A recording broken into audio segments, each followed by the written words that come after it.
Chapter 998. The journey from Jianghu to Dunhuang Prefecture was more than 3,000 miles. The 150,000 West Expedition Army traveled smoothly and arrived at Dunhuang Prefecture in just over a month. The army traveled within the Tang dynasty and set up camp along the way. With the help of the various prefectures, there was naturally no trouble. However, after setting off from Dunhuang Prefecture and heading west, the army did not have any more convenience. This long journey had tormented Li Wangyu and the group of wastrels. Even though Li Wangyu was used to riding a horse, the bumpy ride on the back of a horse for over a month made him complain incessantly. Unlike him and Su Chongqing, who left home to travel to the center of Shu, they went sightseeing and did not rush. Naturally, it was not as tiring. As for the army, there was a fixed number of miles they traveled and how long they set up camp each day. Although all the soldiers, including Niu Jinda, Shui Wanjun, and the group of wastrels were full of praise for the new military rations, Li Wangyu definitely did not like to eat them. Who would want to eat instant noodles, luncheon meat, rice balls, and other military rations every day? Over the past month, Li Wangyu felt nauseous whenever he saw the new military rations. He hated himself very much. Why did he have to invent such disgusting food? Thinking about how he still had to eat those damn military rations for a long time, Li Wangyu felt that his life was gloomy. Every day, he did not eat well or sleep well. Plus, he was worried about his pregnant wife at home. Li Wangyu had a hard time over the past month. He even suspected that when he returned to Chang and from the western region, his legs would become bow-legged because of the long period of riding a horse. Niu Wu had tried to persuade him to sit in the carriage many times, but Li Wangyu gritted his teeth and rejected Niu Wu's good intentions due to his identity as the general manager of the army. Actually, he was thinking too much. With his current status, not to mention sitting in a carriage, even if he had a few concubines by his side, no one would dare to say anything. This time, when Li Wangyu left for the western regions, Su Chongqing originally wanted Avro to follow Li Wangyu and take care of his daily needs. However, in the end, Li Wangyu still gritted his teeth and rejected this tempting proposal. After all, Wuxia's tradition since ancient times was that there were no women in the military. No matter if it was the women of the soldiers, concubines, or maidservants, they were all forbidden from entering the military. Li Wangyu didn't want to break this military discipline, so he could only politely decline Su Chongqing's good intentions. Of course, it was not absolute that there were no women in the army. There was a very special type of woman in the army, known as the camp prostitute. During the spring and autumn warring states period, the king of Yu, Go Jian, had to endure hardships. In order to raise the morale of the army, he found many young widows to comfort the soldiers and raise their morale. During the time of Emperor Wu of Han, the wars were long and drawn out. In order to stabilize the morale of the soldiers and raise their morale, they set up camp prostitutes to treat the soldiers who did not have a wife. During the Tang and Song dynasties, prostitutes were even more popular. Not only Wuxia, but many armies in the ancient world were also like this. The Holy Roman Empire, Napoleon's expeditionary army, etc., all had a certain number of prostitutes following them. These prostitutes were mostly pitiful people. When Li Wangyu found out about this, he was also furious. However, he was temporarily powerless to change this matter. He could only order the officers in charge of logistics to treat the prostitutes well and not let them be abused. When the army arrived in Dunhuang Prefecture, Li Wangyu heaved a sigh of relief. He eagerly ordered the army to rest for half a month in Dunhuang Prefecture. This was not only because Li Wangyu wanted to slack off, but it was also to let the West conquering army get used to the desert environment and climate. This was also the decision that Li Wangyu made after discussing with Niu Jinda and Shui Wanjun. Different from the future, with the current transportation conditions of the Tang dynasty, one's horizons and experiences were limited. Out of the 150,000 West conquering army, the number of people who had personally seen the desert could be counted on one hand. Even Niu Jinda and Shui Wanjun, these two old generals, had never come into contact with the desert before. To the West conquering army, the danger of attacking the countries of the western regions was not worth mentioning compared to the desert. Be it quicksand, sandstorms, disorientation, lack of water, to the army, they were all fatal threats. Furthermore, the sand dunes in the desert were not static. As such, even the most experienced guides did not dare to guarantee that the army could safely pass through the desert. Every year, there were many merchant groups that went missing in the desert. In the future, Li Wangyu had actually come to Dunhuang to travel. He had also ridden camels in the desert and played with desert cars. However, that was it. He had only been at the edge of the desert and experienced the charm of the desert. As for the desert, he was also unfamiliar with it. Even his experience and knowledge from the future could not provide much help for the West conquering army to pass through the desert. Without satellite navigation and communication equipment, if they wanted to pass through the desert, they could only rely on camels and guides that were familiar with the desert. Therefore, the two old generals, Niu Jinda and Shui Wanjun, in order to ensure that the army could pass through the desert smoothly, ordered the soldiers to enter the desert under the guidance of the guides every day and undergo training. The group of wastrels was even more unfamiliar with the desert. This was the first time they had seen such a boundless desert. All of them were like Granny Lu, who had just entered the Grand View Garden, making a fuss about nothing. "Zio, this is the desert? Damn it, I can't see the end of it. There is nothing but sand." Cheng Chumo stood on the city wall of Dunhuang County and looked at the undulating sand dunes outside the city. He exclaimed in disbelief. Li Wangyu pushed the sunglasses on his nose and smiled. "Brothers, you may not know, but the desert in front of us is more than 300 miles wide. After passing through this desert, we will arrive at the western region." Hiss. The wastrels could not help but suck in a breath of cold air. Fang Yai looked up at the dazzling sun and murmured, "I heard that Chief Niu and Chief Shui have ordered the soldiers to enter the desert.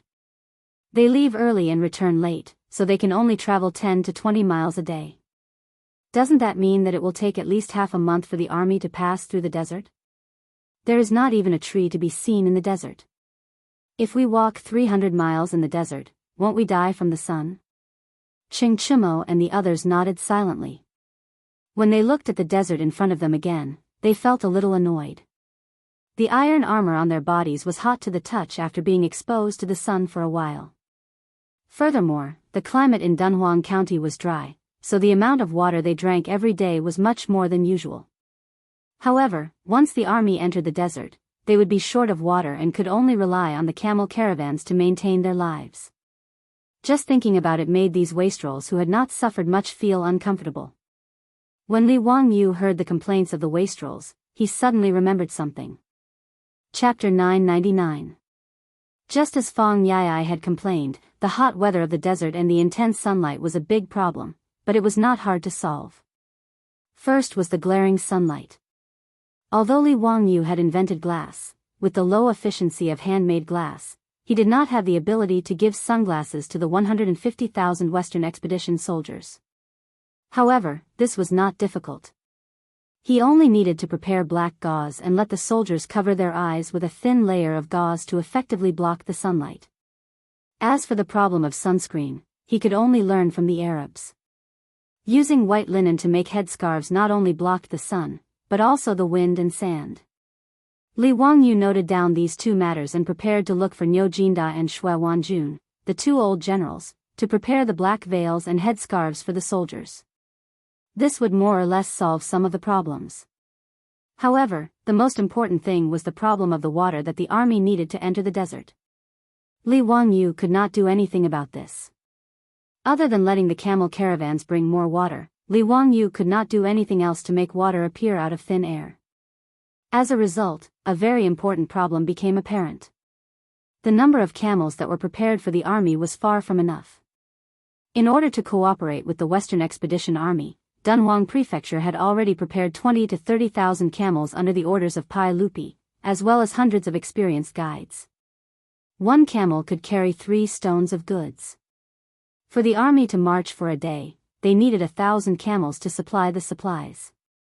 20,000 camels could only meet the food needs of the 150,000 soldiers for 20 days. However, as a result, Li Wangyu did some simple calculations and was shocked to find that if the camel caravans needed to carry the parts of the 4-wheeled carriages, as well as enough water, various supplies, and horse materials, it seemed that the remaining 10,000 camels were not enough to support the needs of the 150,000 soldiers. The only way was to reduce the amount of water they could carry. However, if the army were to lose their way and miss the few oases in the desert, it would be a disaster for them. After thinking about this point, Li Wangyu did not have the time to continue arguing with the rich kids. He hurriedly ran to find Niu Jinda to discuss this matter. Niu Jinda and Shui Wanjun, the two old generals, fell silent after hearing Li Wangyu's words. The two of them had been leading troops for many years and had experienced countless battles. However, they had never come into contact with the desert, and did not know what to pay attention to when marching in the desert. Niu Jinda sighed and said, "Head chief, if it is as you say, this is a big problem. Now, it was impossible to recruit more camel caravans. His Majesty and the officials of the court have already done their best to recruit these caravans for the army." Niu Jinda and Shui Wanjun were very stubborn and insisted on calling Li Wangyu by his official position, which made him very uncomfortable. However, since the two old generals insisted on doing so, he could only accept helplessly. Li Wangyu nodded. He knew that Niu Jinda was not bad. With the national strength of the Tang dynasty, although it was not impossible to recruit more camels, it would take time. It was not possible to recruit tens of thousands of camels in a short time. Shui Wanjun pondered for a moment and said, "Why don't we reduce the amount of water? I have asked the guides. There are many oases in the desert with water sources that can supply the army." Li Wangyu shook his head and said, "I'm afraid that's not right. If we lose our way and can't find the oases, won't we be trapped in a hopeless situation?" He wasn't trying to frighten them. In an era without satellite navigation, getting lost was a very normal thing. When Li Guang went to the North Desert to attack the Xiongnu people, he almost missed the opportunity because he got lost. Moreover, the sand dunes in the desert could change their positions or even move due to the wind. Even those oases could be buried by sandstorms. It would be too dangerous to entrust the drinking water of the 150,000 soldiers to the oases in the desert.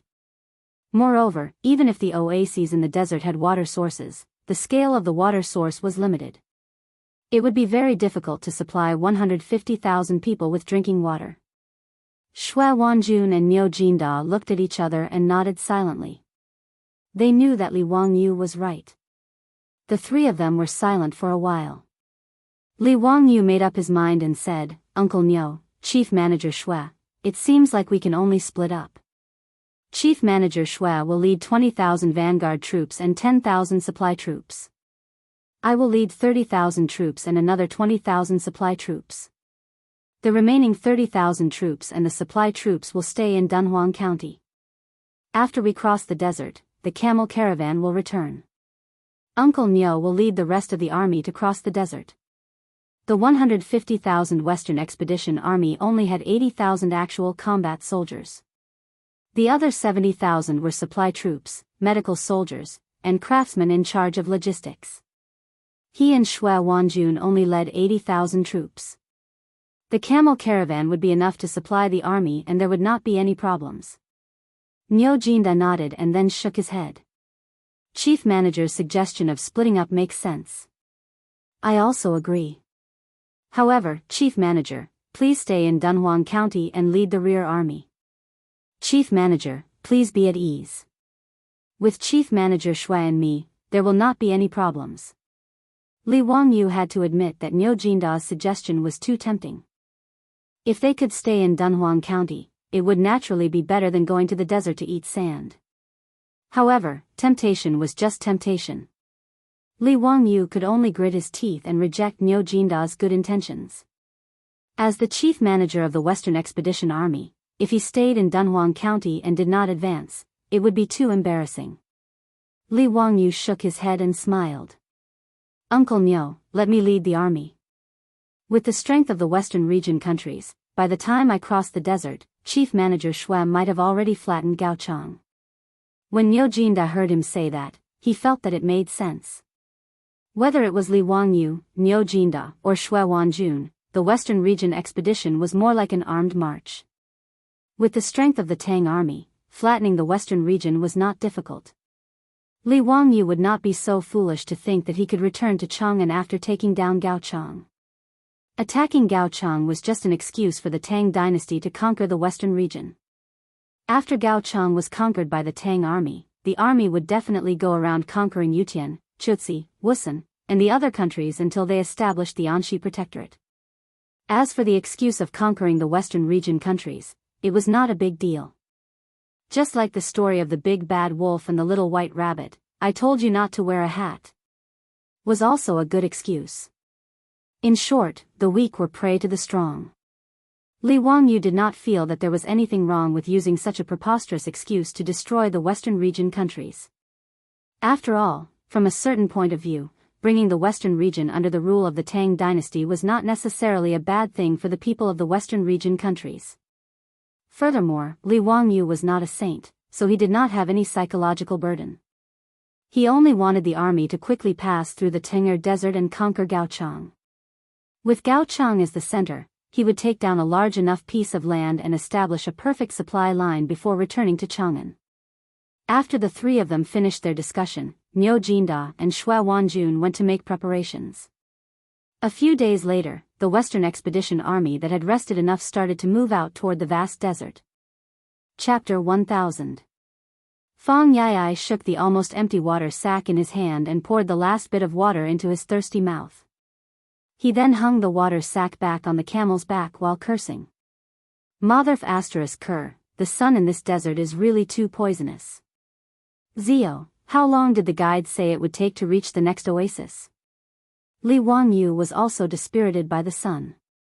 He replied weakly, what's the hurry? We'll reach this evening. Brother Yai, just bear with it.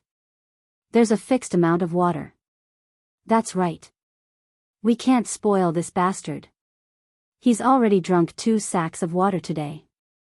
Zio, don't give this bastard any more water. It'll be better if he dies of thirst. Haha. Chai Lingwu immediately added insult to injury. If it was in the past, Fang Yai would have pounced on Chai Lingwu and wrestled with him.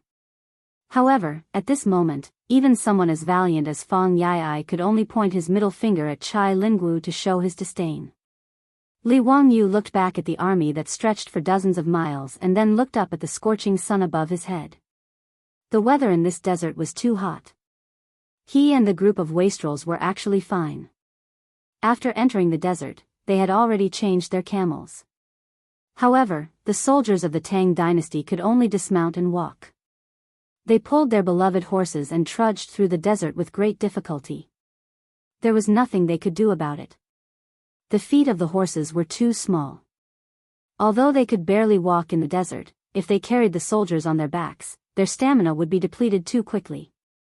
Therefore, in the desert, other than the flat areas or the edge of the desert, the horses of the army could not be ridden. Instead, the soldiers needed to take care of them. The journey of hundreds of miles in the desert almost required the soldiers to walk with their feet. One could imagine how hard it was. The only thing that made Li Wangyu feel fortunate was that they did not encounter any bad weather along the way. Although it was a bit tiring, there was no danger. The 30,000 vanguard led by Xue Wanjun had already set off 5 days in advance. By the time Li Wangyu led the army through the desert, Xue Wanjun and his army would have probably reached Gaochang. At present, the army had already traveled for 5 to 6 days in the desert. Both men and horses were exhausted and urgently needed to rest. Fortunately, the dozens of guides who cooperated with the army were very familiar with the Teng'er Desert. They were very sure that the army could reach a lake around evening today. They could rest there for a short while and replenish their fresh water. As the 4th largest desert in Wuxia, the Teng'er Desert was quite rich in water resources. Moon Lake and Swan Lake were famous lakes in the Teng'er Desert.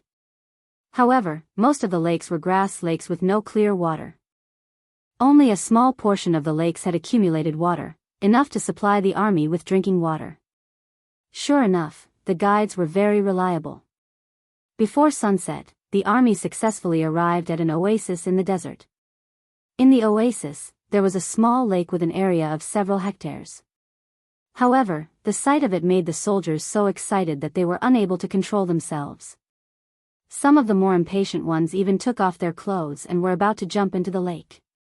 Fortunately, Li Wangyu and a group of silk pants arrived in time and stopped those soldiers. What kind of joke was this? Asking these soldiers who were as dirty as mud monkeys to take a bath in the lake, would they still be able to drink the water? Li Wangyu would rather die of thirst than drink the bath water of a group of rough men. Although the commander of the 50,000 soldiers was Li Wangyu, in reality, Niu Jinda and Xue Wanjun had already arranged various matters.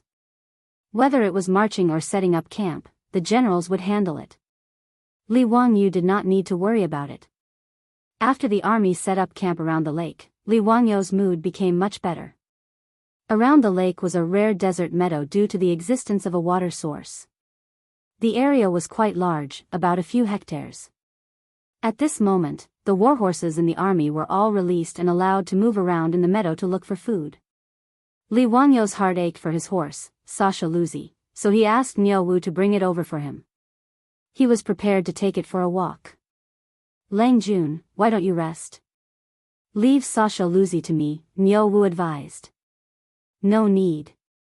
After riding a camel for a day, I want to stretch my muscles and bones. Li Wangyu shook his head and rejected Niu Wu's good intentions. Although the previous month of riding a camel was torturous, after riding a camel for a few days, Li Wangyu felt that riding a horse was much more comfortable. People who had not ridden a camel before would not be able to feel the bumpiness of the camel. It was as if there was a spring under its butt, constantly shaking up and down. There was no need to talk about that kind of uncomfortable feeling. Seeing his Lang Jun say this, Niu Wu did not try to persuade him anymore. He smiled and handed Sasha Luzi's reins to him. Although Sasha Luzi was won by Li Wangyu from Pai Lupi, he still cherished this horse. As one of the famous 6 horses of Zhaoling, Sasha Luzi understood human nature. Towards Li Wangyu, his successor, he was also very obedient. After seeing Li Wangyu, Sasha Luzi excitedly snorted and rubbed its head against Li Wangyu's body. It seemed to know that Li Wangyu was going to ride it for a ride. Its 4 hooves constantly kicked the sand under its feet, seeming to be impatient. Evidently, the continuous walking in the soft sand these days had made Sasha Luzi very uncomfortable. Li Wangyu could feel Sasha Luzi's mood. He laughed and mounted the horse. Niu Wu, tell the prefectural troops not to follow me. I'll just run around the meadow and come back. Niu Wu nodded and did not object. This meadow was already occupied by 50,000 Tang soldiers. There were also Tang soldiers patrolling the surrounding sand dunes. There was no need to worry about any threat. After Li Wangyu rode Sasha Luzi out of the camp, his legs lightly clamped on Sasha Luzi's stomach. The horse immediately understood his intentions. Sasha Luzi let out a neigh and shot out like lightning. The large meadow allowed Sasha Luzi, who had been holding back for several days, to run quite freely. Li Wangyu felt the wind blow past his ears. Gusts of cool wind hit his face, making him feel very comfortable. He could not help but let out a loud roar. The horse under him ran even faster. 1 man and 1 horse ran on the meadow for about an hour. Only then did Sasha Luzi, who was covered in sweat, slow down. At this time, the sun was already setting in the west. Li Wangyu looked at the orange sunset on the horizon. He could not help but feel moved. He urged the horse to go to the sand dunes beside the meadow. He wanted to see the beautiful scene of smoke rising from the desert and the setting sun on the long river. Although there were sunsets like this every day for the past few days, he who ate sand every day did not have the mood to appreciate any beautiful scenery. Today, it was rare for the army to find such a beautiful meadow. They were also prepared to rest for a day. They were not in a hurry to travel. Only now did Li Wangyu have the mood to enjoy the scenery. He led Sasha Luzi and spent more than 10 minutes climbing the sand dunes beside the meadow. The Tang dynasty sergeants patrolling the sand dunes bowed to Li Wangyu when they saw him. No need to be polite. You go patrol. I will return to the camp after watching the sunset. Don't worry. Li Wangyu refused the sergeant's protection with a smile and waved his hand to indicate that they did not need to care about him. The sunset in the desert was the loneliness. What was the meaning of being surrounded by a group of people? Li Wangyu, who looked slightly hipster, stood on the top of the sand dunes and gently stroked Sasha Luzi's soft mane beside him. Just as he was immersed in the beautiful sunset, he was surprised to find that there seemed to be something strange in the sky. Li Wangyu was a little surprised. He looked carefully. After a while, he suddenly realized what the strange thing in the sky was. Li Wangyu did not have time to care about Sasha Luzi. He directly jumped on the horse and urged it to rush down the sand dunes. He kept calling out to the nearby Tang dynasty sergeants. Run! Return to the camp! Return to the camp! Sandstorm! It's a sandstorm! Unknowingly, 1,000 chapters have passed. Chapter 1001. Half a month later, a few fast horses rushed into Jianghu, covered in dust and exhaustion. They were messengers sent by Niu Jinda. They rushed 800 miles and exhausted several post horses. They changed horses all the way back to Jianghu and from Dunhuang County in just a few days. The messengers did not disturb others and went straight to Taiji Palace. They handed over the waist token of the Deputy General Manager of the Western Expedition Army and asked to see Pai Lupi. However, they brought a shocking piece of bad news. The General Manager of the Western Expedition Army, Li Wangyu, Commander Duke of Fufeng, was attacked by a sandstorm when he led the army through the desert. His whereabouts were unknown. The army of 50,000 had searched the desert for several days and still did not find any trace of him. In a panic, they could only send people back to Dunhuang County to report to Niu Jinda. When Niu Jinda heard about this, he was also shocked and could not control himself. Li Wangyu had disappeared without a trace for several days because of the sandstorm, and in an environment like the desert. This made Niu Jinda feel a chill that shot from his tailbone to the top of his head. Although he had seen the power of a sandstorm with his own eyes, he knew that under such circumstances, the situation was not optimistic. The desert was not like other environments. If no trace of Li Wangyu was found for 5 or 6 days, even if he was not buried by the sand, he would have died of hunger and thirst. If something happened to Li Wangyu, Commander Duke of Fufeng, it would cause a huge earthquake in the court. His identity was too important and too sensitive. However, at this point, no matter how terrified Niu Jinda was, he did not dare to be negligent. He hurriedly sent people 800 miles away to report to Jianghu. Fortunately, he also knew that this was a serious matter and did not dare to spread it. He only repeatedly told the messengers to keep it a secret and not let anyone know except to report it to His Majesty. In the Sweet Dew Hall of Taiji Palace, several tired messengers covered in dust knelt in the hall with their heads close to the ground. They did not dare to look directly at the furious Pai Lupi. Bastard, bastard. What kind of bullshit news is this? How dare he, Niu Jinda, spout such nonsense in front of me? I will order people to chop off his head. How did Zio die? How could he go missing? He was the Tao ancestor's personal disciple. How could a mere sandstorm do anything to him? Men, drag these bastards out and beat them to death for lying about the military intelligence. The furious Pai Lupi did not believe the news brought by the messenger at all. He immediately ordered his men to drag them out and beat them to death. Mitua, who was serving beside Li Er, was also extremely shocked, but he still had some rationality, and immediately advised, everyone, let's invite Minister Fong and the others into the palace to discuss. The County Duke of Langi probably wouldn't. Shut up. Even you want to deceive the emperor? How could Pai Lupi listen to these words at this moment?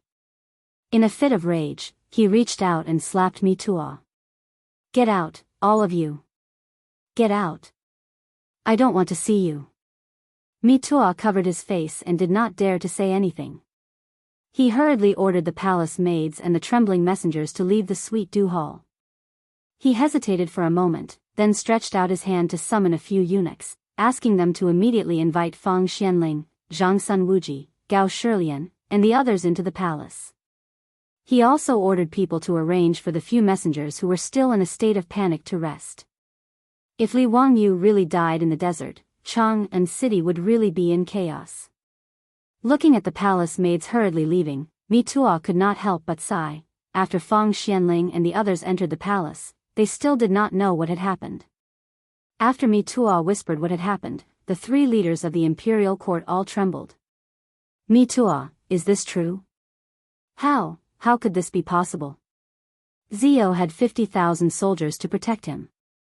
How could this happen? Fang Xianling was so agitated that even his beard was trembling. Tuo heaved a long sigh as well. According to County Duke Langyi's message, the army had set up camp in an oasis in the desert that day. County Duke Fufeng was in a good mood, so he rode His Majesty's horse, Sasha Luzi, to walk it. However, a sandstorm suddenly came without warning. Before Commander Duke Fufeng could return to the camp, he was swallowed by the sandstorm and disappeared. The 50,000 soldiers had been camping in the oasis and searching for Commander Duke Fufeng. However, after searching for 5 or 6 days, they still could not find him. I'm afraid that Commander Duke Fufeng.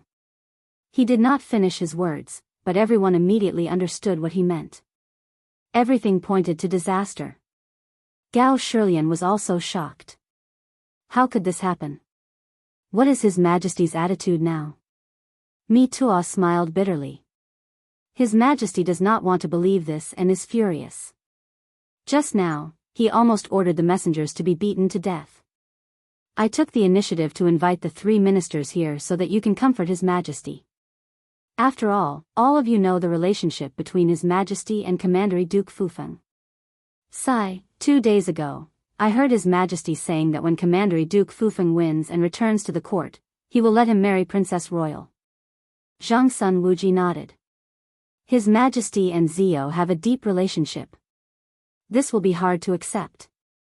Minister Fang, Minister Gao, I think we should go and see His Majesty first. Fang Xianling and Gao Shilian looked at each other and nodded silently. They asked Tuo to go into the hall and report. Tuo left in a hurry. Fang Xianling and Gao Shilian looked at each other speechlessly. No one noticed that Zhang Sun Wuji's eyes revealed a subtle smile. Not long later, Fang Xianling and the other 2 who were waiting outside the Sweet Dew Hall heard Pai Lupi's angry roar from inside the hall. Let them go back. I will not see anyone. Tuo, order the cavalry division to go to Dunhuang County and find out the truth. Find out who is behind this. Whoever dares to spread lies, I will not let them go easily. Fang Xianling smiled bitterly and turned to look at Gao Shilian and Zhang Sun Wuji. He stepped forward and knocked on the door. Your Majesty, please calm down. We know that Your Majesty is worried about Zio's safety. In my opinion, Zio is not an unlucky person. Moreover, he is the direct disciple of Dao Zhu. How could an accident happen to him? Perhaps Zio has already been rescued by Dao Zhu. However, I heard that a day in heaven is a year on earth. If Zio is summoned by Dao Zhu, I am afraid it will be difficult for him to return in time. Now that the 150,000 troops are leaderless, Your Majesty should make plans early. Fang Xianling was indeed the big shot who understood Pai Lupi the most. After he finished speaking, the Sweet Dew Hall suddenly became quiet. After a long while, Pai Lupi's voice came from inside the hall. Tuo, invite Minister Fang and the others in. Fang Xianling and the other 2 were led into the hall by Tuo. After they greeted Pai Lupi, they noticed that the hall was in a mess.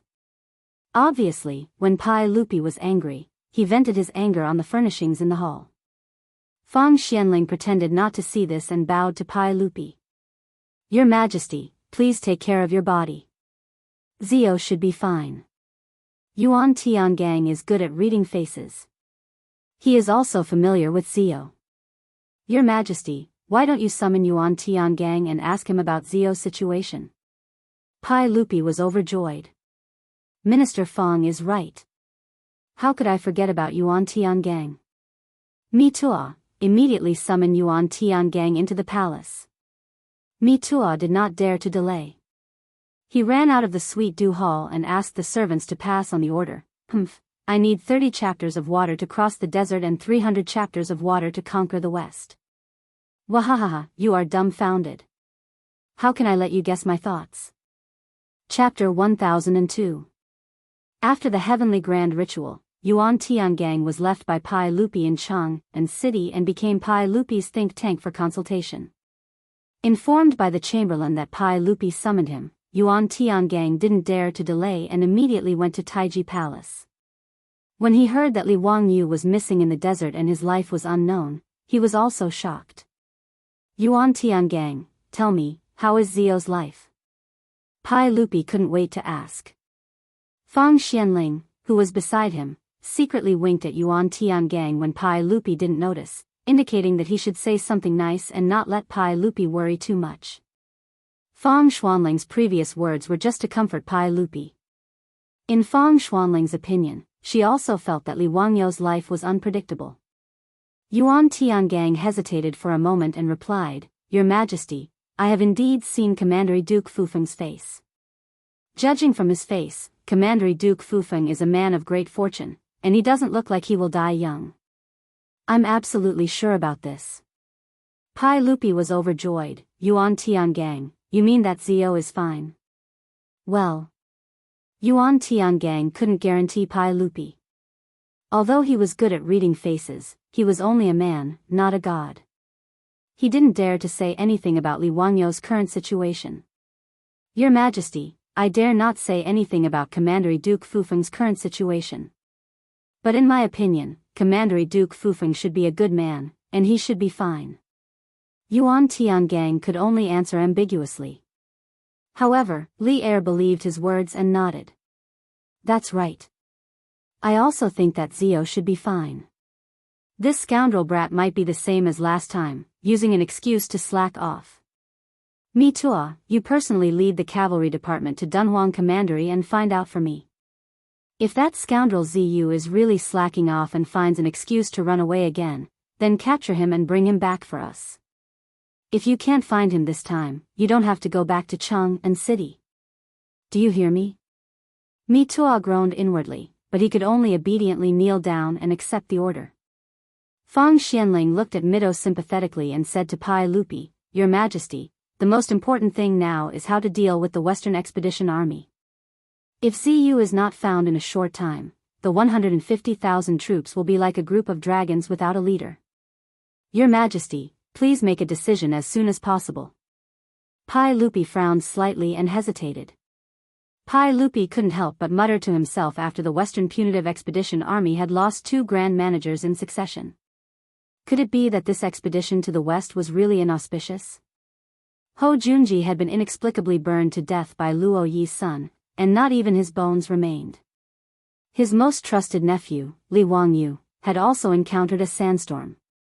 Until now, there had been no news of him, and it was unknown whether he was dead or alive. Should the expedition to the west continue? Not only was Pai Lupi hesitating, Fang Xianling, Gao Shilian, and the others were also hesitant. Zhang Sun Wuji directly said, Your Majesty, why don't we postpone the expedition to the west? Losing 2 grand managers in succession is really inauspicious, and it might be a warning from the heavens. Why don't we temporarily recall the army, and when the time is right, we can move the troops and reconquer the countries of the west? Pai Lupi didn't say anything. He slowly walked to the map that Li Wangyu had given him and looked at it carefully.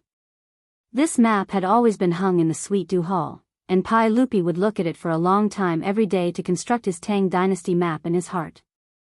There was a long period of silence in the hall. Just as Zhang Sun Wuji wanted to persuade him again, Pai Lupi spoke. No. The countries of the west must be conquered. This is the plan that Ziyu painstakingly offered to me, so how can I give up halfway? I don't believe that the heavens will stop me from conquering the west. Men, summon Lu Guogong into the palace. Pai Lupi quickly made up his mind and summoned Cheng Yaojin into the palace. It was obvious that he was prepared to use Cheng Yaojin as the 3rd grand manager to continue the expedition to the west. Seeing that Pai Lupi had made his decision, Fang Xianling and Gao Shilian looked at each other and didn't say anything to dissuade him. Zhang Sun Wuji was a little disappointed, but he also kept his mouth shut. However, there was some dissatisfaction in his eyes. After Cheng Yaojin was summoned into the palace, he heard that something happened to Li Wangyu. Without waiting for Pai Lupi to speak, he immediately stood up and said, "Your Majesty, I will go to Dunhuang now and bring that brat Ziyu back in one piece." "Jijia, are you really willing to take over the position of Grand Manager?" Pai Lupi asked. Although he had the intention to let Qing Yaojin take over the Western Punitive Expedition Army, no matter what, the experience of the previous two Western Punitive Expedition generals and Zhang Sun Wuji's words made Li Er feel a little uncomfortable. He was also worried that something would happen to Qing Yaojin after he took over. Qing Yaojin didn't hesitate and said, "Your Majesty, don't worry. Whether it is for public or private reasons, I should make a trip to the West. Speaking of which, it was my fault previously. If it wasn't for us old fellows not being willing to go to the West, how could it be Ziyu's turn?" Pai Lupi patted Qing Yaojin's shoulder silently and didn't say anything else. Thus, the matter of Qing Yaojin taking over the position of head supervisor of the Western Expedition Army was settled. "Your Majesty, please keep my trip to Dunhuang a secret for now and don't spread it." Qing Yaojin suddenly thought of something and said to Pai Lupi. "Oh. Why is that?" Pai Lupi didn't understand. "Your Majesty, have you forgotten that Princess Yanling is now several months pregnant? If something happens to Ziyu and she hears about it, I'm afraid, no matter what, that is Ziyu's flesh and blood." Qing Yaojin, this old hooligan, was actually a fine person. If anyone really treated him as a boor, that person would be a fool. For him to have a good ending, he naturally had great wisdom. His words reminded Pai Lupi and the others. That was indeed the case. If something happened to Li Wangyu, the child in Su Changqing's stomach would be Li Wangyu's bloodline. If Su Changqing was too emotional and hurt the child in her stomach, that would be a huge sin. Pai Lupi, Fang Xianling and the others exchanged glances and nodded their heads silently. Jijia's words make sense. We have to hide this matter from Yanling. At least before Ziyu's Qilin son is born, we can't let him know about this. Zhang Sun Wuji and the others nodded their heads in agreement. Everyone discussed the matter of the Western expedition before Qing Yaojin left the palace and returned to his residence. He packed his bags and prepared to rush to Dunhuang Prefecture. Not mentioning how Qing Yaojin would rush to Dunhuang Prefecture to clean up the mess left by the Western Expedition Army, Zhang Sun Wuji returned to his residence after leaving the palace and ordered someone to call his eldest son, Zhang Sun Chong. "Chong, if you have time, go to the palace more often to visit your aunt. Also, get closer to Changle." Zhang Sun Chong didn't understand and asked, "Father, why do you say so?" "It's natural for me to visit my aunt, but Changle has already been betrothed to Li Zio. Even if I'm her cousin, it's still inconvenient, right?" Zhang Sun Wuji twirled his beard and smiled, "That was then and this is now. You just have to listen to me." Zhang Sun Chong asked, "Father, did something happen? I originally planned to ask His Majesty to marry Changle as your wife. But I didn't expect that His Majesty would betroth Changle to Li Zio before I even said anything. I also miscalculated back then. I didn't expect Li Zhou to give birth to such an amazing son. In just a few years, this kid has skyrocketed and gained His Majesty's trust. In the long run, I'm afraid our Zhangsun clan will really be suppressed by others. Fortunately, Li Zio is like his father, a short-lived ghost." Haha. Zhang Sun Wuji couldn't help but twirl his beard and laugh. Zhang Sun Chong was stunned and quickly asked, "Father, why do you say so? Did something happen to Li Zio?" "Yes." Zhang Sun Wuji nodded his head proudly.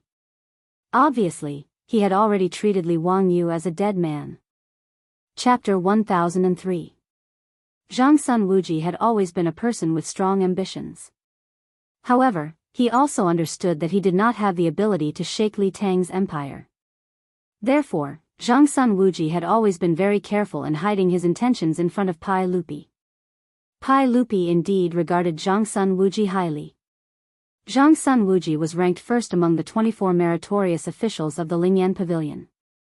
In history, Pai Lupi had even married his eldest daughter, Princess Changle, to Zhang Sun Wuji's eldest son, Zhang Sun Chong.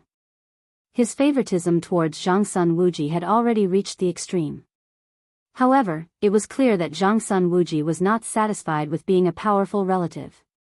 After Li Qingxian was involved in a rebellion and was deposed, Zhang Wuji realized that there was a glimmer of hope for him to seize power. Therefore, although they were both his blood-related nephew, Zhang Wuji did not choose to support Li Tai, who was already an adult and known for his intelligence. Instead, he chose Li Ji, who was only 15 years old. At that time, Pai Lupi had once considered passing the throne to Li Tai. However, under Zhang Wuji's persuasion, he ultimately chose Li Ji. The reason why Zhang Wuji chose to support Li Ji was naturally because Li Ji's abilities were mediocre and even somewhat cowardly. In Zhang Wuji's opinion, it would be easier for him to control and seize power if such a nephew ascended the throne. However, no matter how much Zhang Wuji calculated, he did not expect Li Ji to marry an extremely powerful wife. In the end, Zhang Wuji was unable to defeat Wu Meinyang. He died and his reputation was shattered. His relatives were exiled to Lingnan. Although Zhang Wuji did not have such ambitions, he still felt a deep fear and unease towards Li Wangyou's rapid rise. He was different from the 5 surnames and 7 hopes. All of his power originated from Pai Lupi. As a result, Zhang Wuji, who was originally close to Li Wangyou, became increasingly dissatisfied when Li Wangyou's nobility rank became higher and he became closer to Li Qingxian, Li Tai, and the others. When Li Wangyou's grievous news arrived, Zhang Wuji was secretly delighted. He felt that a stumbling block had disappeared just like that. Therefore, when he returned to the mansion, he immediately instigated his son, Zhang Chong, to steal Li Wangyou's wife. There was no need to talk about Zhang Wuji's despicable acts. Time flew by like a white horse, and 8 months passed in the blink of an eye. It was early summer in the 5th month of the 6th year of Zhenguan. In these 8 months, many things had happened.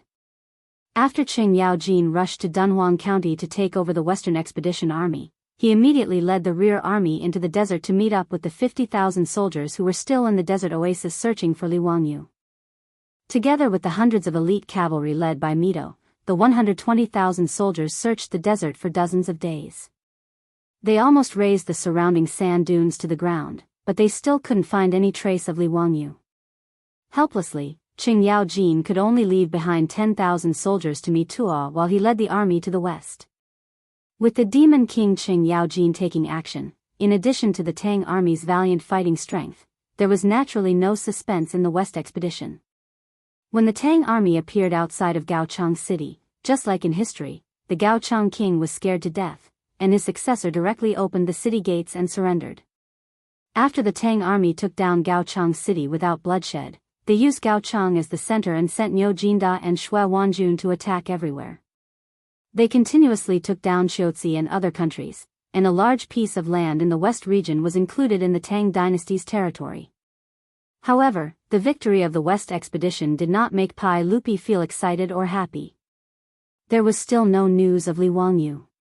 Mi Tuo had almost turned the desert upside down, but he still couldn't find any trace of Li Wangyou. Now, even Pai Lupi had silently accepted this fact in his heart. He felt that Li Wangyou should have died in the sandstorm. It was also because of this that Pai Lupi felt even more guilty and blamed himself for sending Li Wangyou to the west region. He also paid more attention to the unborn child in Su Changqing's womb. In Lai Hot, Pai Lupi had already sent countless female officials, palace maids, and palace midwives to take care of Su Changqing's labor. Even Lu Shenwei, the imperial physician of the Shangyao Bureau, was sent to Dingzhou village. Sun Simiao and Zhang Baozong were also summoned to the palace by Pai Lupi. He revealed to them that Li Wangyou might have died, and ordered them to take care of Su Changqing without the slightest mistake. That child was Li Wangyou's last bloodline in the world. It could be said that with Sun Simiao, Zhang Baozong, and Lu Shenwei's care, this degree of importance was even greater than when Empress Zhangsun gave birth. Su Changqing was an incomparably intelligent woman. Ever since Pai Lupi sent so many palace maids to her residence, as well as Sun Simiao and Lu Shenwei's attitudes, she vaguely had some bad guesses. In addition, Li Wangyou had been away for several months, but he hadn't sent back a single letter. There wasn't the slightest bit of news, which made her feel even more uneasy. However, Su Changqing didn't say anything. She also didn't ask about Li Wangyou's whereabouts. She only stood on the castle's balcony every day, gazing into the distance with a sorrowful expression. Today, Su Changqing once again came to the balcony. Her hands gently stroked her swollen belly as she softly muttered to herself, "Darling, your father might have returned to that world." Humph, he actually didn't bring mommy and darling. Next time you see daddy, darling, you must teach him a lesson for mommy. Elder sister, why did you come out again? Old Immortal's son already said that elder sister will give birth in these 2 days. Why are you still running around? What if the injured person has a child? Aphrodite and Perrin's figures appeared behind Su Changqing as 2 beautiful figures appeared behind him. Su Changqing reluctantly revealed a smile. Don't worry, I'm fine. Old Immortal's son also said that appropriate exercise is good for the child. Elder sister Mrs. Lang Jun again, doesn't she? Perrin gently supported Su Changqing and pouted. Lang Jun is really too much. He's been in the western regions for 8 months and didn't even send a letter back. Humph, he even said that he would definitely return within 8 months. Su Changqing reached out to stroke Perrin's hair and smiled. Alright, don't blame him. Wang Yu might be entangled with something. Avro also held Su Changqing's arm and smiled. That's right. The western regions is so far away from Chang'an.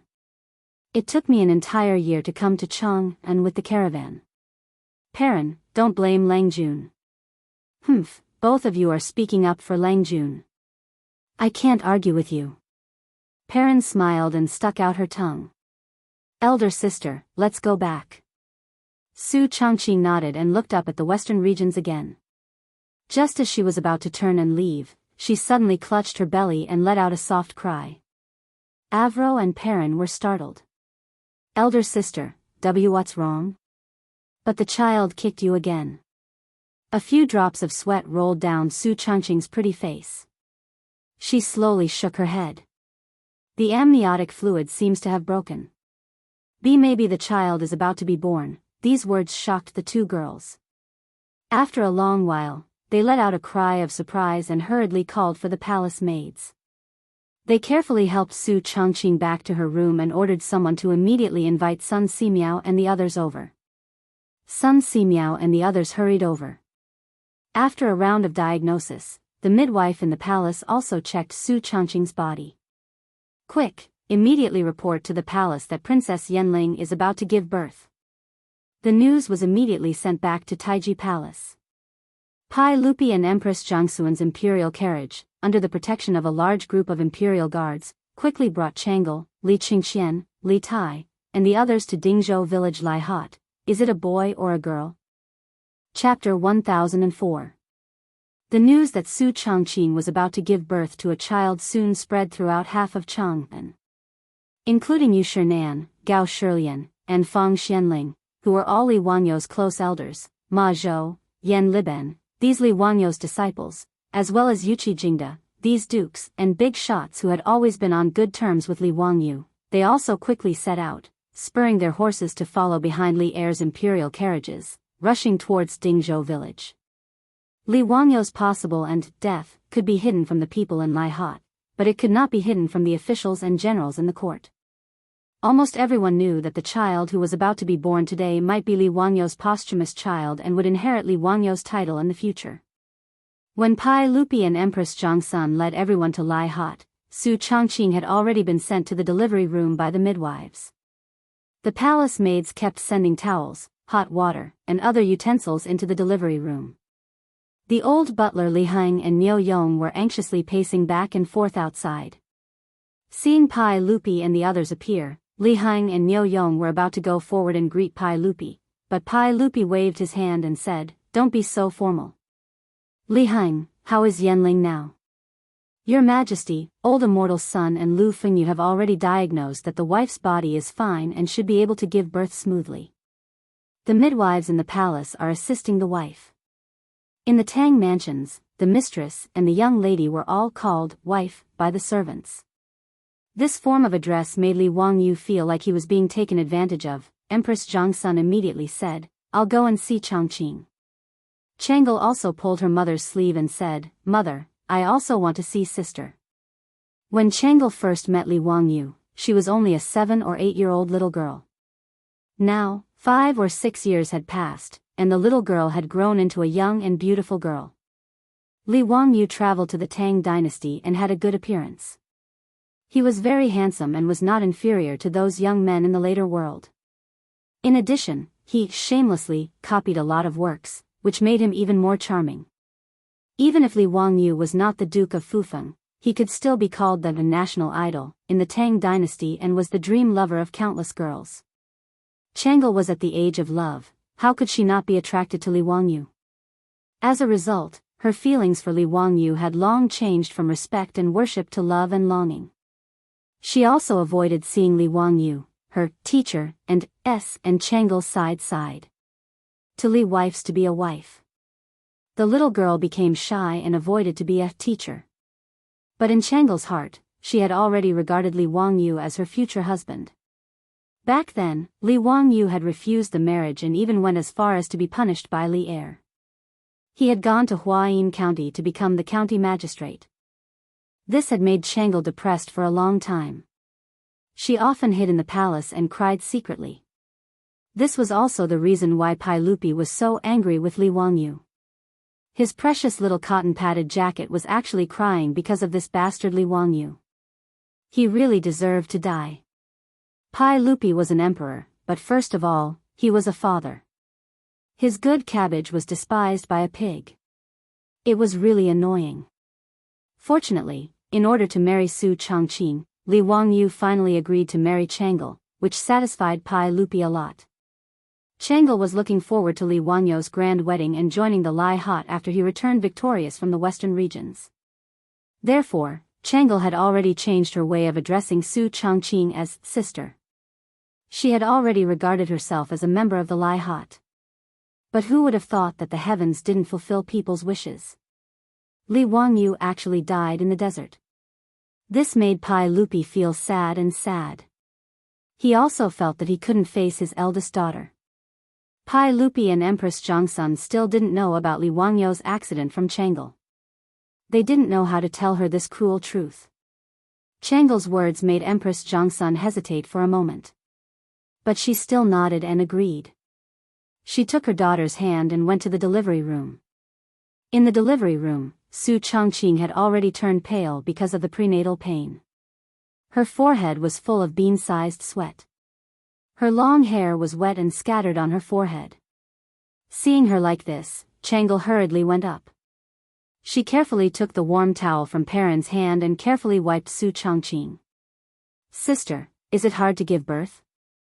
Is it very painful? Just bear with it.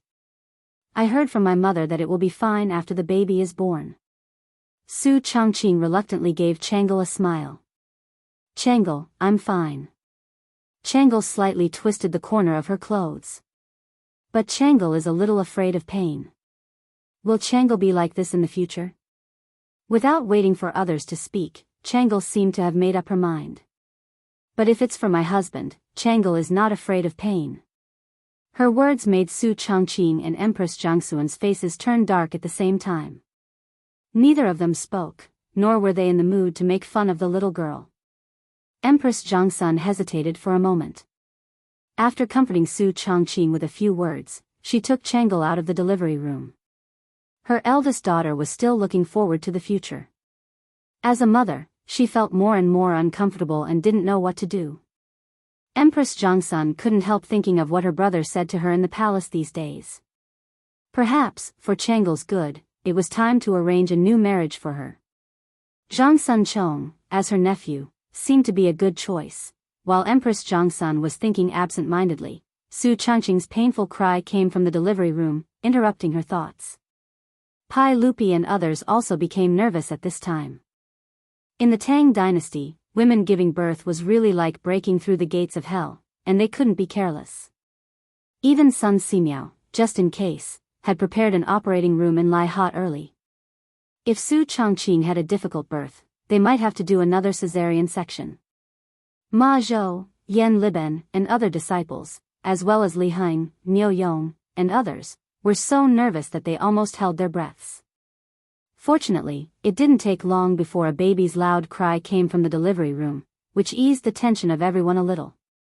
"Congratulations, Your Majesty. Commandery Princess Yanling gave birth to a little girl successfully. Both mother and daughter are safe." Immediately, a female official in the palace hurried out to report the good news. Everyone breathed a sigh of relief at the same time, and immediately felt a sense of loss. A girl couldn't inherit Li Wangyou's title of nobility. Pai Lupi shook his head. When he was about to let the chamberlain read the decree, he heard a baby's cry again from the delivery room. "Two babies? Twins?"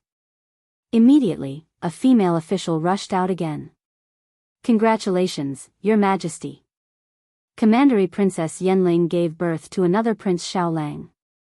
They are twins, twins of a dragon and a phoenix. Both mother and child are safe." This news shocked everyone. Old butler Li Heng's knees went soft, and he knelt on the ground. "Li family ancestors bless us, old master bless us, Lang Jun has a descendant. Lang Jun has a descendant." Ma Zhou and the rest of the disciples were overjoyed. Their master's lineage wouldn't be broken. This was almost the best news they had heard in 8 months. Good, good. Yan Ling has worked hard. Pass my decree. Commandery Princess Fufeng, Li Wangyu, has worked hard and made great contributions to the country. He should return to the imperial family. Pai Lupi was so happy that he didn't even bother to let the chamberlain read the decree. He directly announced it in front of everyone. When old butler Li Heng heard that his Lang Jun could return to the imperial family, he was so excited that he almost had a stroke. He immediately knelt down again and kowtowed to Pai Lupi 3 times and 9 times. "Old slave thanks Your Majesty on behalf of Lang Jun." Before Li Heng could finish, Pai Lupi's next sentence almost made the old man faint. "Commandery Princess Fufeng, Li Wangyu, will be conferred the title of Prince of Qin. His eldest son will be conferred the title of Commandery Prince of Fufeng, and his eldest daughter will be conferred the title of Commandery Princess of Fufeng." Once this was said, everyone was shocked. What a genius. Not only did he guess that they are twins, but he also guessed that they are siblings. Amazing. Chapter 1005. King of Qin. Fang Xianling, Gao Shilian, and the others were about to dissuade him, but they immediately shut their mouths again. Obviously, this title was Pai Lupi's compensation to Li Wangyu. Although it was somewhat inappropriate, Fang Xianling and the others did not want to cause more trouble and make Pai Lupi unhappy. For them, it was not unacceptable that Li Wangyu would be conferred the title of King of Qin. This was a posthumous title given by Pai Lupi to Li Wangyu. It was a sad honor. But King of Qin was not an ordinary prince. Before Pai Lupi's rebellion at the Xuanwu Gate, his title was King of Qin. King of Qin represented the state of Qin during the spring and autumn and warring states period. The titles of Qin, Jin, Qi, and Chu were the most honorable. And King of Qin represented Pai Lupi. Therefore, in the Tang dynasty, except for Pai Lupi, no one else was conferred the title of King of Qin. Now that Pai Lupi had given the title of King of Qin to Li Wangyu, it could be said to be a sad honor to the extreme. Pai Lupi chose to announce Li Wangyou's posthumous title in public because he did not intend to continue hiding Li Wangyou's death. As for Li Wangyou's posthumous children, the 2 newborn children were conferred the title of King of Qin. In the eyes of the public, it was not a big deal. If Li Wangyu was conferred the title of prince, it was reasonable for his son to inherit the title of King of Qin. After the old housekeeper Li Heng's surprise, he immediately realized that Pai Lupi had used the word posthumous title. Posthumous title meant posthumous title and posthumous honor. It meant to add a title to the deceased. Your Majesty, could it be that you are mistaken? My Lang Jun, how could he be conferred the title of King of Qin? Li Heng's face suddenly turned as white as a sheet of paper. His kneeling body began to tremble uncontrollably. Niu Yong and the others also understood Pai Lupi's words. They were all shocked speechless. Changle's face was full of disbelief. Father, what are you talking about? What posthumous title? Li Lang, what happened to him?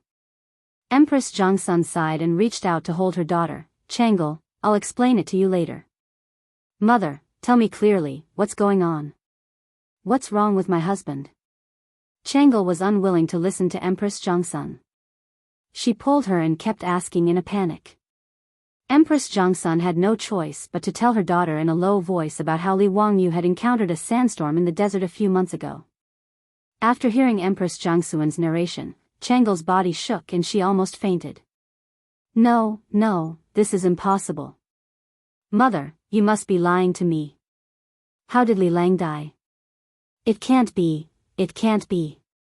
Mother, you're lying to me, right?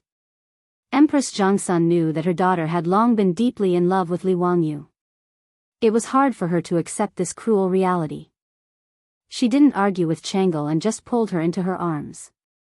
The next second, Changle let out a heart-wrenching cry. In the delivery room, Su Changqing, who had just given birth to the twins, had a haggard look on his face. However, there was a smile on his face as he turned to look at the twins being taken care of by Perrin and Afro. However, Pai Lupi's words about conferring the title of Li Wangyu and Changle's cries traveled unreservedly into the delivery room. Su Changqing's pretty face, which was already pale from the delivery, instantly turned as white as a sheet. Perrin and Avro froze on the spot. They couldn't understand why such bad news would come on such a joyous day. After Su Changqing gave birth, Pai Lupi had immediately conferred the title of Li Wangyu in public. Perhaps in the eyes of later generations, this was very unkind, as he had no qualms about Su Changqing's feelings as Li Wangyu's wife. But in the eyes of the Tangs, this was His Majesty bestowing honor upon Li Wangyu. In particular, Pai Lupi had immediately conferred the titles of princesses and princesses to Li Wangyu's two posthumous children. This made Fang Xianling and the others feel that Pai Lupi was deeply attached to Li Wangyu.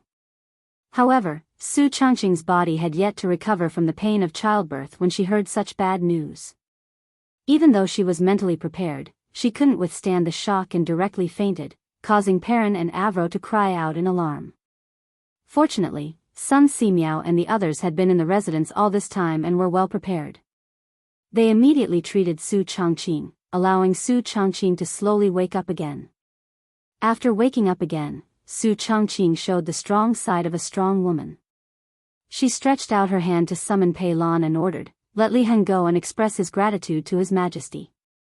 Then, close the door and see the guests out. From today onwards, the Fufeng Commandery Duke's mansion will not accept any guests." Perrin didn't correct her mistake. Whether it was the Duke of Qin's residence or the Duke of Fufeng's residence, it was no longer important.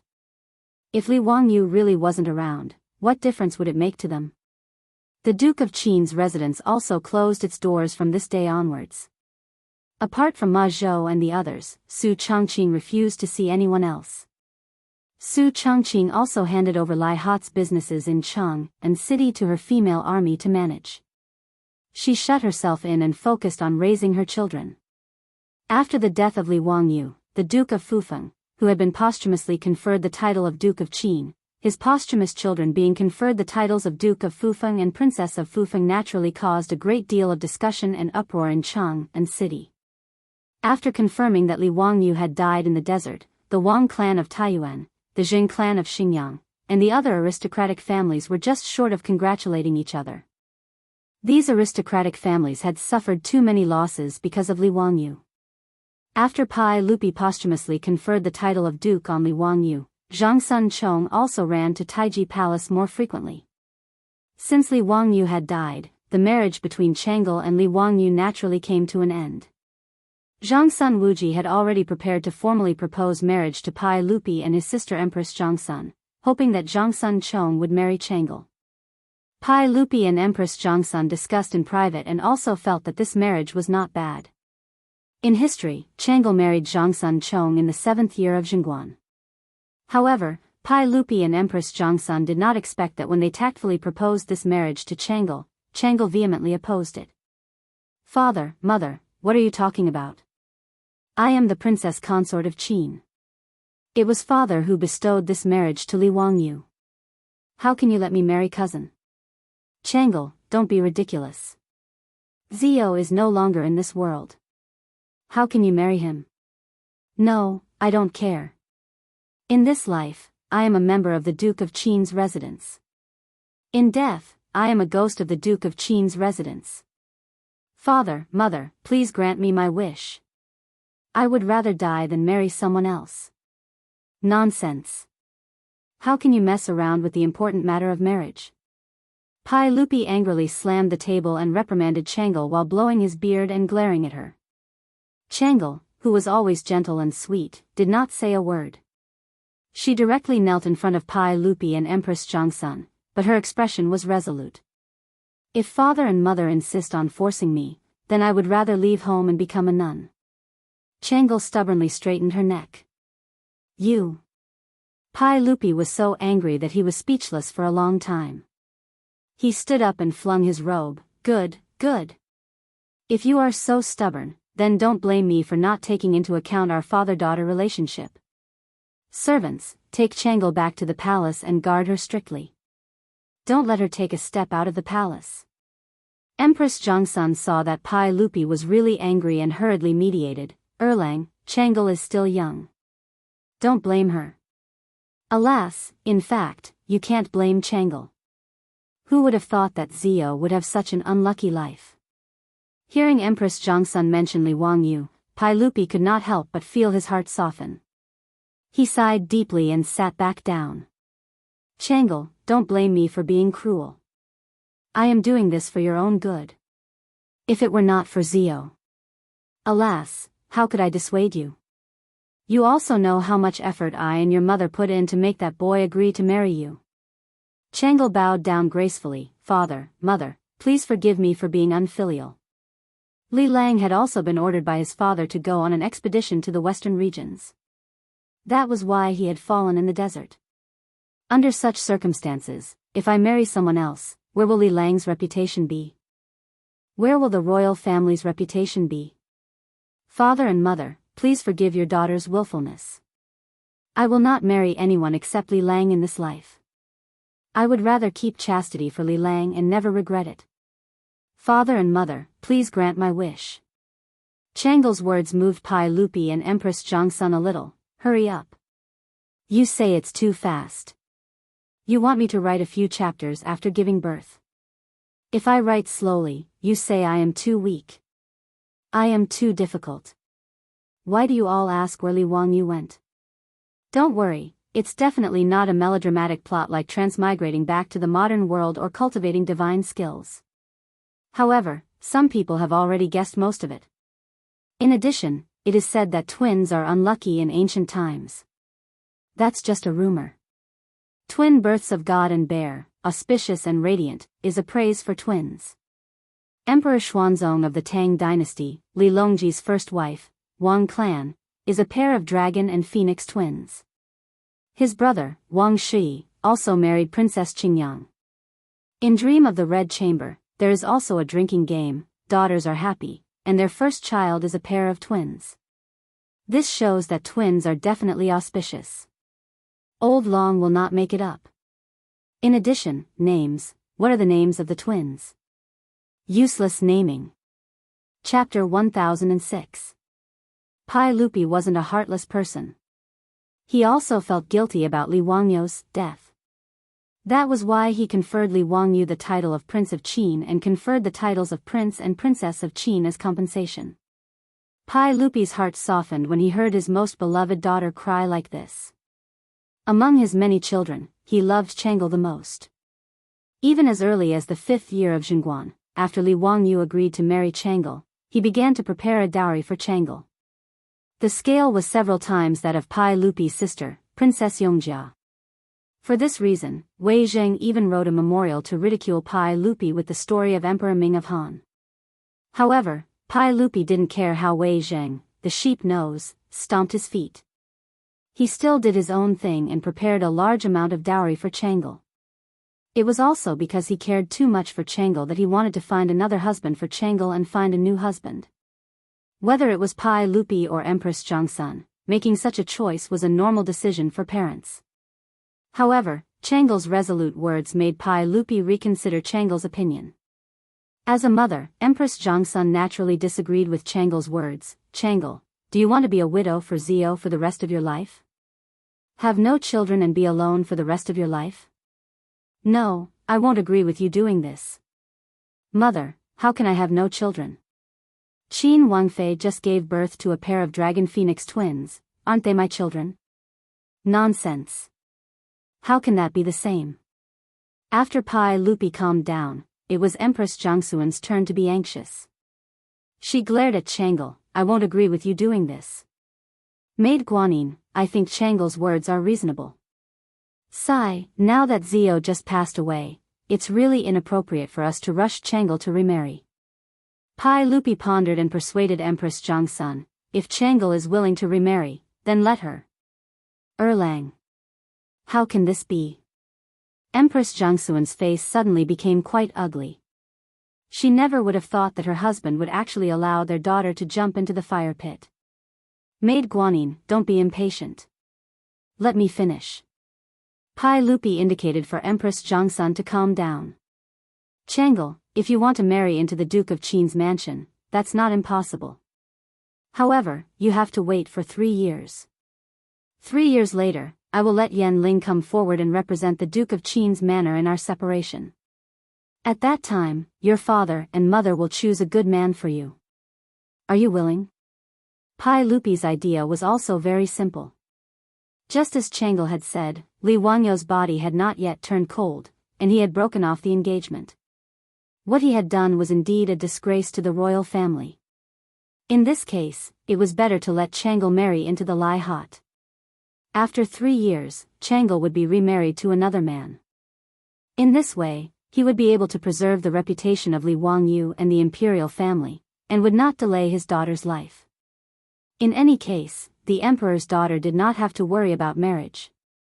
Moreover, in the Tang dynasty, it was nothing new for a woman to remarry after a divorce. 3 years later, Chang'el would only be 15 years old. It would be a good age for marriage. In Pai Lupi's opinion, his daughter was currently grieving over Li Wangyo's sudden death. Her feelings were at their deepest. To let her marry Zhang Sun Chong at this time was indeed forcing her against her will. It was better to wait for 3 years. As time passed, his daughter's passionate feelings would naturally fade. At that time, he could let Chang'el remarry. Wouldn't that be the best of both worlds? Empress Zhongsun immediately understood her husband's intentions. She couldn't help but nod to herself. She felt that this method was really good. All right. If Chang'el can agree to this condition, then I will agree to let you marry into the Duke of Qin's manor. Chang'el also understood the meaning in Pai Lupi's words. She hesitated for a moment, but in the end, she gritted her teeth and agreed. However, Chang'el had other thoughts in her mind.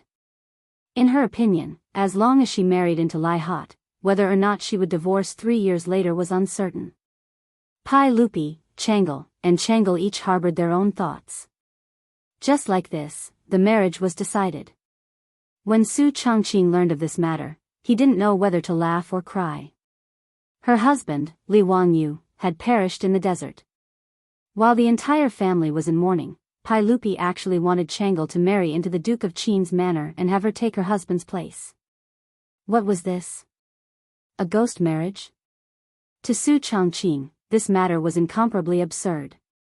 Naturally, he was unwilling to agree. Moreover, even if Chang'el were to marry into the Duke of Qin's manor, she would still have to divorce 3 years later. This was child's play. Even though Li Wangyu was no longer present, Su Chongqing was unwilling to be toyed with by the imperial family. Naturally, he rejected this absurd matter. However, after Su Chongqing's rejection, Princess Chang'el personally made a trip to Dingzhou village and complained tearfully to Su Chongqing, using her true feelings to move him. As a result, Su Chongqing simply clenched his teeth and nodded in agreement to this marriage. What Su Chongqing did not expect was that as soon as Chang'el left, Perrin and Aphrodite both knelt before him, imploring Su Chongqing to take them in place of Li Wangyu. Li Wangyu had been posthumously conferred the title of Empress of Qin by Pai Lupi. As an imperial prince, apart from his official wife, he could also take in 2 children and 10 concubines. Regardless of whether they were children or concubines, they would only be concubines with ranks. Children were of the 5th rank, while concubines were of the 6th rank. After news of Li Wangyu's death spread, Su Chongqing had originally planned to find a good family for Perrin to marry into. Seeing her so insistent, he could only helplessly nod in agreement, agreeing to take in concubines in place of Li Wangyu, taking Perrin and Aphrodite as children of the Prince of Qin. The news that the Prince of Qin, Li Wangyu's imperial consort, Princess Yanling, was going to take Princess Chang'e as another Qin Wangfei in place of her husband caused everyone in Chang'an, from the noble families to the common people, to be stupefied. Bystanders were fine. At most, they would comment on the lack of etiquette. None of them were blind enough to jump out and make irresponsible remarks about this matter. Only Zhangsun Wuji and Zhangsun Chong were so infuriated that they were about to die. Because of this, Zhangsun Wuji fell gravely ill and took a leave of absence. After recuperating at home for several months, he finally recovered. While Zhangsun Wuji was infuriated to the point of being bedridden, Pai Lupi had his most beloved daughter of the first wife, Princess Chang'e, marry into the Prince of Qin's household in a grand fashion, becoming Li Wangyu's second imperial consort. After the hubbub, the Prince of Qin's household once again closed its doors to guests. A group of widows and orphans closed their doors, ignoring worldly affairs and refusing to see any guests.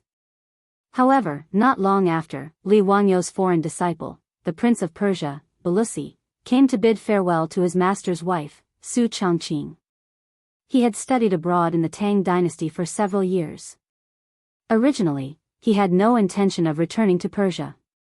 However, after Li Wangyu's death, Balusi was deeply saddened. After taking care of Li Wangyu's funeral, he had no intention of continuing to stay in Chang'an. After bidding farewell to his master's wife and reluctantly bidding farewell to Ma Zhou and his other friends, everyone sent Balusi off at Ba Bridge. The capital of the Sassanid dynasty of Persia was located at Ardashir by the Red Sea, which was later known as Firuzabad in Iran. It was very far away from Chang'an. Balusi's group traveled lightly on horseback. However, they still traveled for half a year before finally arriving at their hometown. After learning that his son had returned from studying abroad, the Persian monarch, Yazdegerd III, was overjoyed. He personally went out of the city to welcome Balusi. "My dear child, the gods bless you. You have finally returned safely from the distant east." Yazdegerd III hugged Balusi, whom he had not seen in a long time. Balusi's elder brother, Arohan, also tightly hugged his brother. After a few words of reminiscence, Yazdegerd III pulled his son onto his horse, preparing to return to the castle. "Balusi, come. Ride my horse." Arohan asked his servant to bring his horse over. "Look, this is a precious horse that I recently got. It also comes from the east." Balusi smiled and shook his head. Just as he was about to reject his elder brother's kindness, his expression froze in the next second. After a long while, he squeezed out a sentence from between his teeth. Saw Luzi. God above, it is Saw Luzi. Chapter 1007. As Pai Lupi's favorite mount, Sasha Luzi's appearance was naturally quite handsome and unique. The purple swallow leaps, the bone-tongued divine steed, the spirit of the 3 rivers, the might of the 8 formations, this was Li Er's praise for Sasha Luzi. A pure purple steed was extremely rare. On the other hand, Aloran, Bilo's brother, had someone bring over a fine horse that was completely purple in color and did not have a single strand of other hair. Aluo dared to swear with his own eyes that the purple horse in front of him was definitely the mount of his master, Li Wangyu of the Tang dynasty, Sasha Luzi. There was a very conspicuous scar on Sasha Luzi's chest. It was an arrow wound that Pai Lupi had received when he rode Sasha Luzi into battle. Aluo had been learning from Li Wangyu, so naturally, he was quite familiar with Sasha Luzi. Sure enough, when he called out Sasha Luzi's name in Han Chinese, Sasha Luzi, the psychic horse, also recognized him. It snorted intimately, stretched out its big head, and rubbed against Pelos's body. "Big brother, where did you get this fine horse?" After that, Barrows pulled Arlaham over and asked in a hurry. Aluo's voice was trembling because he was too nervous. In Chang'an City, everyone thought that his master, Li Wangyu, had been buried in the desert. When Li Wangyu had the accident, he rode Sasha Luzi out for a walk. Unexpectedly, he encountered a sandstorm and disappeared. His whereabouts were unknown. It had been a year and a half since Li Wangyu's accident. If Sasha Luzi was safe and sound, but mysteriously appeared thousands of miles away in Persia, then did that mean that his master, Li Wangyu, was not killed? Aluo and Yazdegard III were shocked by Aluo's reaction. They did not understand what he meant. "What do you mean, Aluo? Do you know my horse?" Aluo asked, puzzled. "Brother, yes, I know this horse. It's called Sasha Luzi. Quick, tell me, where did you get this horse from? This is very important, no, very important." Aurora scratched his head in confusion. "I spent a lot of silver coins to buy this horse from a caravan a few months ago."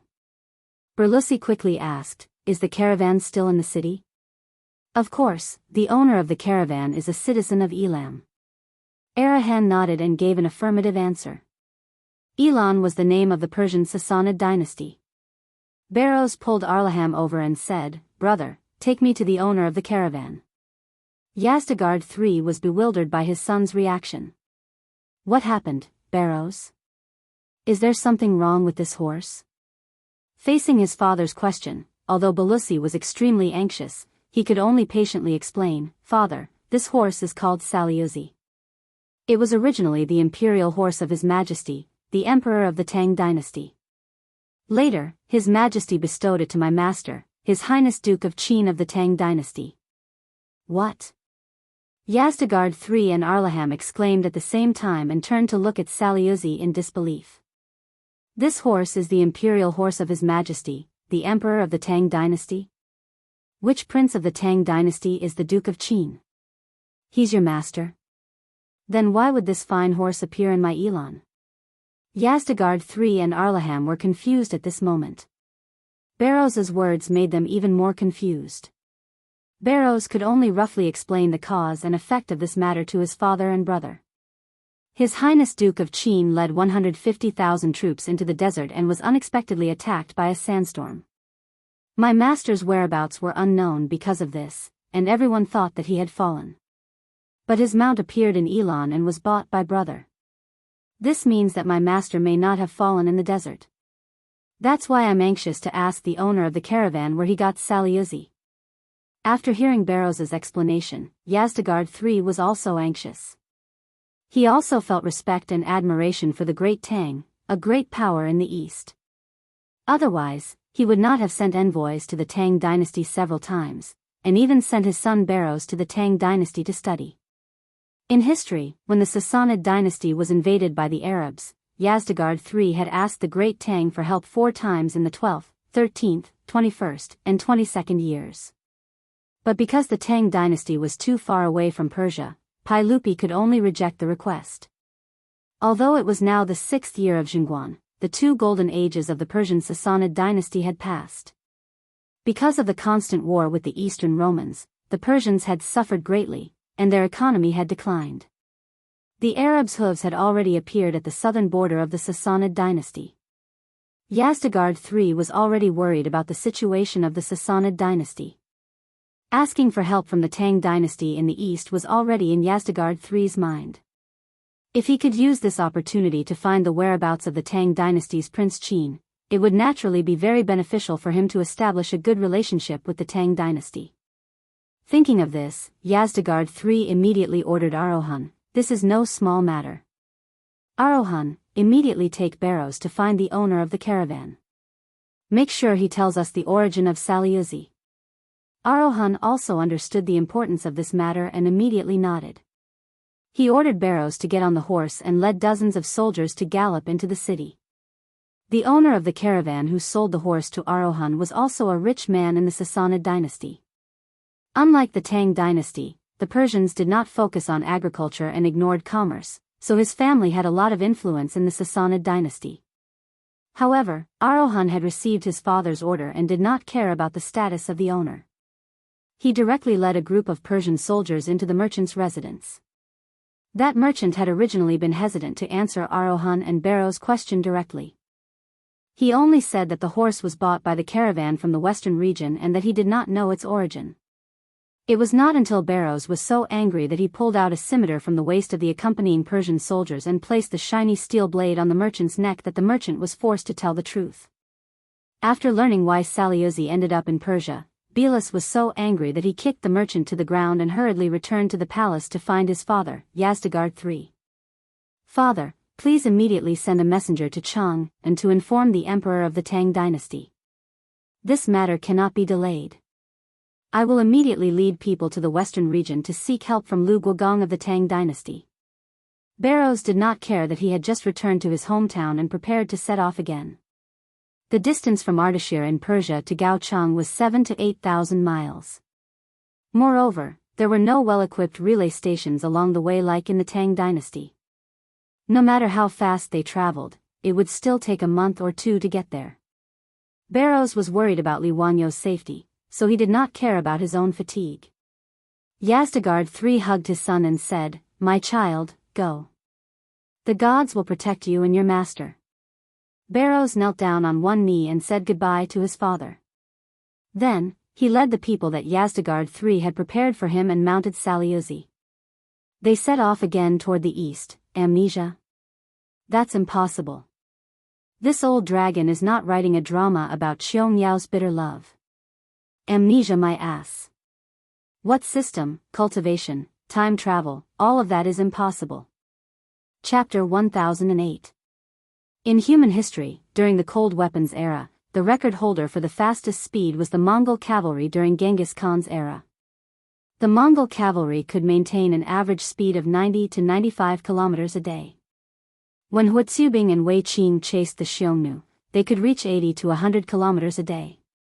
As for the record holder, it was the Eight Banners cavalry who set a record of 180 kilometers a day during the Shun rule of the Qing dynasty. As for Belusi's group, they were all like the Mongol cavalry, each of them being given 3 horses. Under Belusi's constant urging, they traveled day and night toward the east. 7,000 to 8,000 miles took Belusi just a month to reach Gaochang city. His speed was comparable to the Mongol cavalry. Qing Yaojin naturally recognized Belusi. When he learned that Li Wanyo's disciple, the Persia Prince Belusi, wanted to meet him, he was a little stunned. When Qing Yaojin ordered his men to bring in Belusi, who was so thin that he was almost out of shape after a month of hard work, he couldn't help but be shocked. "Belusi, how did you end up like this? Why didn't you stay in Chang'an City? Why did you come to Gaochang City?" Qing Yaojin did not know that Belusi had returned to Persia, so he asked. "Duke, half a year ago, I said goodbye to His Majesty and Master's wife and returned to Persia," Belusi explained. "Then why did you come to Gaochang City instead of Persia?" Qing Yaojin did not understand. Belusi did not explain, directly ordering people to bring Sasha Luzi in. "Duke, look at this horse." Due to rushing for 7,000 to 8,000 miles, even a horse like Sasha Luzi was so tired that its fur was not as bright. However, Qing Yaojin was able to recognize it right away. The old hooligan jumped up like he had seen a ghost. "Isn't this Sasha Luzi?" "Belusi, tell me, where did you find Sasha Luzi?" "Since Sasha Luzi is still alive, then is Zio okay? Where is he now?" Belusi smiled bitterly. "Duke, this is the reason why I rushed from Persia to Gaochang City. After I returned to my homeland, I accidentally discovered that someone had sold Saliusi to my homeland. Moreover, it just so happened that it was sold to my elder brother. It was a long story, so Belusi did not keep Qing Yaojin in suspense. He told Qing Yaojin everything that he knew, spilling the beans from a bamboo tube. It turned out that back in the city of Ardashir, the Persian merchant was forced to reveal the truth as he had no other choice. Shaluzi was indeed brought back from the western regions by his caravan. However, it wasn't purchased through any proper channels. It was stolen goods. Due to the enormous profits from trade between the East and the West, the Silk Road of the western regions had attracted countless caravans, transporting all sorts of precious goods and treasures back and forth. From a certain point of view, the Silk Road could be called the Golden Road, and the caravans were like flowing rivers of gold. Such a huge amount of wealth attracted not only many merchant groups, but also many bandits. Other than the challenges of nature such as sandstorms, quicksand, and lack of water, the biggest enemies of the caravans were the various bandits and desert robbers of the western regions. These bandits and desert robbers would often choose to ambush caravans that were resting at night, killing and robbing. They were very vicious. However, no matter how vicious the bandits and desert robbers were, the gold, silver, and jewels they robbed could not be eaten or drunk. Therefore, these bandits and desert robbers of the western regions all had their own channels to dispose of their stolen goods. They would hand over the gold, silver, jewels, and precious porcelain to the caravans that colluded with them. The caravans would then sell these stolen goods and exchange them for the weapons, equipment, food, wine, and even women that the bandits and desert robbers needed. The Persian merchant who sold Sasha Luzi to Arohan and his caravan were engaged in such activities. According to him, Sasha Luzi had been acquired by his caravan from a group of desert bandits named Black Sand, who were entrenched in the desert. Because the desert robbers mostly used camels as their mounts, even if Sasha Luzi was a rare horse, it was not very useful to the desert robbers. Therefore, it was handed over to the caravan for them to dispose of the stolen goods. The owner of the caravan would never have thought that after more than 10 years of colluding with the desert robbers to dispose of their stolen goods, he would be overthrown because of a horse. He also did not expect that Prince Bilas would recognize the horse from the east 7 to 8,000 miles away from the western regions, not to mention how regretful the owner of the caravan was and how Yazdegerd III would punish him. After hearing Bilas' words, Qing Yaojin's mouth was so wide open that his fist could be stuffed in. Damn it, Sasha Luzi actually fell into the hands of the desert robbers? Is Zio also in the hands of the desert robbers? Bilas shook his head. I don't know about this. That merchant also did not know the whereabouts of Master. He only received the stolen goods from the desert robbers. As for the origin of the stolen goods, they did not care at all. However, I suspect that Master lost his way because of the sandstorm and was accidentally captured by the desert robbers. Sasha Luzi was handed over to the caravan to dispose of their stolen goods, and Master might still be imprisoned in the desert robbers' lair. Duke, I rushed here from my homeland to ask you to immediately send troops to attack the desert robbers' lair and rescue Master. He rushed to Gaochang in such a hurry because he was worried that something would happen if he delayed. In fact, Bilas also did not know whether Li Wangyu was still alive or not. With the way the desert robbers did things, they did not have the habit of leaving people alive.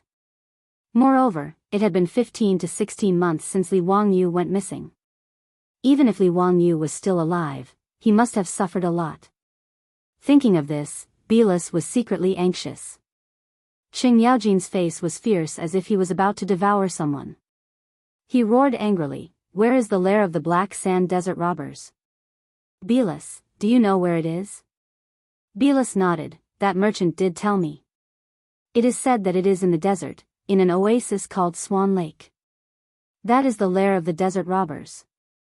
He reached out and took out a roll of parchment. Duke, this is the map I asked the merchant to draw. This is Swan Lake. Qing Yaojin snatched the parchment and looked at it carefully. He could not help but curse, damn it, they actually hid so far away. No wonder the army of more than 100,000 couldn't find them after searching for so long. The Teng'er Desert was the fourth largest desert in Wuxia. It was nearly 500 miles long from north to south and 300 miles wide from east to west. The Swan Lake on the map was 200 to 300 miles away from the place where Li Wangyu was killed. It was already in the territory of the Shui-Intua Khanate in the north of the desert. The army searched everywhere in the desert, but they only searched about 100 miles around the starting point. They did not expect Sasha Luzi to run so far away to the desert robbers' lair. Qing Yaojin immediately ordered people to call a few guides and ask them to identify the specific location of the desert robbers' lair on the map. The guides said that they were not familiar with the location marked on the map and could only try to lead the army forward. This was actually very normal. In an era without satellite navigation, even the most experienced guides were only familiar with a few routes across the desert. In the vast desert, there were forbidden areas for life everywhere.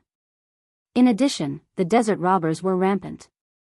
It was normal for these guides not to know the specific route. Qing Yaojin saw that the guides were also not able to determine the specific location of the desert robbers' lair and could not help but feel a little annoyed. Damn it, I don't care so much. Send someone to deliver the news back to Chang and at once. I will personally take a trip there. I don't believe that those damn desert robbers can rebel. Qing Yaojin was worried about Li Wangyo's safety. After handing over the affairs of the western region to Niu Jinda and Xue Wanjun, he personally led 10,000 cavalry and returned to the desert, preparing to attack the desert robbers' lair and rescue Li Wangyu. Chapter 1009. Ever since Li Wangyo's accident, Niu Wu and the Lai hot troops that followed Li Wangyu, Qing Chumo and the other playboys, as well as Mi Tuo and the others who came from Chang'an, led 10,000 Tang soldiers and stayed in the oasis. Everyone's mood was different. Niu Wu and the Lai hot troops did not want to return to Chang'an because they felt guilty and regretful. As Li Wangyo's troops, they were unable to protect their Langjun. This made Niu Wu and the others feel ashamed to return to Chang'an and see Su Changqing. Therefore, even though they were sure that Li Wangyu had died in the desert, Niu Wu and the Lai hot troops still searched the desert every day in vain. Rather than saying that Niu Wu and the others were searching for Li Wangyu, it was better to say that they were exiling themselves. Qing Chumo and the other playboys were sad because of their brotherly love and planned to pay respects to Li Wangyu at the place where he died. When the army returned from the western region, they were ready to leave. In comparison, the most depressed person was Mi Tuo. Pai Lupi had said that if he could not find Li Wangyu, he did not need to return to Chang'an. This meant that he wanted to see Li Wangyu if he was alive, and his corpse if he was dead. But in this vast desert, where could he find Li Wangyu's corpse? Therefore, the miserable Mi Tuo could only lead the spies of the 100 Cavalry Department and eat sand in the desert in vain. The camp where 10,000 Tang soldiers were stationed was lifeless every day. There was not a trace of cheerfulness to be seen. Even if the Western Punitive Expedition Army was unstoppable in the western region, it would not affect this place. But when Qing Yaojin led Bei Lucy and 10,000 Tang cavalry back to the oasis, the whole camp was in an uproar. Niu Wu, the one-eyed man, hugged Sha Luzi's neck and cried. He never thought that his Langjun would still have a chance to live. After Niu Wu vented his emotions with everyone, he immediately knelt down with red eyes in front of Qing Yaojin. Duke, please give the order immediately. I'm willing to be the vanguard of the army and flatten the lair of those damn bandits. The Lai hot troops all gnashed their teeth and knelt down on one knee, asking Qing Yaojin for permission to fight. Please give the order, Duke, so that we can avenge our previous disgrace. Qing Yaojin understood the intentions of Niu Wu and the others, and naturally nodded in agreement. The army stayed in the oasis for a day to replenish their water. Then, under the lead of dozens of guides, they headed toward the north of the desert. Actually, Qing Yaojin's decision was very risky. After all, the guide wasn't familiar with the desert and might get lost. It was also hard to guarantee that they would find a water source along the way. If it were not for the desert, the army would have been able to cover the distance of 200 to 300 miles in 1 or 2 days. But in the desert, even though it was an unfamiliar desert, a journey of 200 to 300 miles would take more than 10 days or even longer. The safest way was to send out a large number of scouts and guides to find the exact location of the desert bandits before the army set off. But whether it was Qing Yaojin, Bei Lucy, Niu Wu, Qing Chumo, or even Mi Tuo, they didn't want to wait any longer. Therefore, the army of 20,000 directly carried enough supplies and plunged into the vast desert. While the army of 20,000 was still searching for the lair of the desert bandits, the news of Bei Lucy finding Sasha Luzi in Persia had already been sent back to Chang'an and presented to Pai Lupi. This incredible news instantly caused an uproar in Chang'an. Pai Lupi was so shocked that he slapped the table and stood up. Li Wangyu's disciples were all crying tears of joy. In King Qin's mansion, Su Changqing hugged his son and daughter and cried again. Since Sasha Luzi is still alive, then maybe Li Wangyu is still alive. This was the unanimous thought of everyone who cared about Li Wangyu. Qing Yaojin led the 20,000 cavalrymen of the Tang dynasty and suffered a lot in the desert. After getting lost several times and almost dying of thirst in the desert, the scouts in front finally came back with good news. Swan Lake had been found. Speaking of which, finding Swan Lake was also due to luck. According to Bei Lucy, the reason why Swan Lake was called Swan Lake was because the lake covered a large area. Every spring and autumn, swans would fly to the lake and stay there, hence the name. And the scouts happened to find flocks of swans flying in the air. Following the tracks of those swans, they accidentally found the lake and the desert bandits' camp hidden in the sand dunes. According to the scouts' observation, this desert bandit group called Black Sand was indeed very large. There were no less than 2,000 desert bandits gathered in the camp. Of course, 2,000 desert bandits was a disaster for the caravan, but in front of the 20,000 cavalrymen of the Tang dynasty, it was not worth mentioning. After Qing Yaojin received the report from the scouts, he immediately led the army to attack. When the black mass of Tang cavalry appeared from the sand dunes in all directions, the desert bandits at Swan Lake were horrified to find that they were surrounded and could not escape even if they had wings. 20,000 fully armed and brightly armored elite cavalrymen of the Tang dynasty could deal with more than 2,000 desert bandits without any suspense.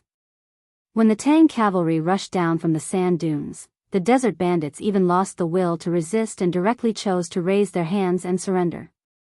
The leader of the desert bandits could never imagine why the Tang cavalry would appear here, let alone why the Tang army would encircle and annihilate them.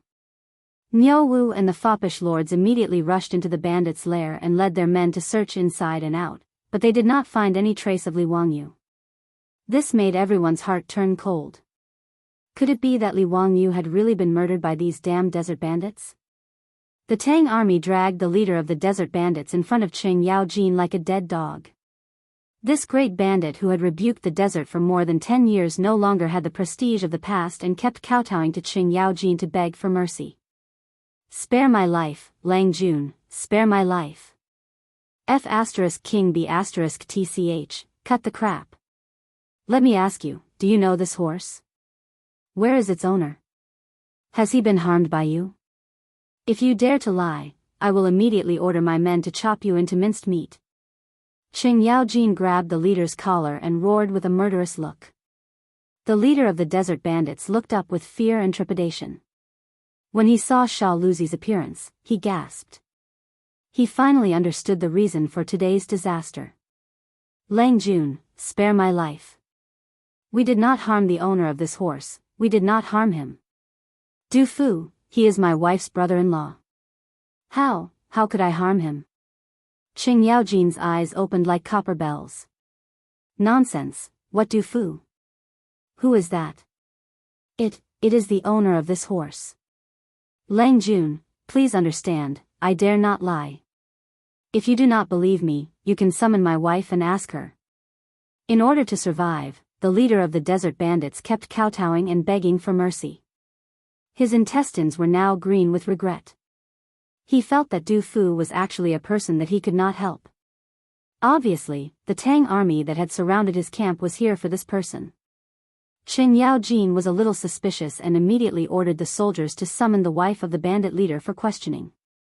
Not long after, a young woman was brought in front of Qing Yaojin. The woman bowed to Qing Yaojin. "Du Qing greets Lang Jun.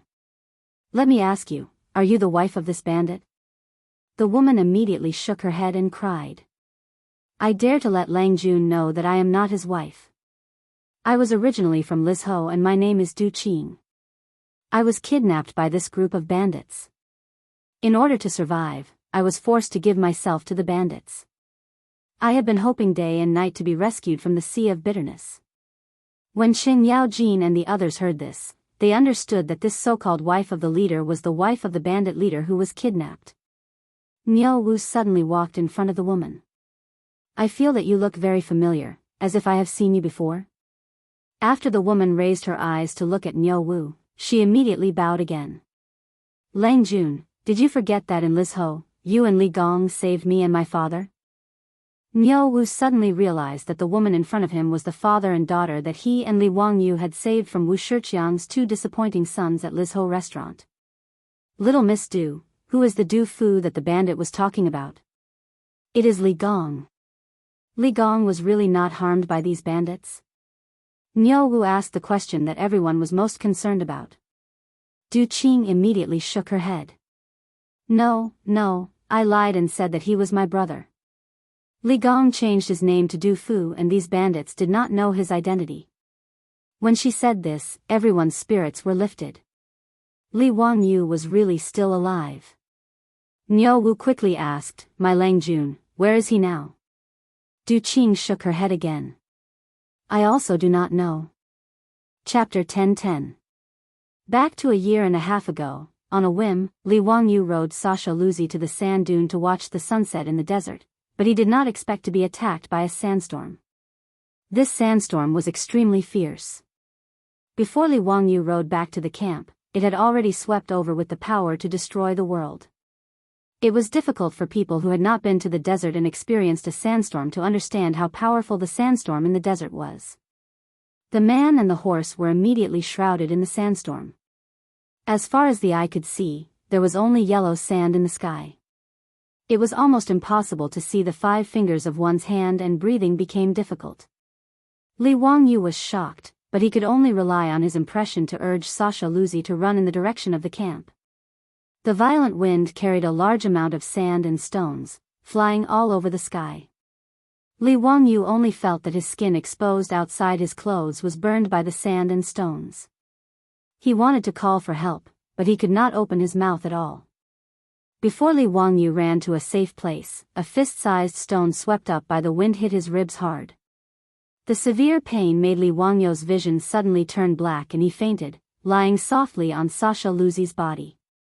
Although Sasha Luzi was a precious horse, it had never encountered such a situation. Under the shock and without Li Wangyu's control, it instinctively ran out in the direction of the sandstorm. This run took a full 2 to 4 hours.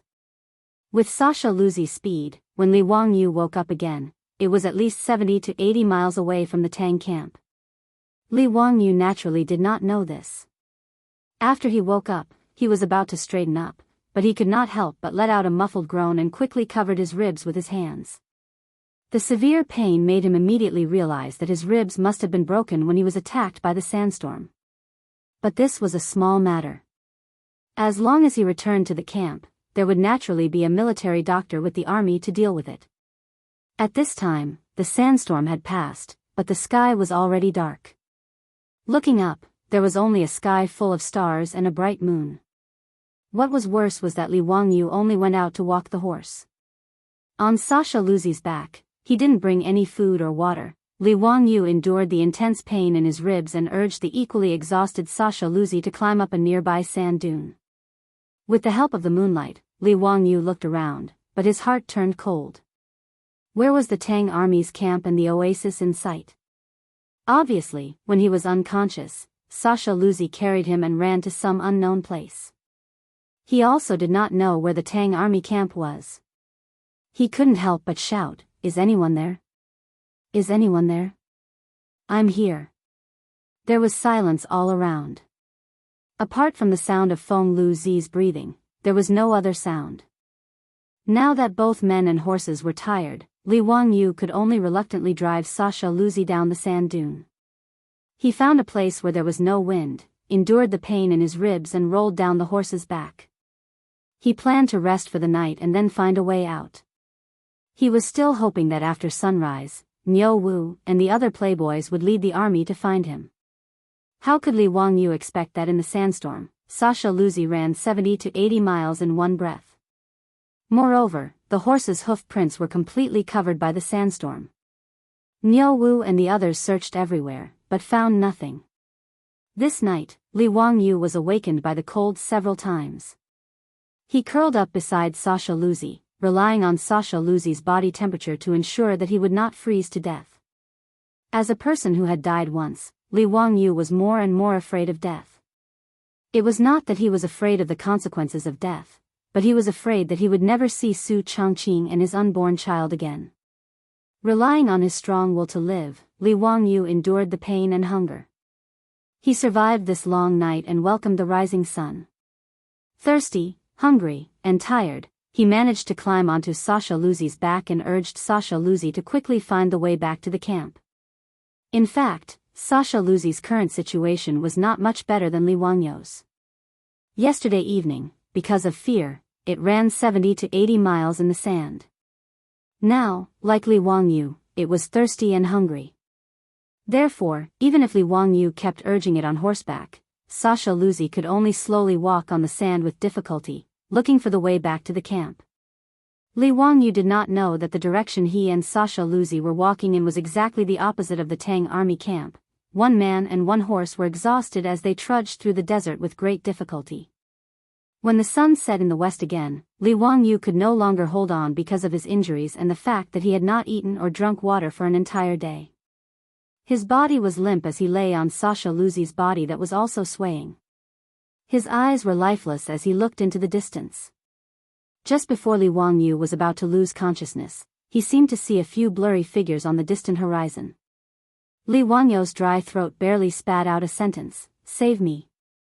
Then his head tilted and he completely fainted. When Li Wangyu was once again stimulated by the severe pain and woke up, he was shocked to find that his hands and feet were tied, like a commodity placed horizontally between the humps of a camel. Every time the camel bumped, it stimulated the wound on his waist. It was so painful that the beads of sweat on his forehead immediately fell down. Li Wangyu immediately realized that before he fainted, the figures he saw were not the reinforcements he expected. It seemed to be different from what he imagined. He resisted the pain and did not let himself groan. He pretended to be unconscious and secretly looked around. He saw that he was in a camel caravan. His beloved horse, Sasha Luzi, was also tied behind the camel and was moving forward with the camel caravan. The people on the camels around him were obviously not good people. Their ferocious appearance, the weapons at their waists. In addition to his current tied-up appearance, Li Wangyu immediately thought of a word: desert bandits.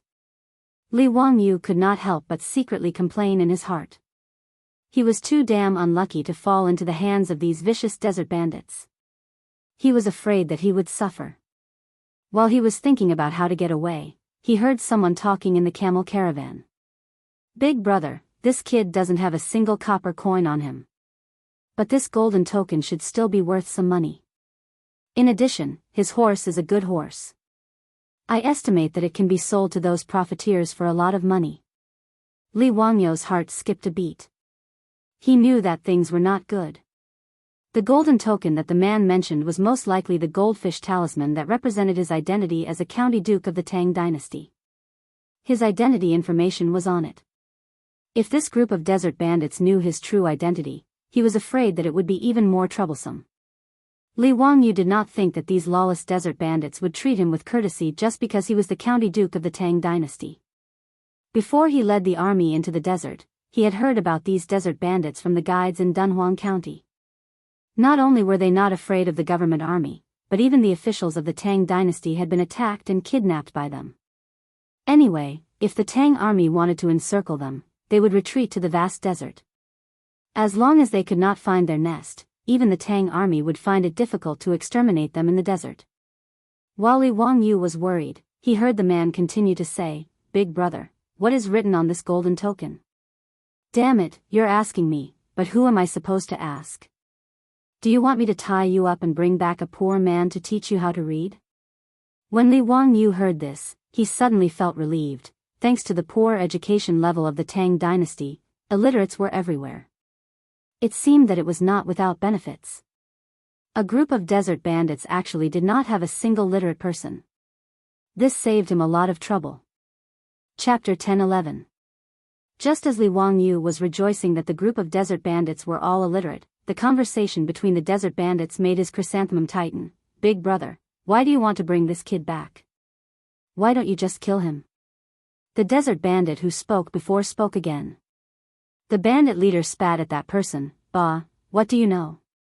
This kid's skin was soft and tender, and his appearance was delicate and pretty. He was also a valuable commodity. After a while, when those barbarian merchants come to collect the goods, we'll sell this kid and his horse to those merchants. This kid can also be sold for money? Why would those barbarian merchants buy him? Huh, you don't know, the Persians like men, even more so than the Tang dynasty. Moreover, this kid is exotic in Persia, he's even more popular. TSK, there's such a thing? If I had known earlier, I wouldn't have killed those hostages. Wouldn't that be a waste? Waste my ass, those people are either old or have thick skin and are unbearably vulgar. Why would the barbarian merchants be willing to spend money to buy them? What's the point of keeping them? Big brother is indeed wise, huh, looks like this hunting trip wasn't in vain. Tell the brothers to be more careful these days, don't go out hunting for the time being. Now that the Tang army has crossed the border to attack the western regions, we shouldn't ask for trouble. Don't worry, big brother, we won't touch the tigers but... Oh right, big brother, this kid isn't also from the Tang army, is he? The bandit leader shook his head. That's impossible. The scouts reported that the nearest Tang army is still 100 miles away. If he's from the Tang army, he can't run that far alone. Looking at this kid's delicate appearance, he's probably a young master from some aristocratic family, thinking that the desert is a place to go for an outing, and came here to die. Who cares who he is, in short, since he's fallen into our hands, it's not up to him. Huh, that's right, that's the truth. The group of desert bandits spoke happily, but Li Wangyo's heart was cold. If what these bandits said was true, and he was sold to Persia as a prostitute, then he'd rather kill himself. For the next few days, Li Wangyu was thinking about how to escape, but those desert bandits didn't give him any chance at all. Other than feeding him some food and water to ensure that he wouldn't starve to death, he didn't pay any attention to him at all. When the desert bandits were resting, they would tie him up like a dumpling with cowhide rope, making him unable to move at all. In the eyes of the desert bandits, Li Wangyu was just a commodity. This made Li Wangyu, who had prepared a bellyful of excuses to fool these desert bandits, unable to use them. He felt aggrieved and uncomfortable. The desert bandits wandered around the desert for a few days before returning to their lair. Li Wangyu was still tied up and thrown on the camel's back like a cargo. When he crossed the top of the last sand dune, the scenery in front of him made Li Wangyu feel refreshed. What a tranquil and serene desert lake. Below the sand dune, tens of thousands of malin flowers were in full bloom around the lake. The lake water was clear and bright, and wild ducks, gray cranes, and swans were flying up and down on the lake, adding a bit of vitality. There was a camp by the lake, which was obviously the lair of the desert bandits. Li Wangyu cursed in his heart. It was a pity that such a magnificent desert lake was actually occupied by these damn desert bandits. It was really a waste of God's gift. Now that Li Wangyu couldn't even take care of himself, he could only say a few words of regret in his heart. As for what would happen next, he had no idea. But as the saying goes, there is no story without coincidences. Li Wangyu didn't expect that in the desert bandits' camp, he would actually meet the father and daughter that he and Su Changqing had saved from the hands of Wu Shiqiang's two disappointing sons when they left home to travel to Lizhou. And it was precisely this father and daughter pair that had temporarily saved Li Wangyu, preventing him from being sold to the Persian merchants like Shaluzi. This father and daughter pair, after leaving Lizhou, took the 10 taels of gold that Wu Shiqiang had given them as compensation and prepared to seek refuge with their relatives. But their relatives died unexpectedly, and the father and daughter pair had no choice but to run to Dunhuang County, planning to make a living here. Ever since Dunhuang County was established as a trade hub, it became more and more prosperous. There was an endless stream of people from the Central Plains who came to make a living here. In the end, this father and daughter pair didn't even have time to settle down in Dunhuang County before they met with desert bandits halfway. That woman was called Du Qing, and she was harassed by Wu Shiqiang's two sons back then. Naturally, she had some beauty. Du Qing was valued by the leader of the desert bandits and was directly snatched back to be his wife. As a weak woman, Du Qing could only helplessly enter the bandits' lair to protect herself. When Li Wangyu was captured by the desert bandits and brought back to their lair, Du Qing recognized at a glance the benefactor that had saved her and her father a few years ago in Lizhou. Thus, Du Qing lied and said that Li Wangyu was her younger brother. Li Wangyu also took advantage of the situation and named himself Du Fu, acknowledging this sister. The leader of the desert bandits doted on the woman he had snatched, so he didn't continue to make things difficult for Li Wangyu and allowed him to stay in the desert bandits' camp beside Swan Lake. Of course, even if Li Wangyu escaped the fate of being sold to Persia, his life in the desert bandits' camp was also difficult. Those desert bandits completely treated him as a servant, ordering him around and ordering him to do things. They would beat and scold him at every turn. As for eating and drinking, they were leftovers, barely surviving. Fortunately, Li Wangyu's brain was considered smart. After recovering from the injury between his ribs, he immediately asked Du Qing for help to think of a way to get him some wine.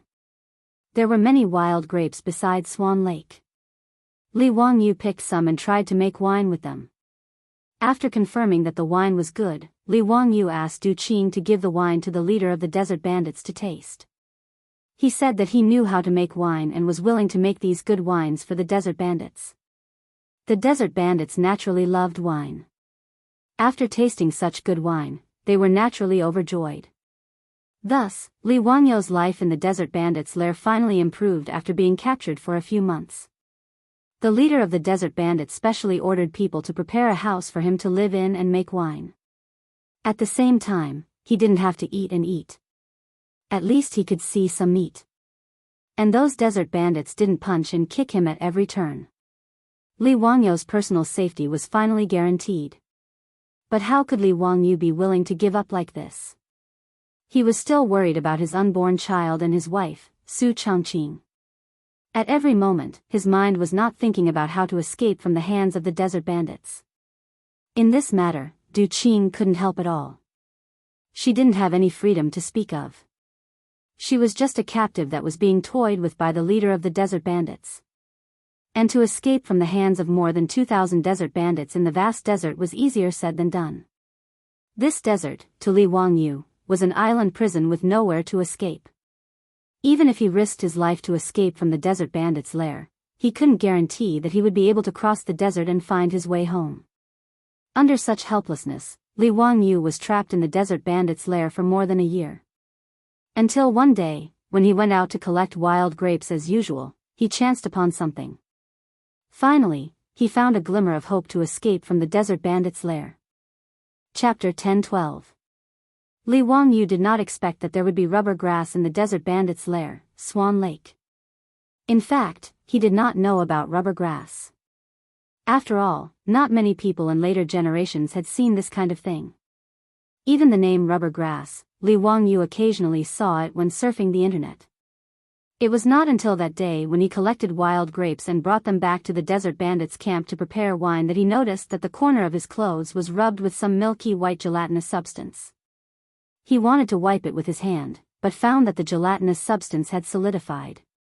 And this kind of elastic solid substance made Li Wangyu's mind immediately flash a lightning: natural rubber.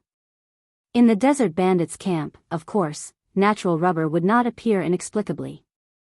The only possibility was that when he went out to collect wild grapes by the lake, his clothes were rubbed with the gelatinous substance of the rubber grass. After it solidified, this small piece of natural rubber was left. Thinking of this, Li Wangyu immediately rushed out of the desert bandits' camp like a whirlwind and ran to the area where he had collected wild grapes. After a careful search, Li Wangyu finally found a plant that looked like a dandelion.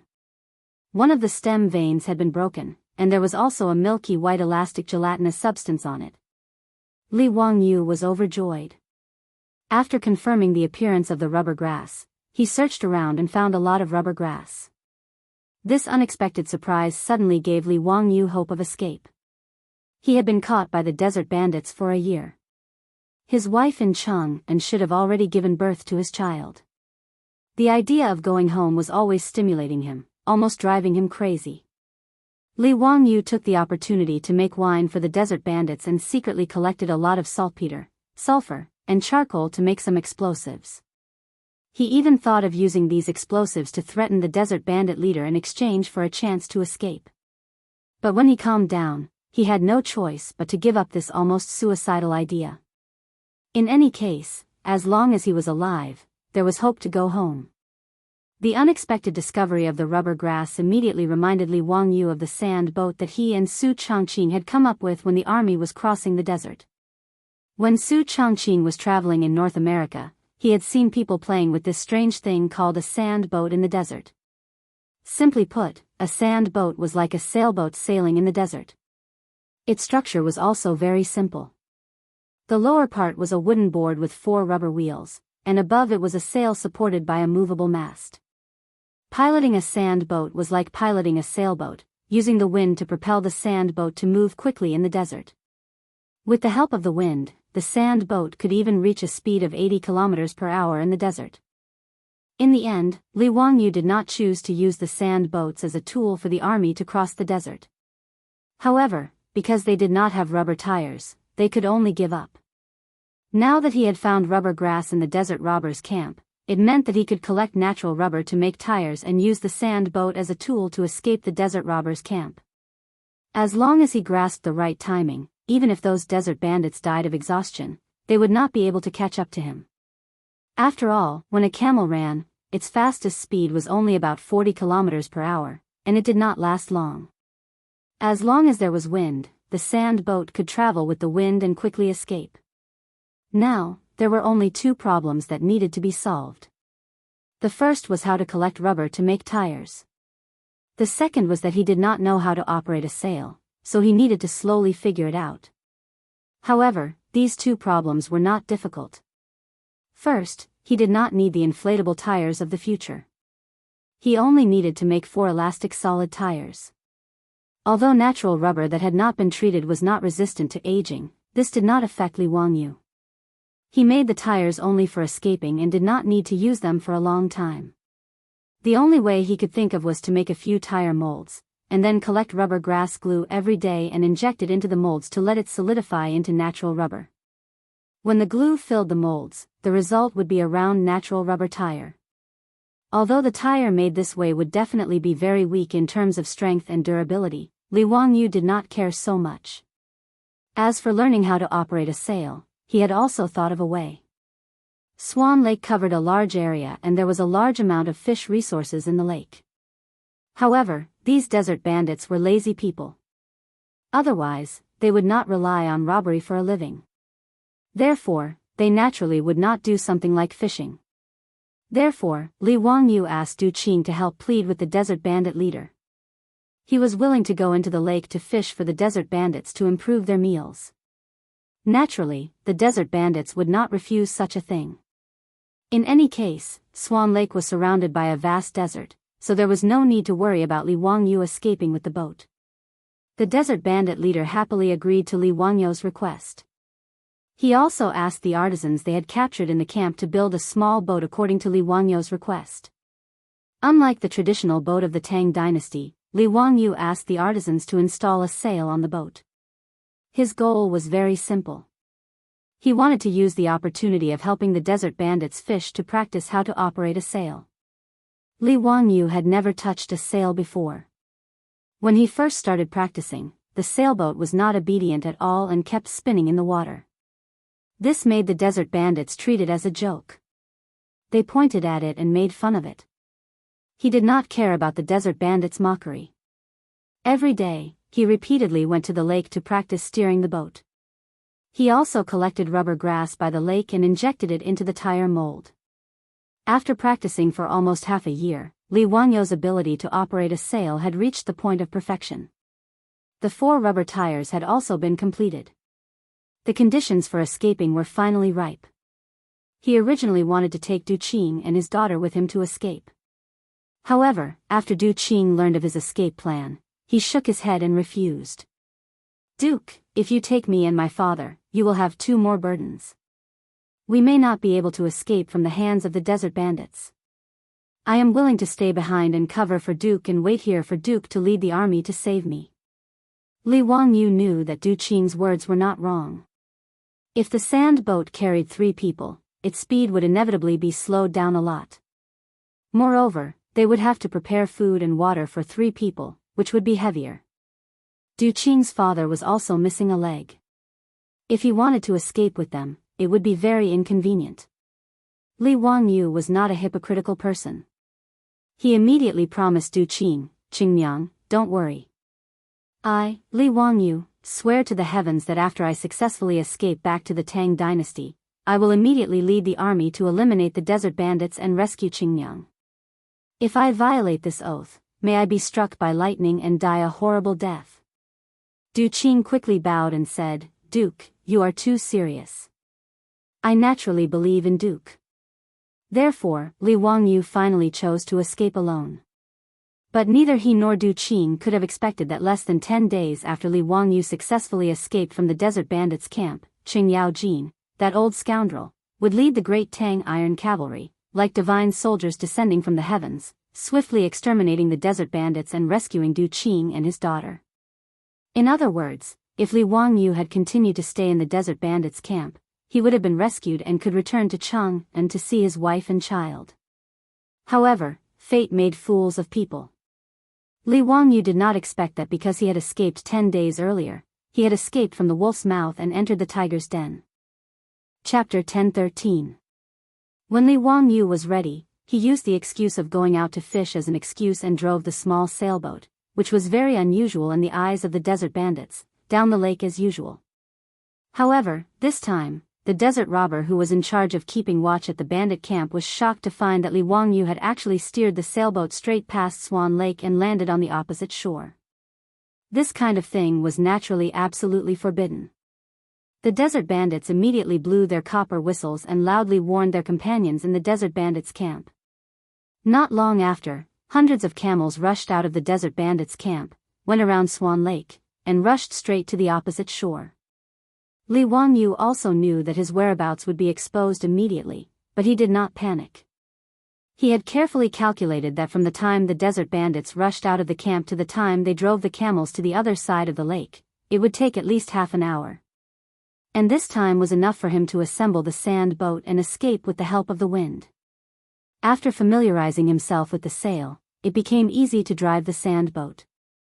When Li Wangyu had asked the craftsman to build the small sailboat, he had secretly installed 2 axles at the bottom of the boat. When he dragged the small sailboat up the sand, he directly installed the rubber tires and the sand boat was assembled. With the sail raised, the sand boat began to slowly accelerate under the push of the wind, and then it went faster and faster. But the desert bandits had never expected that before they went around the lake and caught Li Wangyu, they would be shocked to find that Li Wangyu was driving the small sailboat in the desert and it was getting faster and faster. Not long after, they saw the white sail go around a sand dune and disappear in front of everyone's eyes. They had seen a ghost.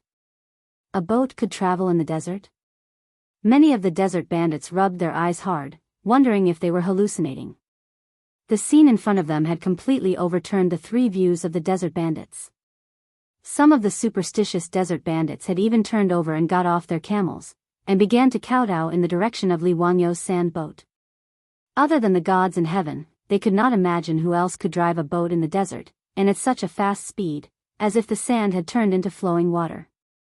This legendary scene fell into the eyes of the desert bandits, causing them to lose the courage to continue chasing. The desert bandits looked at each other and returned to the camp with waning interest, reporting to the desert bandit leader. The desert bandit leader naturally did not believe this kind of nonsense, but all of his subordinates had answered so firmly that he could not help but believe it. The suspicious desert bandit leader could only give up when faced with the fact that Li Wangyu had already escaped. Instead, he viciously tortured the pitiful Du Qing for a few days to vent his anger. But he did not expect that just a few days later, the iron cavalry of the Tang dynasty would descend from the sky. Only then did the desert bandit leader understand that he had captured someone he couldn't afford to offend back then, which led to today's disaster.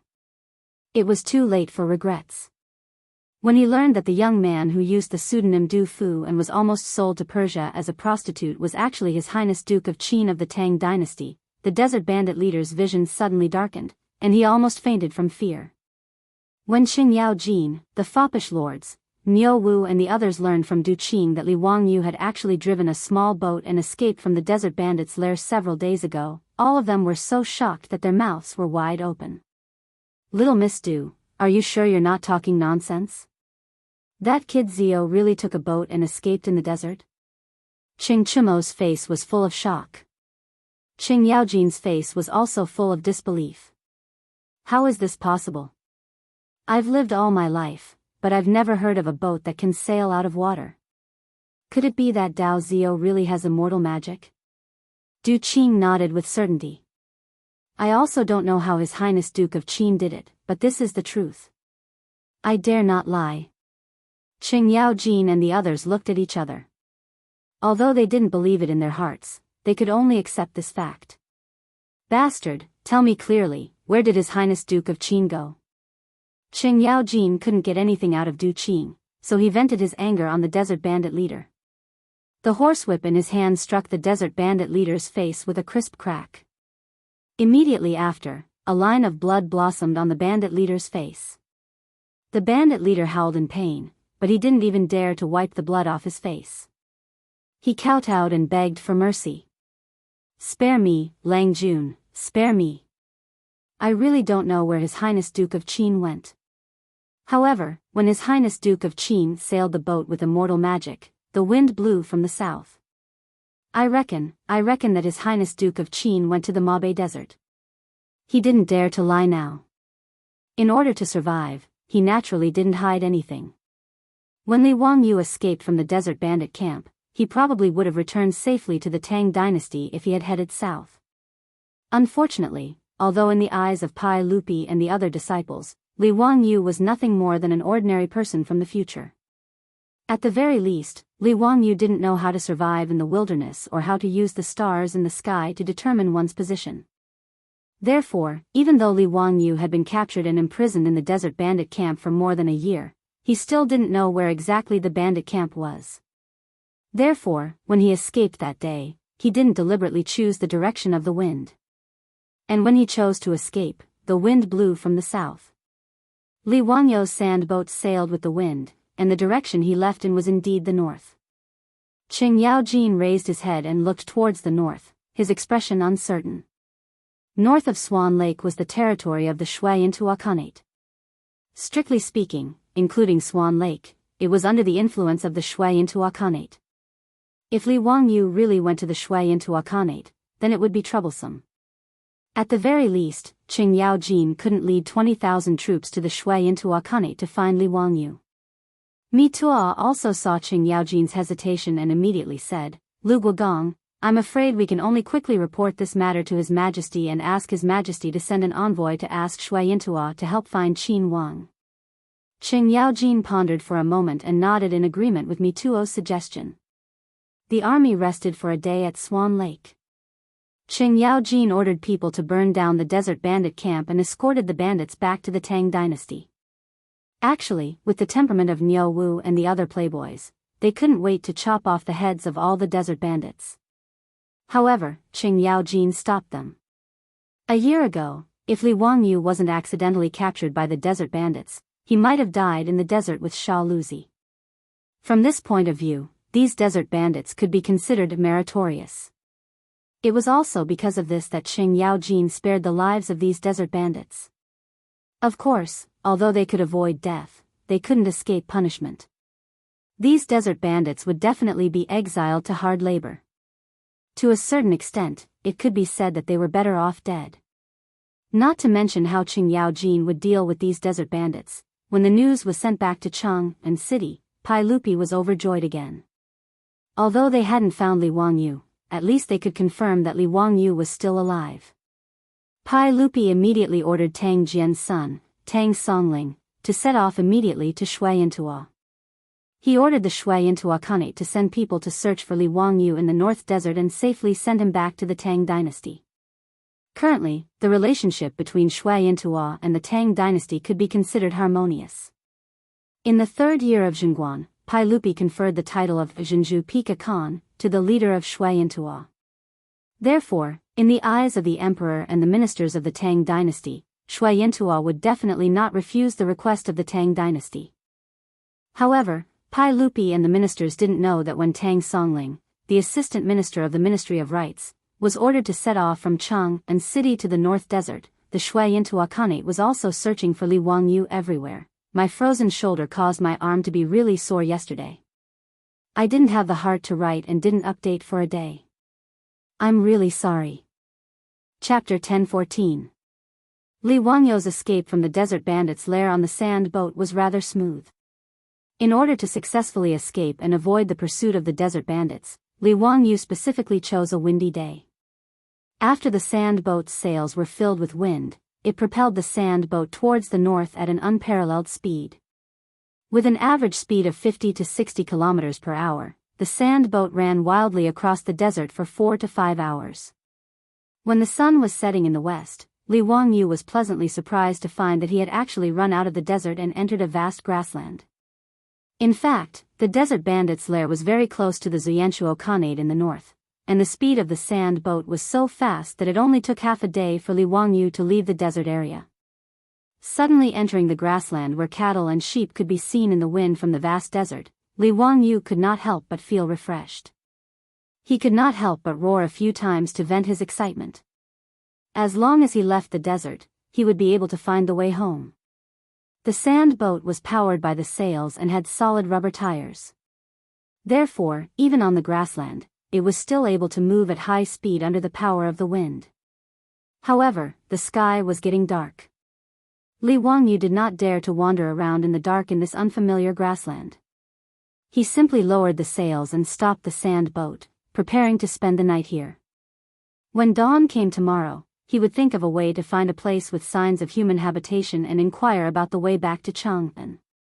For this escape, Li Wangyou, with the help of Du Qing, had stored a lot of supplies on the sand boat. Food and water were enough for him to eat for many days. Even the gunpowder that he had secretly made was all brought along by Li Wangyou. He put the gunpowder into several fist-sized clay bottles and made them into homemade hand grenades for self-defense. When needed, he only needed to ignite the fuse and then throw out the clay bottles. Li Wangyou even secretly collected a lot of iron nails and crushed stones and stuffed them into the clay bottles to increase the lethality of the homemade hand grenades. This was also the only weapon he could rely on for self-defense besides a small knife.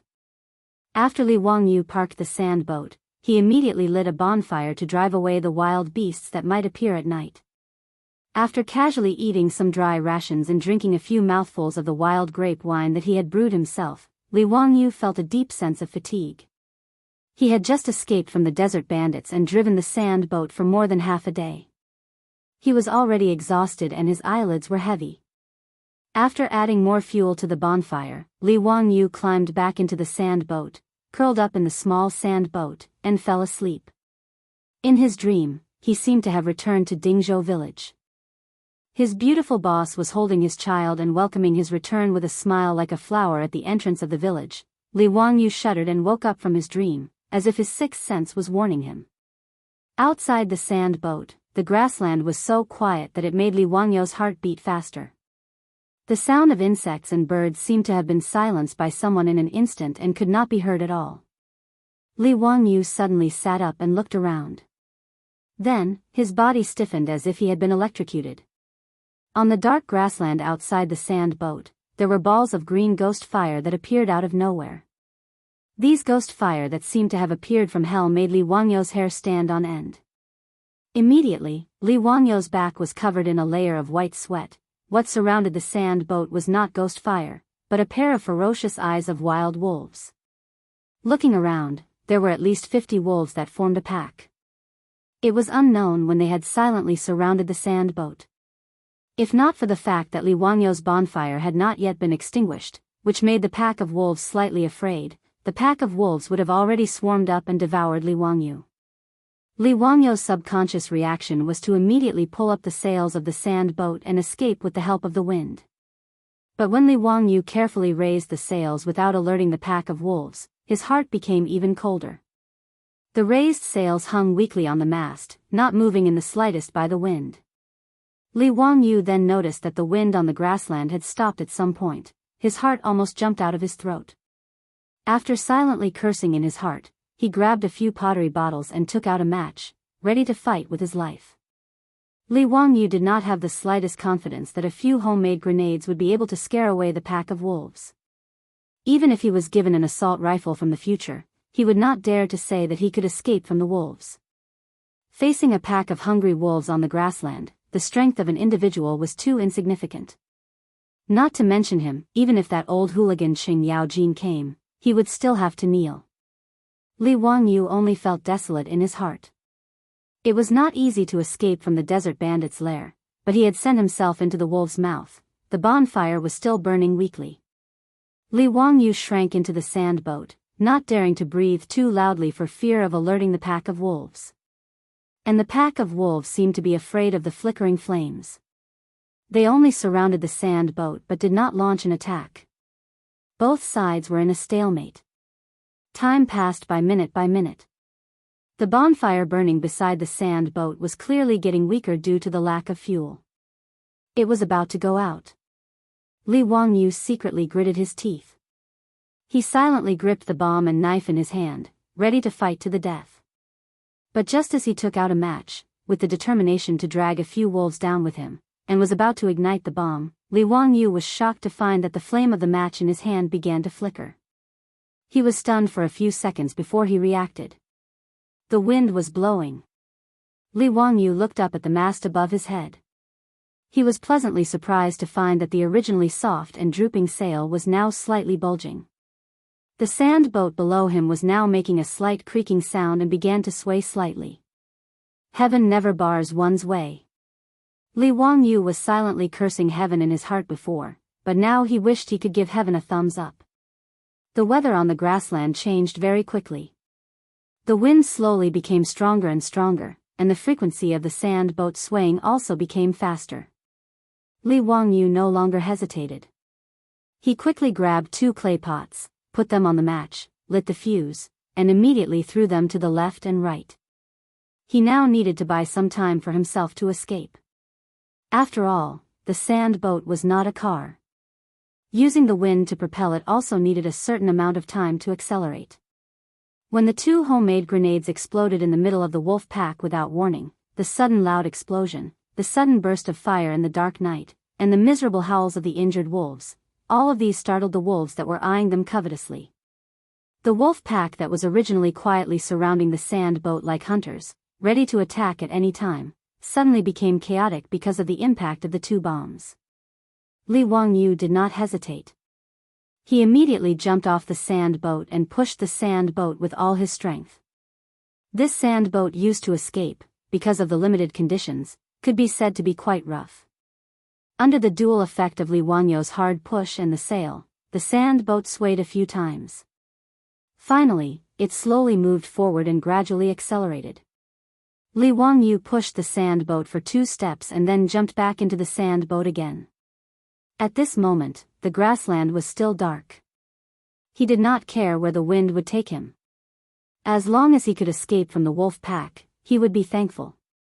When the sand boat finally started to run again under the push of the wind, the wolf pack that was previously in chaos because of the bomb attack also reacted at this moment. Accompanied by several wolf howls, the wolf pack immediately followed the sand boat and chased after it. Chapter 10:15. Li Wangyu had never expected that the wolves on the grassland could run so fast. When he drove the sand boat and rushed out of the wolf encirclement while the wolves were in chaos due to the explosion, the wolves chased after him. Their speed was so fast that Li Wangyu felt his scalp tingle. How could he know that wolves could run at a speed of 50 to 60 kilometers per hour?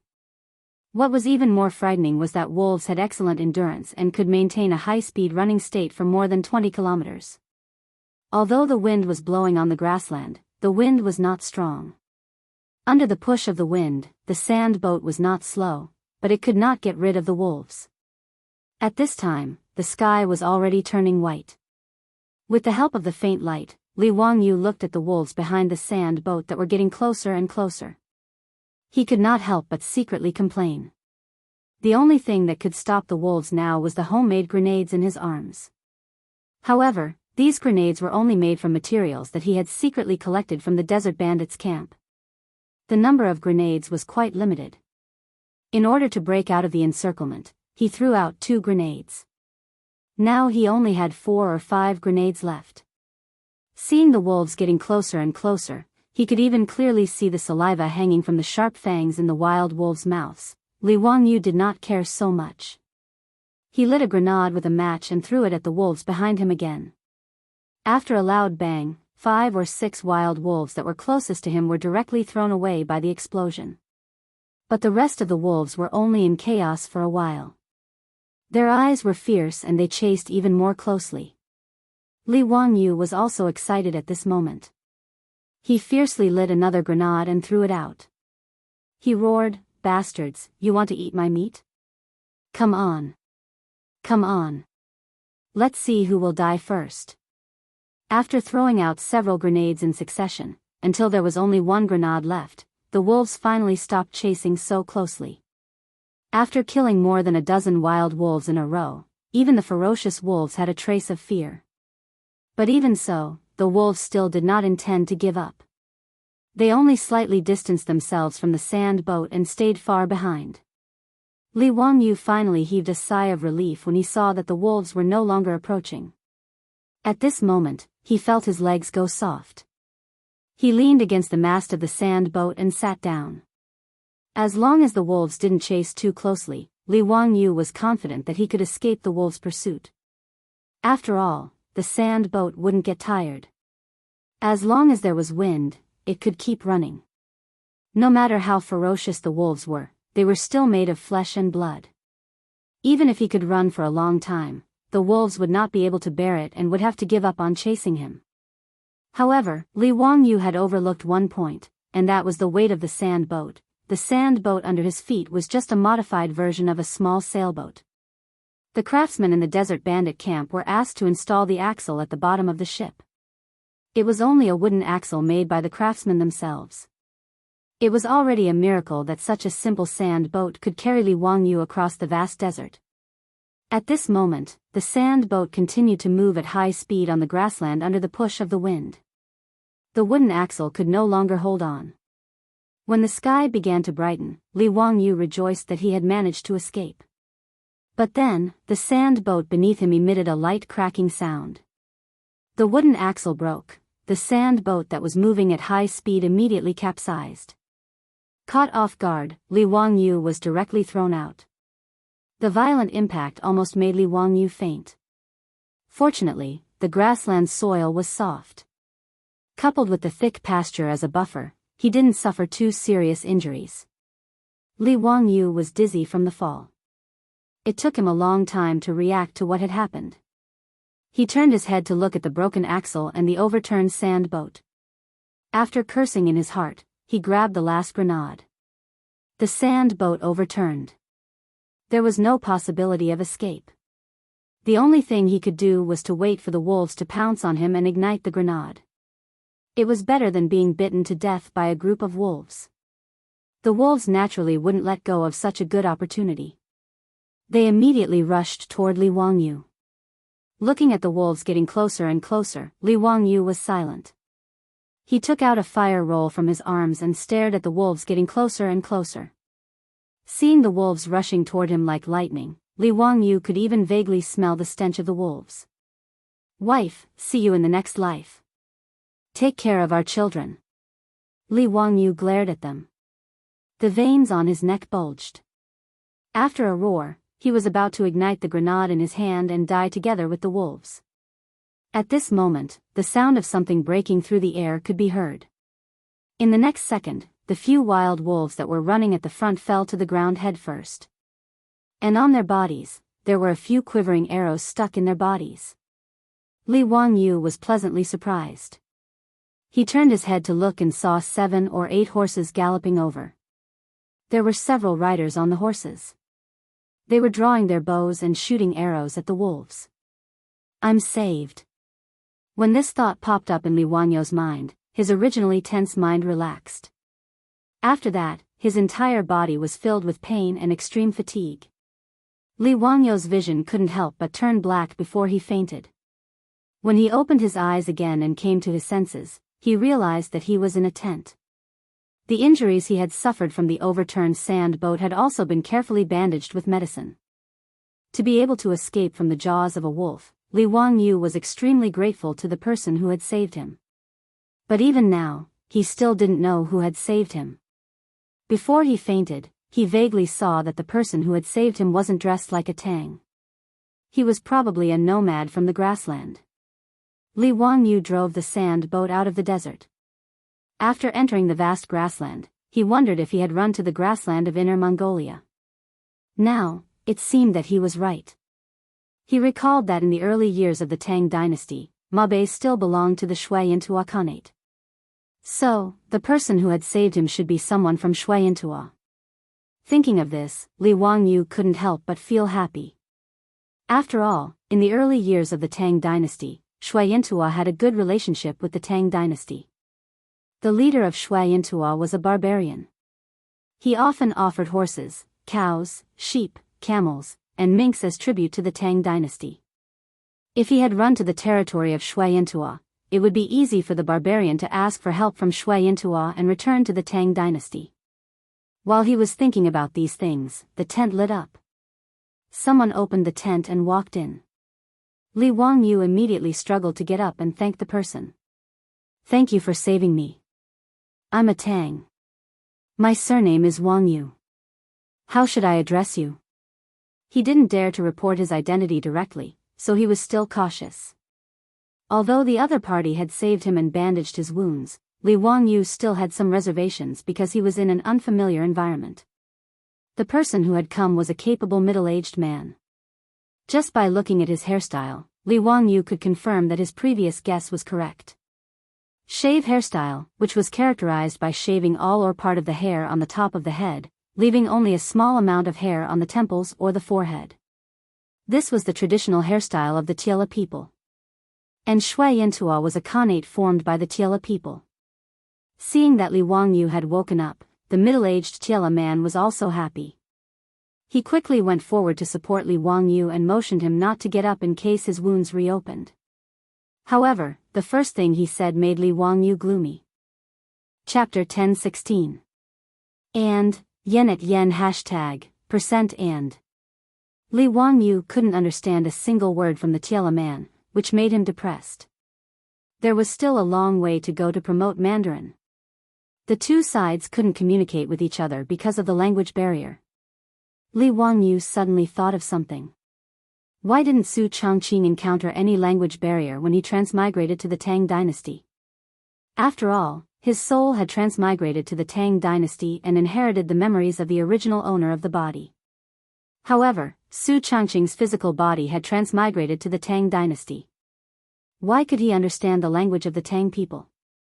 The official language of the Tang dynasty was based on the Sui dynasty's Chiayun, which was called Hanin, or Chinin.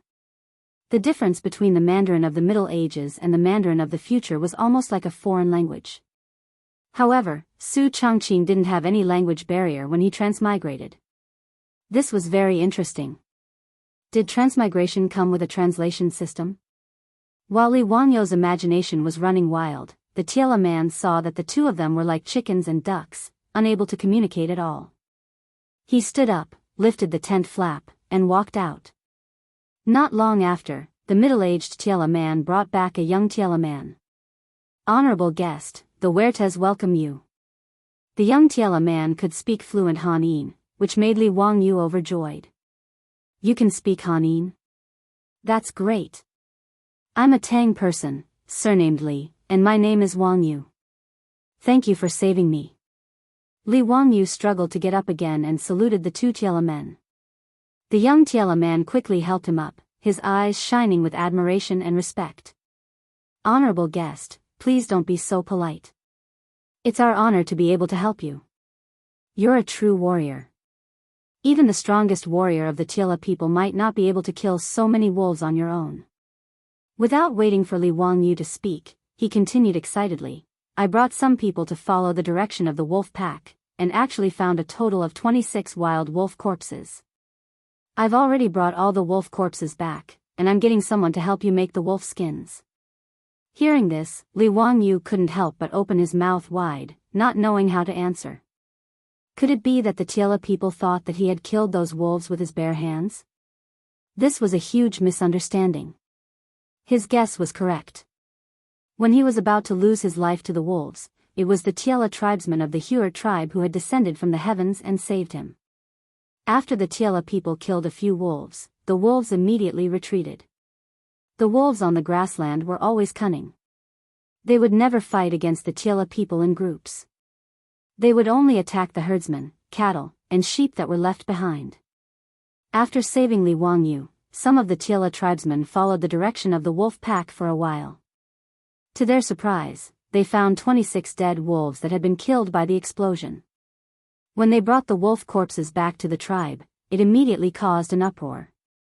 In the eyes of the Tiela people, Li Wangyu didn't have any weapons other than a small knife.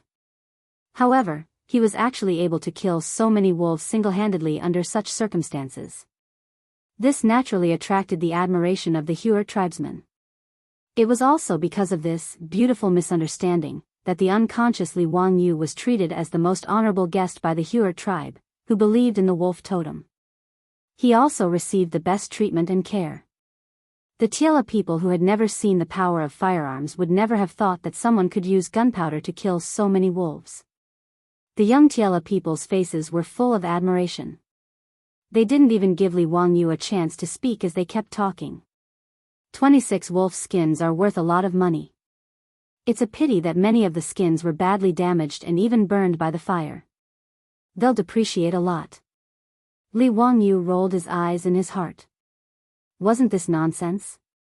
How could a wolf that had been killed by a grenade still have its fur intact? While Li Wangyu was thinking about how to explain this misunderstanding, the Tiela man took out a string of items from his bosom and put them on Li Wangyu's neck without any explanation. Li Wangyu took a closer look and found that it was actually a necklace made of wolf fangs. Tsk tisk, that's amazing. 26 wolf fangs. Even the strongest warriors in the Hure tribe don't have that many wolf fangs. If you go out, the most beautiful girls in the tribe will be willing to enter your tent. Li Wangyu didn't know whether to laugh or cry. He vaguely remembered that the Tiela people seemed to worship the wolf totem. It was the greatest glory to hang the fangs of the wolves that they had killed with their own hands. The Tiela people in front of him all had different numbers of wolf fangs hanging around their necks. This was obviously the Tiela people's Medal of Honor. Including the wolf skins, they were all popular goods in the Jianghu Khanate, so it wasn't strange. Li Wangyu only felt that since the Tiela people worshipped the wolf totem, why would they take the honor of killing wolves as a form of honor? Why did this logic feel weird? As for the Tiela people's misunderstanding, Li Wangyu didn't plan to explain it clearly for the time being. After all, although these Tiela people saved him and didn't seem to have any bad intentions, he was alone in this unfamiliar environment. It wasn't a bad thing for others to misunderstand his martial arts value. Through this talkative young man in front of him, Li Wangyu understood many things. This tribe called Hure was a small Tiela tribe in the Jianghu Khanate. The middle-aged Tiela man was the leader of the Hure tribe, Shijia. The talkative young man was called Adai. Li Wangyu couldn't help but roll his eyes after hearing his self-introduction. What kind of lousy name is this? Taking advantage of others? Adai? Father? The Tiela people didn't have surnames, only names. Using Adai's words, in the Tiela language, Adai meant boss, the same meaning as the Tang people called him Dalong. Adai.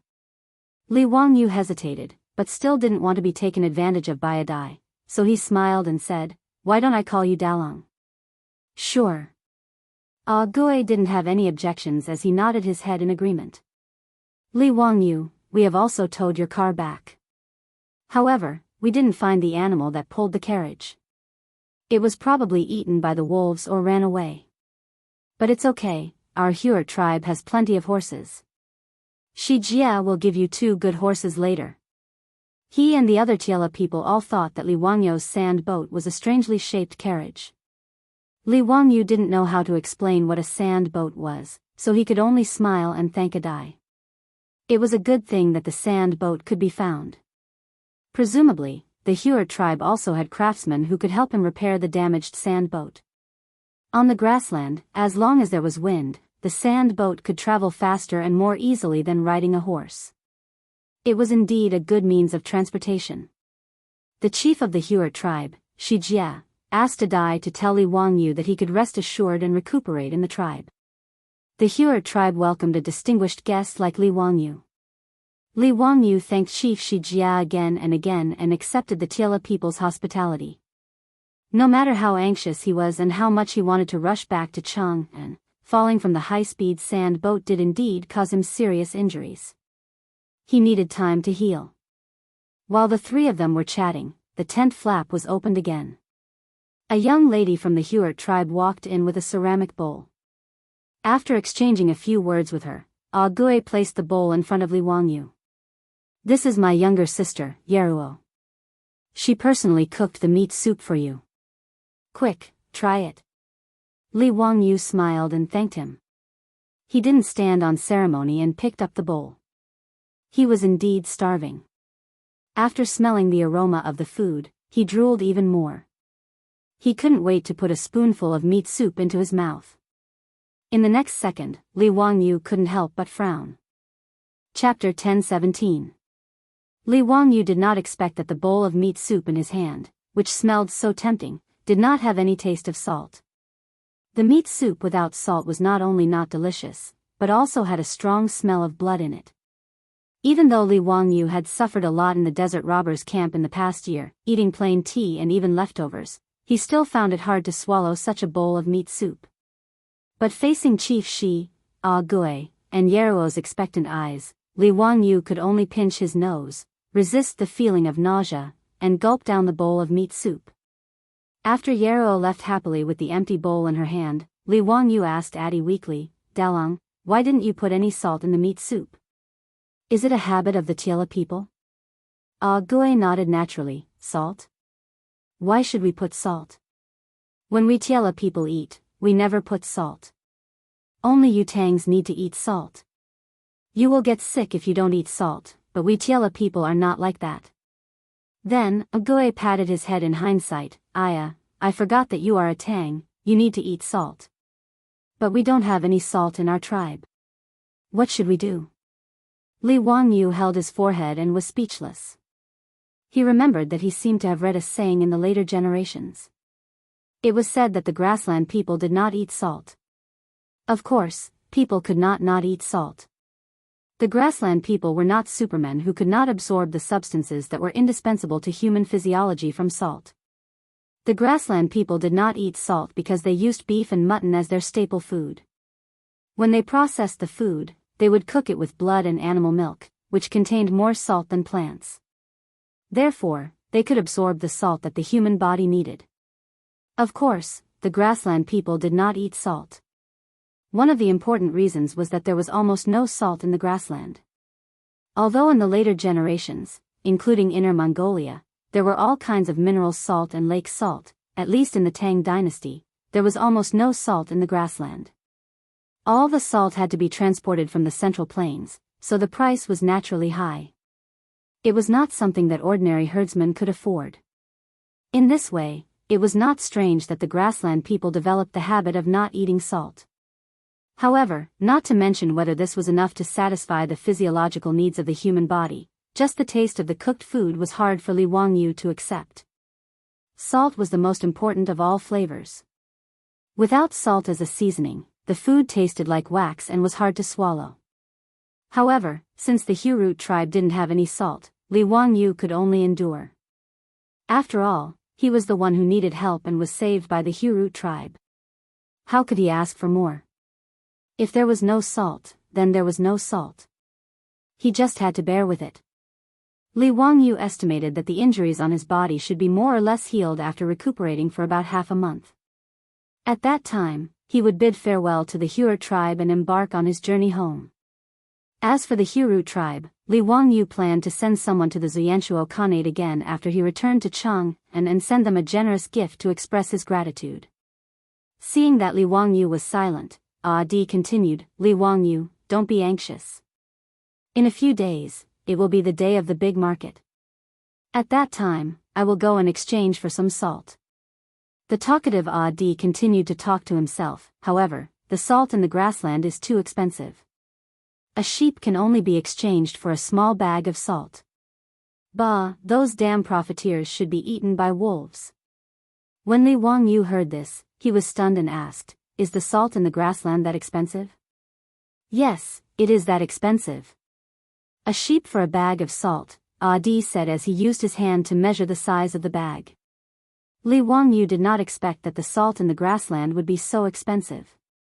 Looking at Adi's description, a sheep could not even be exchanged for a liter of salt. This was really a sky-high price. He had read many time travel novels in his previous life. They all described that salt in the Tang dynasty was very expensive, and the pig trotters made a fortune by drying salt. However, after transmigrating to the Tang dynasty, Li Wangyu knew that the so-called lack of salt in the Tang dynasty was nonsense. Since ancient times, China did not lack salt. However, since the Han dynasty, there was a policy of salt and iron official camp. Only the government could sell salt. After that, the dynasties used this policy. Hence, selling salt became an extremely profitable industry. In some dynasties, half of the tax revenue came from salt. However, the price of salt in the Tang dynasty was not high at all. According to the New Tang book, Food Records, during the Tianbao period, salt was 10 coins per bushel. In other words, during the Tianbao period, a bushel of salt was only 10 coins. In the Tang dynasty, a bushel of salt was about 12.5 caddies. In other words, 12.5 caddies of salt was about 40 to 50 renminbi. It was really not expensive. Until the Tang dynasty, when the salt monopoly law was implemented. The imperial court monopolized salt, and the officials bought and sold it. As a result, the price of salt soared to 110 coins per bushel of salt, which was really unaffordable. It was also because of the high price of salt that a large number of illegal salt dealers appeared. Huang Chao, who hastened the demise of the Tang dynasty, was the birth of an illegal salt dealer. Therefore, to a certain extent, the price of salt also determined the fate of a country. Even in the late Tang dynasty, the price of 110 coins per bushel of salt was not as exaggerated as the price of salt in the grassland. In Chang'an, the price of a sheep was about 2 strings of coins. According to the prices in Chang'an, a sheep could be exchanged for 200 bushels of salt. However, in the grassland, it could not even be exchanged for a liter of salt. A huge profit of 2,000%. Li Wangyu cursed in his heart. As expected of a damned profiteer. Dalong, don't exchange for salt. I don't have to eat salt. Li Wangyu was embarrassed to let Adi exchange the sheep for high-priced salt. As a guest of the Hurut tribe, how could he have the nerve to eat such expensive salt? Besides, after he woke up, although he did not leave the tent, just by looking at the furnishings in his tent, Li Wangyu knew that the Hurut tribe was not rich either. According to Adi, this tent was the tent of the Shijia chief. However, looking at the tent of the Hurut tribe chief, it was so simple and even a little shabby. How could Li Wangyu say that he wanted to eat salt? Hearing Li Wangyu say so, Adi did not insist. After all, he also felt the heartache of using the sheep to exchange for a little bit of salt. Under the warm invitation of the Shijia chief and Adi, Li Wangyu peacefully stayed in the Hurut tribe to recuperate. When he fell from the sand boat, it was mainly some flesh wounds. It was fortunate that he did not hurt his bones. Therefore, after lying in the tent for a few days, he was able to get up and walk. On this day, Li Wangyu finally walked out of the tent with the help of Adi. He was ready to go out to bask in the sun and get some fresh air. After lying in the tent for a few days, he was really suffocated. Out of the tent, what appeared in front of Li Wangyu was a small tribe full of vitality. Under the blue sky, in the Hurut tribe, which was formed by dozens of tents, children were happily chasing each other. The men of the tribe were riding on horses and waving the leather whips in their hands, driving the herds of cattle and sheep. The women of the tribe were gathered in groups of 3 to 5, doing all kinds of housework, and letting out bursts of bell-like laughter. Everything in front of him was so lively that Li Wangyu, who had escaped from the hands of the desert bandits and wolves with great difficulty, could not help but feel a lump in his throat and almost shed tears. When Li Wangyu was feeling emotional about life and felt that it was really good to be alive, he saw many young women of the Hurut tribe running in front of him. Without any explanation, they stuffed arrows with colorful ribbons into his arms. Even Adi's sister, Yeruo, did the same. Before Li Wangyu could react, these young women of the Hurut tribe covered their mouths and ran away, laughing secretly, leaving behind a confused Li Wangyu who did not know what was going on. Chapter 10:18. Ti laughed heartily at the side, making Li Wangyu very gloomy. He could only ask, Dalong, what do you mean by this? As I said before, if you appear in the tribe with these 26 wolf fangs, you will definitely attract the attention of the girls in the tribe. These feather arrows mean that they like you and are willing to spend the night in your tent. Gui's words almost caused Li Wangyu's jaw to drop. Spend the night? Wasn't the customs of the Hurut tribe a little too open? Whichever girl you like, you can hang the feather arrows she gives you at the entrance of your tent. Laughing, Adi pointed at the bundle of arrows in Li Wangyu's hand. He winked at Li Wangyu and smiled. Whoever you hang the feather arrows of, that girl will enter your tent at night. With so many feather arrows, you are the most popular man in the tribe. TSK, when I hunted 3 wild wolves, I only received 5 or 6 feather arrows. Adi threw a tacit smile at Li Wangyu and continued, this feather arrow belongs to my sister, Yeruo. She is the most beautiful flower in our Hurut tribe. Li Wangyu, hang my sister's feather arrow tonight. She will definitely satisfy you. For a moment, Li Wangyu even felt that Adi's tone and expression were very similar to those brothels in Chang and city's Ping Kong Square, the way the brothels solicited customers. Pushing his own sister into another man's tent, was this something a human would do? The corner of his mouth couldn't help but twitch as he murmured, don't you Tiela people need to get married? Adi looked at him strangely, get married? Why do we need to get married? We Tiela people don't have this custom. The strongest man would gain the favor of more women and be able to give birth to stronger children. This way, the tribe will become stronger and stronger. A weak man doesn't deserve to be favored by women. Li Wangyu was completely speechless. The custom of the Tiela people was really hard to accept, however, this might be the survival method of the grassland people. Although Li Wangyu felt that it was inconceivable, he did not want to comment on it. The grassland was a harsh environment, so the Tiela people's way of survival and reproduction naturally had its reasons. Although Li Wangyu didn't agree, he wouldn't criticize and make irresponsible remarks.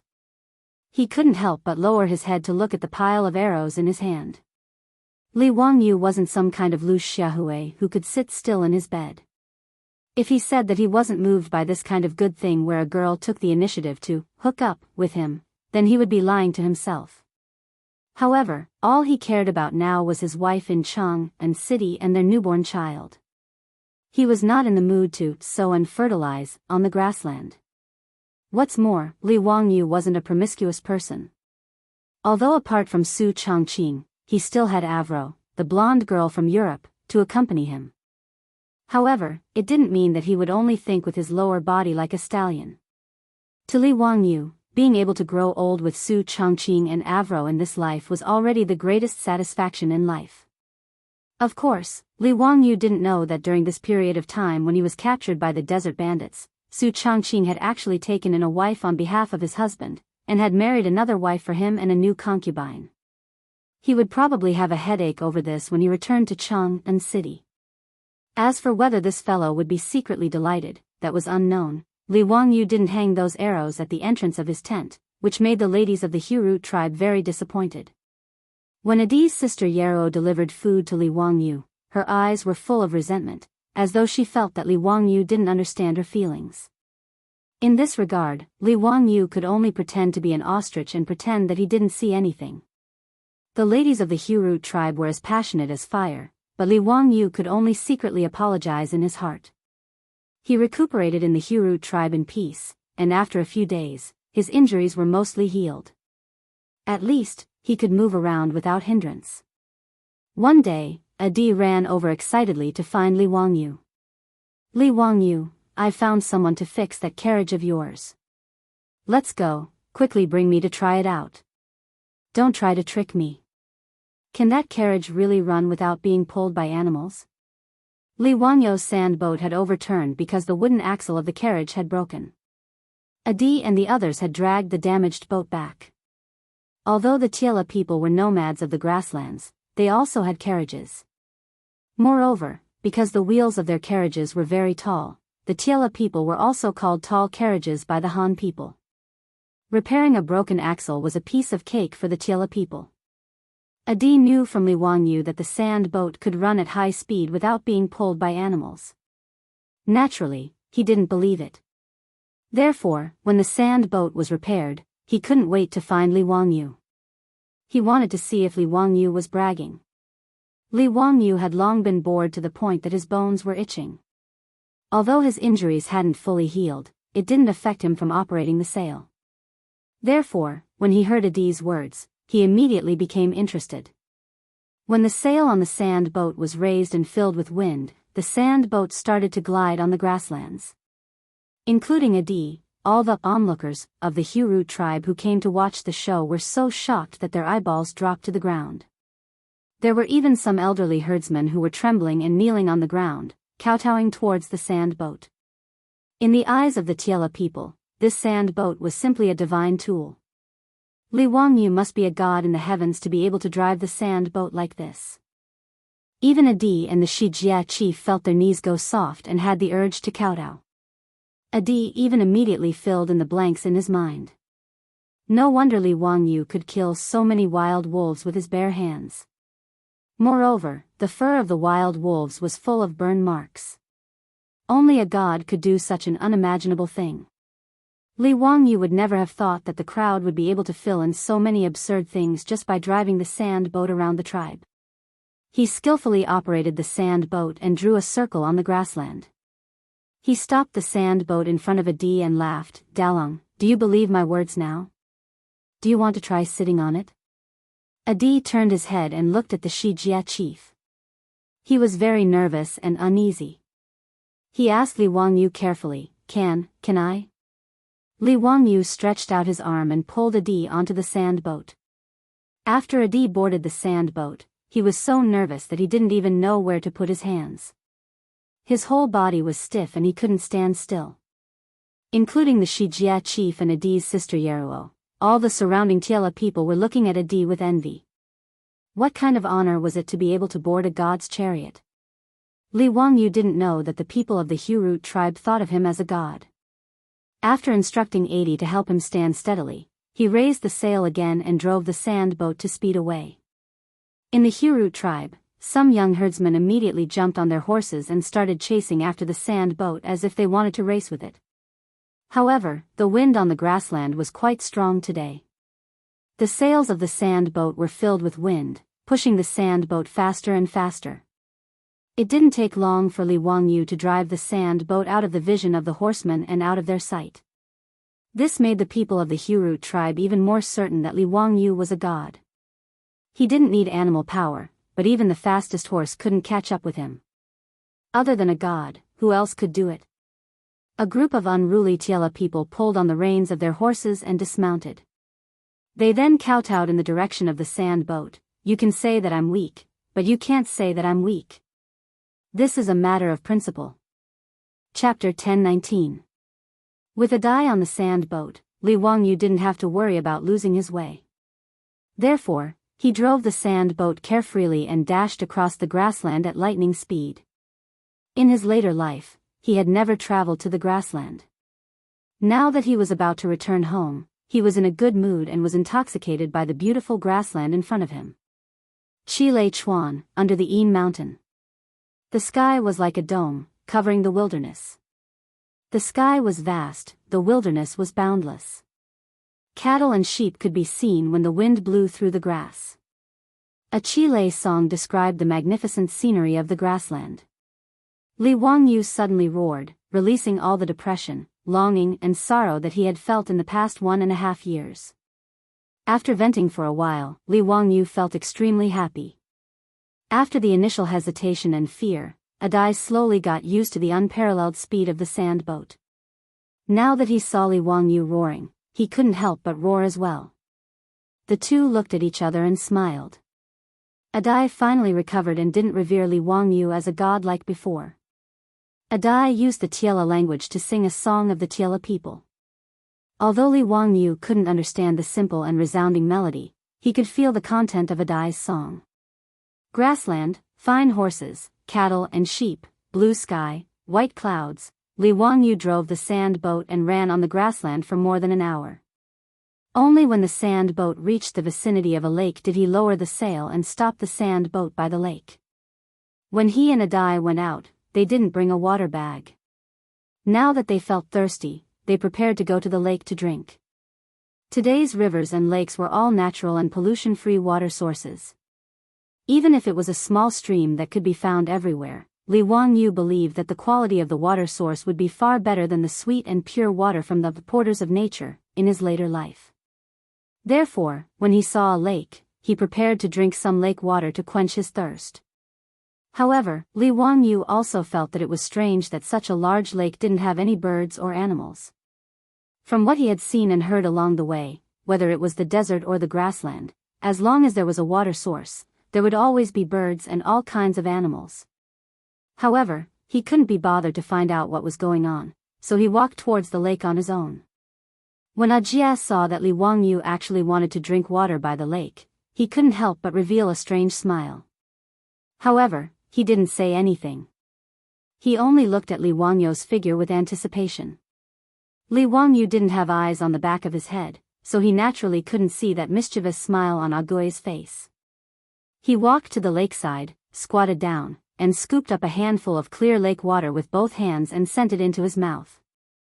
The next second, Li Wangyu choked. With a pfff, he spat out all the water that he had just drunk. His clothes were also drenched by the lake water, making him look very miserable. Only then did Agui burst out laughing. He held his abdomen and laughed so hard that he couldn't even straighten his back. Ha ha ha, Li Wangyu, you really aren't a god. You don't even know that the water in this bitter salty lake can't be drunk.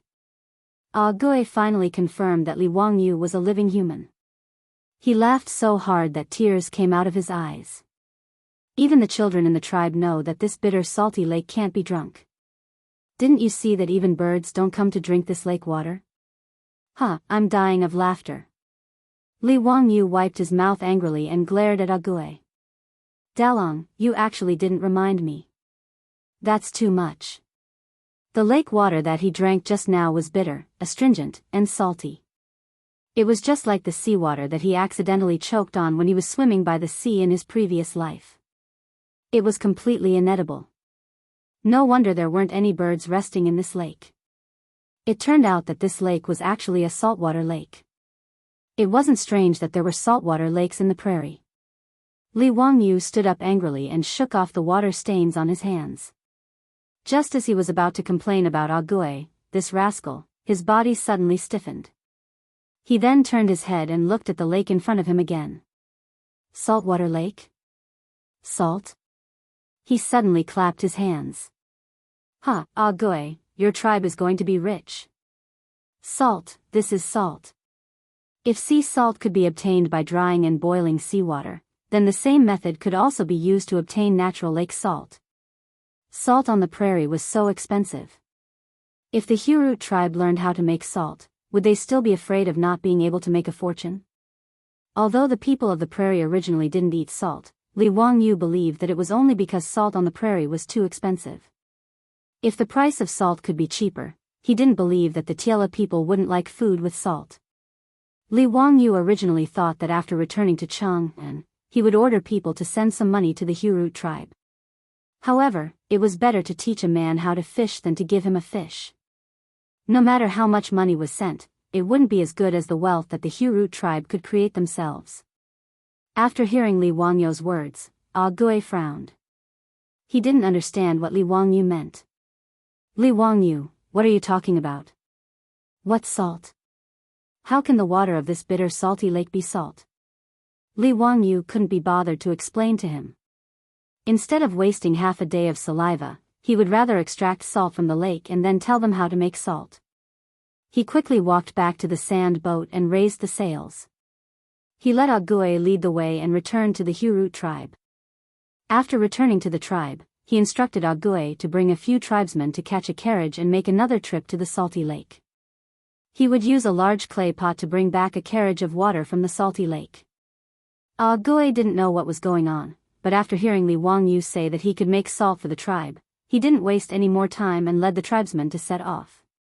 After seeing the sand boat, Gui, and the tribesmen of the Hurut tribe believed Li Wangyu's words without a doubt. This also saved Li Wangyu a lot of trouble.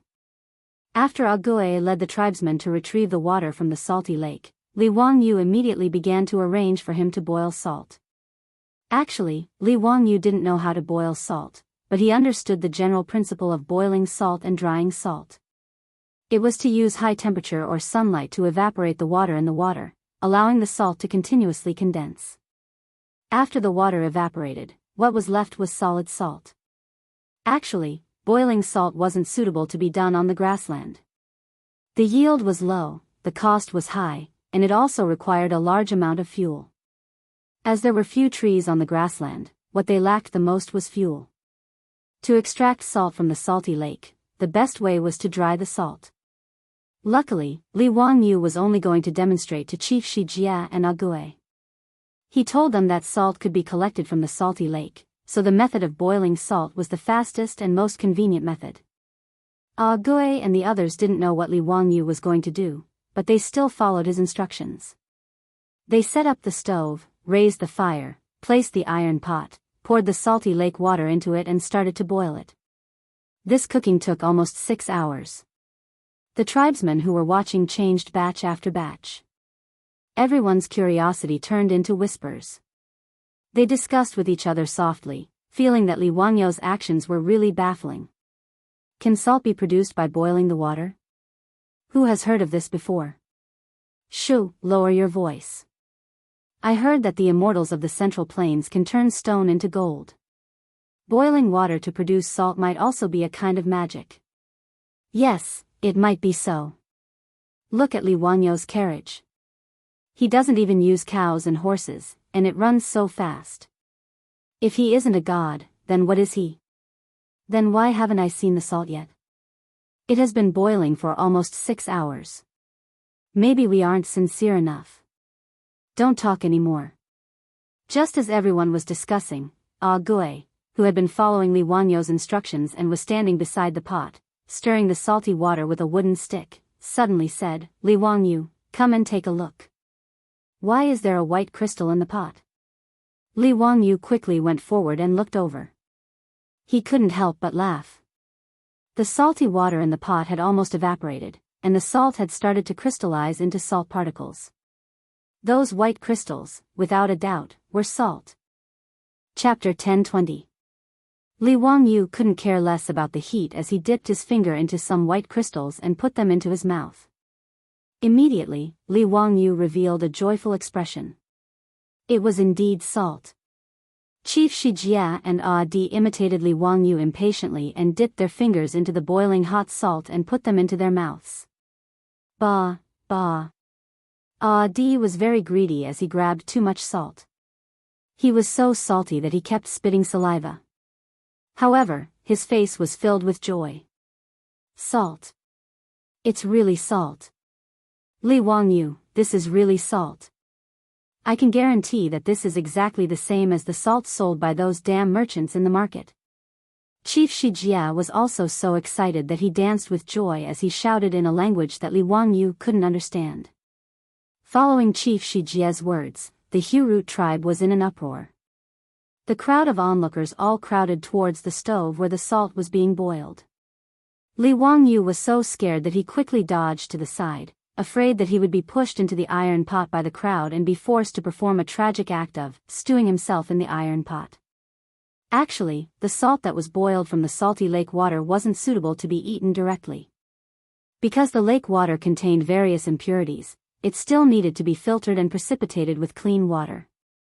After that, the salt would be boiled again to obtain edible table salt. However, Li Wangyu didn't intend to stop the crowd. After all, they were just excited and wanted to taste the taste of the salt. It wasn't a big deal. Although the Tiela people didn't eat salt, they knew how precious it was. If their tribe could produce salt, how much benefit would it bring? Even these simple grassland herdsmen couldn't help but widen their eyes and breathe heavily after tasting the taste of the salt. Their eyes turned red. The entire Hurut tribe was in an uproar. The Tiela people sang again in a language that Li Wangyu couldn't understand. They danced around the stove where the salt was being boiled and were extremely jubilant. Li Wangyu, who was injured, was forcefully pulled down by Yarua to sing and dance with the crowd. Unfortunately, although Yarua was Adi's sister, she couldn't speak Chinese. Li Wangyu couldn't communicate with her and could only respond with a silly smile. Leader Shi Jia immediately ordered his men to drag a few fat sheep over and prepared to slaughter them for celebration. When Li Wangyu saw this, he hurriedly went to find Adian and asked him to tell Chief Shi Jia if he could take care of the sheep today. The mutton of the grassland was indeed delicious, but Li Wangyu felt that the way the Tiela people handled the mutton was a waste of natural resources. Now that he had salt, he no longer wanted to eat those bland and tasteless foods that reeked of blood. With regards to Li Wangyu's request, Chief Shi Jia naturally nodded in agreement. After the few fat lambs were killed, Li Wangyu led Agui to get busy. There were not many seasonings in the Huru tribe, but Li Wangyu did not care so much. Under the circumstances of simplicity, he arranged a whole lamb feast. Roasted whole lamb, stewed lamb, mutton soup, stir-fried mutton offal. Li Wangyu, it was a pity that he didn't have cumin. Otherwise, everything would be perfect. But even so, the men, women, and children of the Hut tribe almost stuffed themselves to death after eating the whole lamb feast. Since ancient times in Wuxia, salt was the most important of all tastes. Without salt, any delicacy would be greatly discounted. Li Wangyu remembered that in the future, he had seen a documentary about food. It said that saltiness was a kind of spiritual experience distributed on the tip of one's tongue. Therefore, salt would bring a strong stimulation to the taste buds. Regardless of whether this saying was true or not, when salt was added to the whole lamb feast, the Hut tribe had a new understanding of the taste of mutton. Diane's mouth was full of oil, and his stomach was so bloated that he didn't want to move anymore. He slumped beside Li Wangyu and said excitedly, "Li Wangyu, I finally understand why those damn salt would be sold at such a high price." He regained his talkative nature and continued to ramble. "Li Wangyu, we can still make more salt, right? Our tribe will have an endless supply of salt to sell in the future. Our Hut tribe will be the richest and strongest tribe on the grasslands in the future. Li Wangyu, I really don't know how to thank you, but I swear to the gods that you will always be the most honorable guest of the Hut tribe. No matter what you need in the future, our Hut tribe will not frown even if we have to climb a mountain of swords or plunge into a sea of fire." Diane's words warmed Li Wangyu's heart. He knew that these grassland men were the same as the Guangzhou men. They would never go back on their words. During this period of time, he stayed in the Hut tribe to recuperate. Only then did he know that Dian was actually Chief Shi Jia's son. It was just that the Tiela people didn't have the custom of marriage, so Dian didn't call Shi Jia his father. However, Dian was the recognized next chief of the Hut tribe. Therefore, matters such as going out to purchase resources and dealing with other tribes were all handled by Dian. It was also because of this that Dian learned the Chinese language from the Tang dynasty's caravans that sold goods on the grasslands.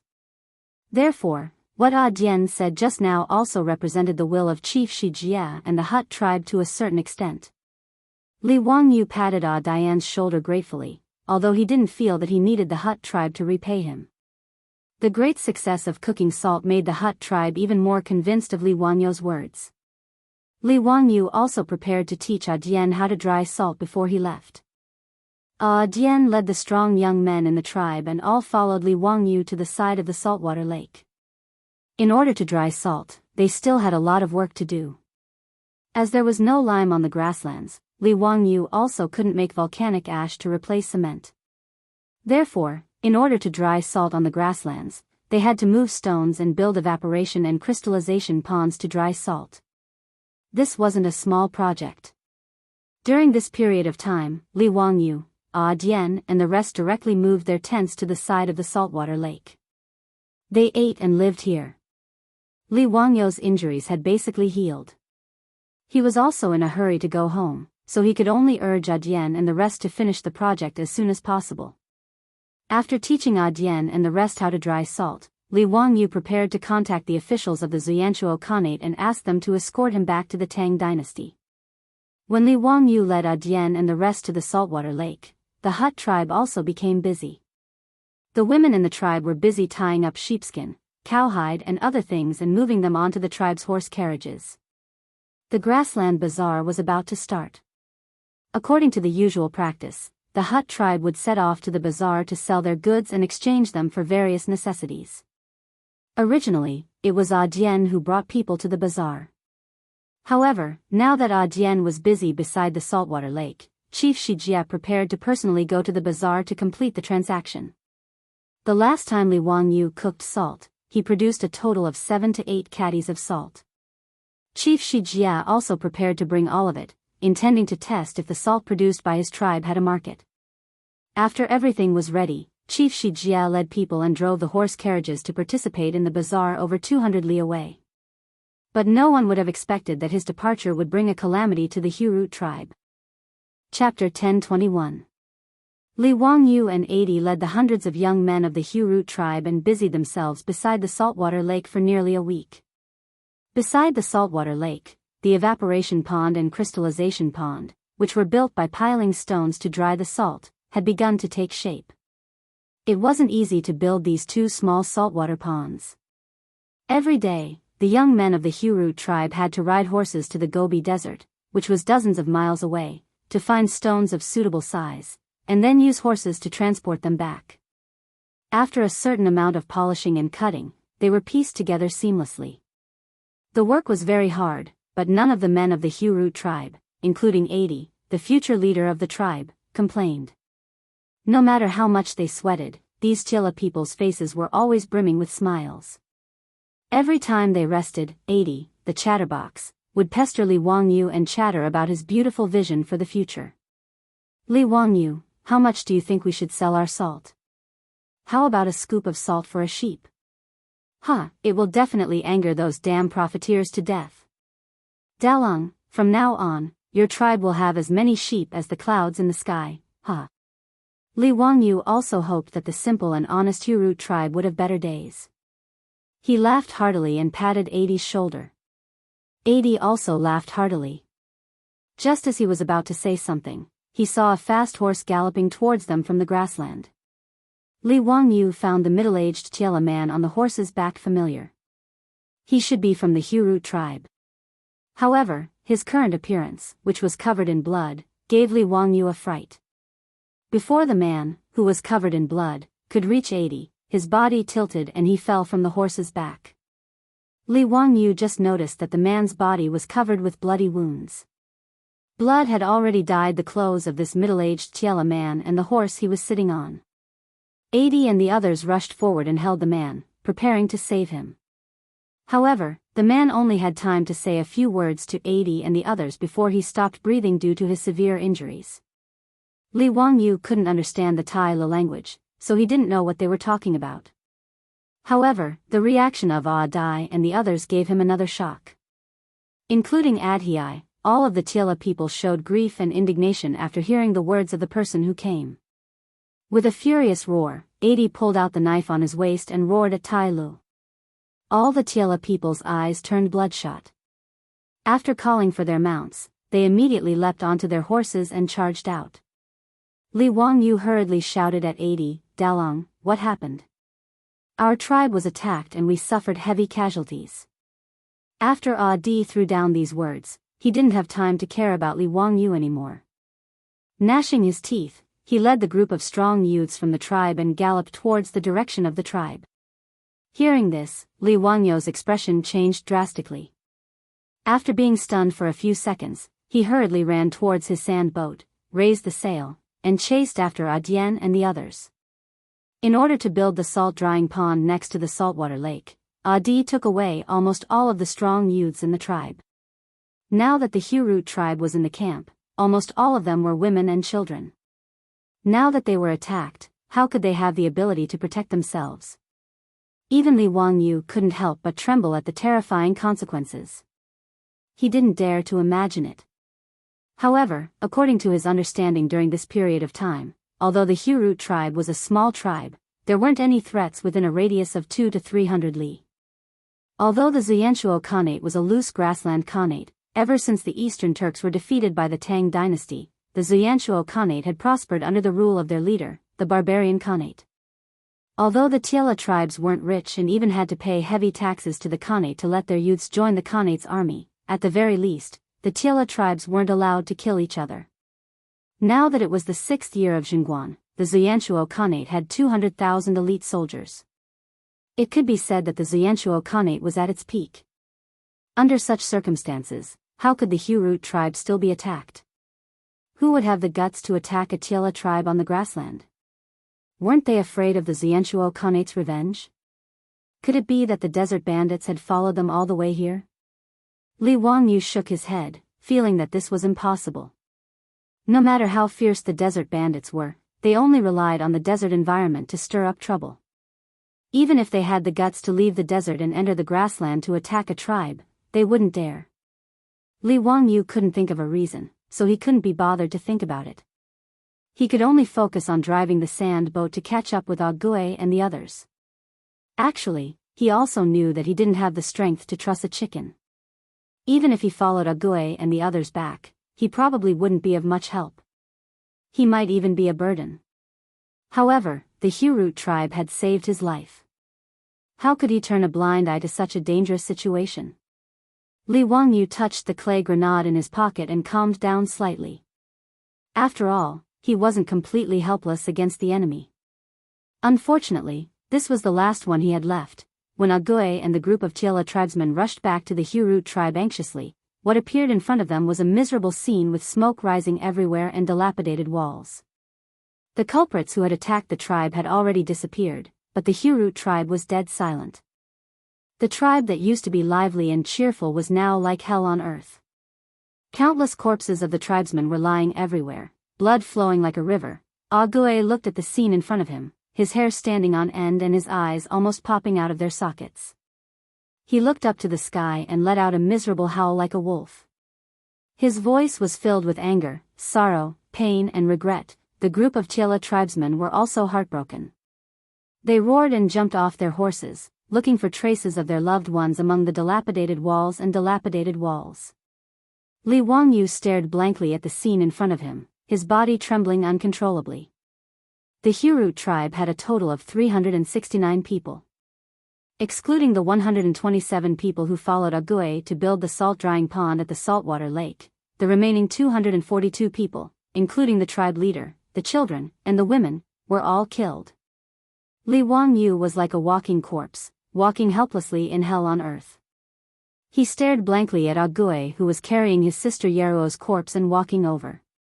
This beautiful Tiela girl's eyes were tightly shut, her face was as pale as a sheet of paper, and there were several bloody wounds on her body. Li Wangyu was finally like Ague and the others. He clenched his fists and let out a roar like an injured beast. His eyes were tightly shut, and tears flowed out uncontrollably. Because of the language barrier, he had never spoken to Yeruo before. However, ever since he was saved by the Tiela tribesmen, Yeruo had been taking care of him. Scenes of him interacting with Yeruo flashed in front of Li Wangyu's eyes. This beautiful Tiela girl, who served him meat soup, cleaned and bandaged his wounds, and gave him ribbons and arrows with a sweet smile, had suddenly died in her most beautiful youth. Li Wangyu's eyes were bloodshot. At this moment, he only wanted to pull out his sword and kill. However, the murderers who attacked the tribe had indeed retreated. The group of Tiela men were howling in grief, venting the pain in their hearts. The anger of revenge almost burned them to ashes. Ague's eyes were almost bleeding. He pulled out the sword from his waist and slashed around, venting the anger and sorrow in his heart. Li Wangyu suddenly stood up, looked around, and yelled at Ague, "Dalong, bring your men with you. We're going to chase after the murderers and take revenge." "Chase my ass. The murderers have been gone for at least 2 hours. How are we going to chase after them in this vast grassland?" Looking at the cold and stiff corpses of his family members in the tribe, Ague could roughly guess the time when the tribe was attacked. The tribe was 50 to 60 miles away from the saltwater lake. The tribesman who had luckily escaped and risked his life to deliver the message would need at least an hour on horseback. Added with the time they took to get back, how were they going to find the murderers? Li Wangyu silently picked up a sword from the ground and held it tightly in his hand. He slowly shook his head and stared at Ague. "No, they can't have gone far. Author's note: something happened yesterday, so I stopped updating. I'll try to make up for it in the next 2 days. Chapter 10:22. Li Wangyou's words made 80 stand up abruptly. Why do you say so? Many of the Tiela tribesmen who heard the Chinese voice stopped roaring and looked at Li Wangyu with red eyes, waiting for his explanation. Li Wangyu sneered and pointed to the surroundings of the tribe. Dalong, how many cows and sheep are there in the tribe? Are they still there? Where do you think these cows and sheep have gone? Dai was stunned for a moment. After looking around, he immediately understood. He immediately pulled out his knife and said with a ferocious face, "Those bastards, they even took away the cows and sheep in the tribe. They couldn't have left quickly." The Tiela tribesmen also realized that thousands of cows and sheep in the tribe had disappeared. The only possibility was that they had been taken away by the attackers. Cows and sheep were different from horses. Their speed was limited. Even if the attackers had left for more than 2 hours, they couldn't have gone too far. The flame of revenge almost made the Tiela tribesmen lose their minds. Now that Li Wangyu reminded them, they all roared and called their horses. They got on their horses and prepared to set off to chase after the killers. Originally, 80 and the others thought that it was almost impossible to track down the killers. However, since the killers were greedy and took away all the livestock in the tribe, it wasn't difficult to track them down. Not to mention the tracks left by the large group of cows and sheep. The feces that the cows and sheep excreted on the road were the best road signs. After being reminded by Li Wangyu, Dian did not say anything else and immediately led a group of clansmen to chase after them. Li Wangyu also gritted his teeth and drove the sand boat to follow them. His mind was full of Yeruo's cold and pale corpse. At this moment, he was like 80 and the others. Other than revenge, he didn't have any other thoughts. It wasn't until they were far away from the Hurut tribe that was still emitting thick smoke that Li Wangyou's mind became a little clearer. It was too strange for the Hurut tribe to encounter such a tragic case. Who was the killer? In broad daylight, they actually dared to be so heartless and ruthless as to massacre an entire tribe. What exactly was their confidence?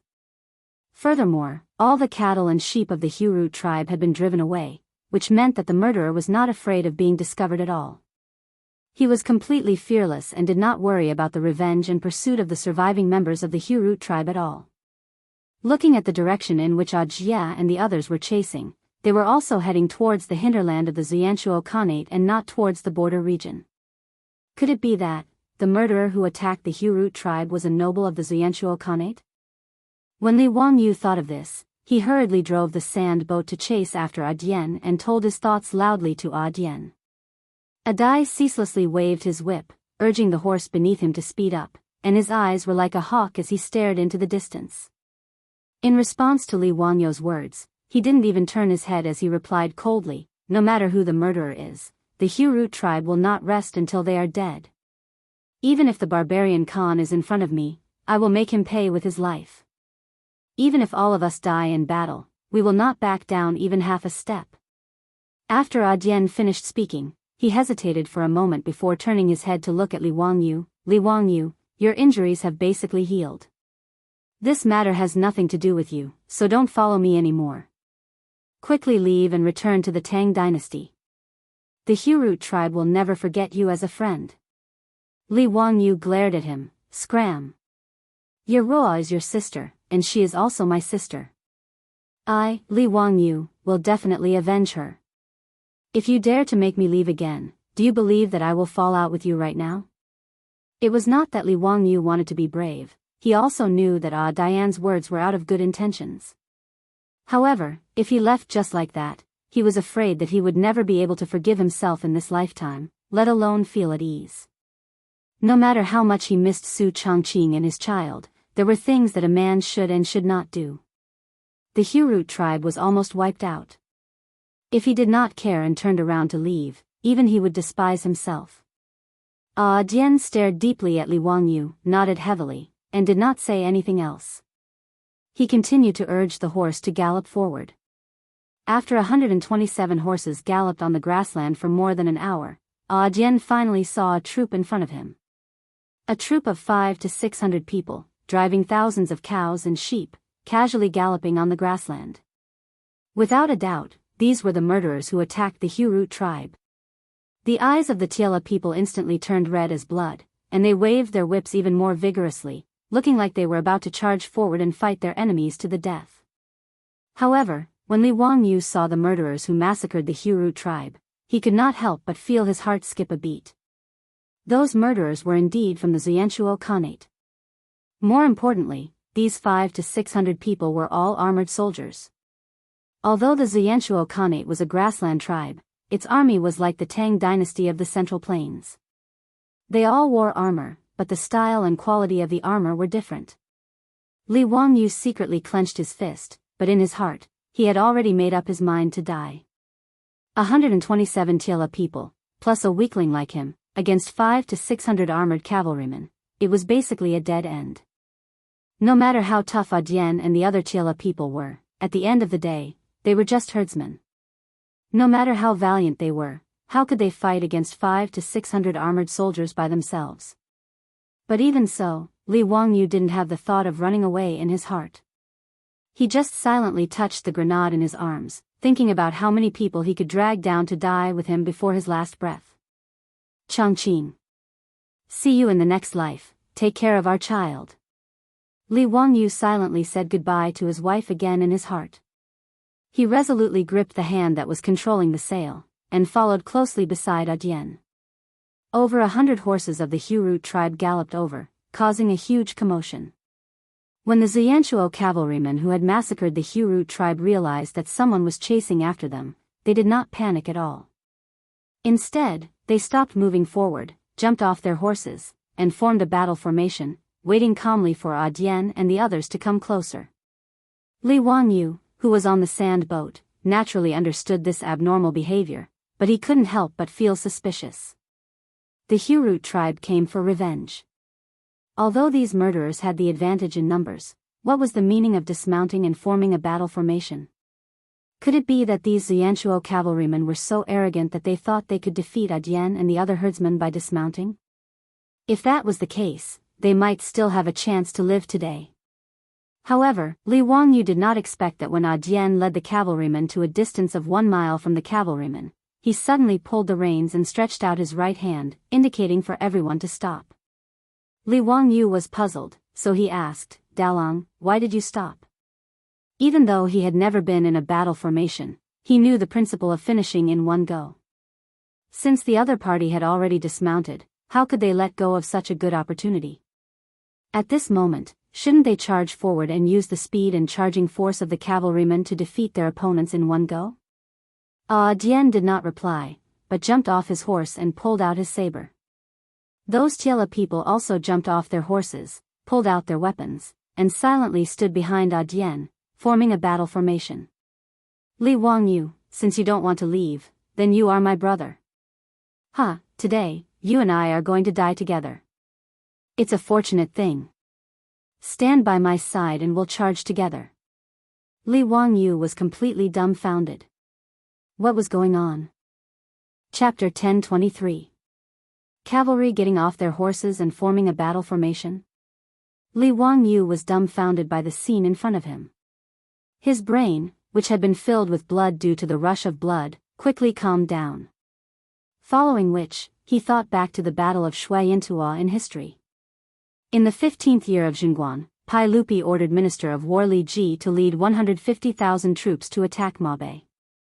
In order not to waste time, Li Ji led 6,000 Tang dynasty cavalry and Tujue cavalry to chase Shuayantua's army to Nuozen Water, where the Battle of Nuozen Water broke out. In the end, the 200,000 Shuayantua cavalry dismounted on the Mongol grassland like they had gotten the wrong script. They treated themselves as infantry and fought against the 6,000 Tang cavalry. The 200,000 Shuayantua's dismounted cavalry were brutally beaten by the 6,000 Tang cavalry and were defeated like a landslide. 3,000 of them were beheaded, 50,000 were captured, and the rest fled to Mabe. Along the way, there was heavy snow, and most of the Shuayantua people died from the cold. Of the 200,000 troops, only 20,000 managed to escape. This battle also gave rise to Li Ji's achievements. When Li Wangyu read history books, he felt that the Shui Yintua people's brains must have been kicked by a donkey. The grassland nomadic cavalry actually dismounted during battle, turning cavalry into infantry. How stupid were they? However, Shui Yintua's dismounted cavalry formation was the traditional battle formation of the Shui Yintua Khanate. At that time, the Eastern Turks were really strong, and they taxed excessively, causing the Tiela people to suffer. In the second year of Zhengguan, the barbarian man led his troops to fight against the Turks. Shili Khan sent troops to suppress the Tiela people, but he did not expect that the Turks would be defeated by them. It was because the barbarian man defeated the Turks that his prestige rose, and the Tiela people chose him to be the Khan, establishing the Shui Yintua Khanate. The method that the Tiela people used to defeat the Turks was to dismount and form a cavalry formation. They all won with their men, but they did not use their mounts. 5 men in a group, 1 on the horse, 4 in front. The order was, if you win, you ride and chase. If you lose, you die.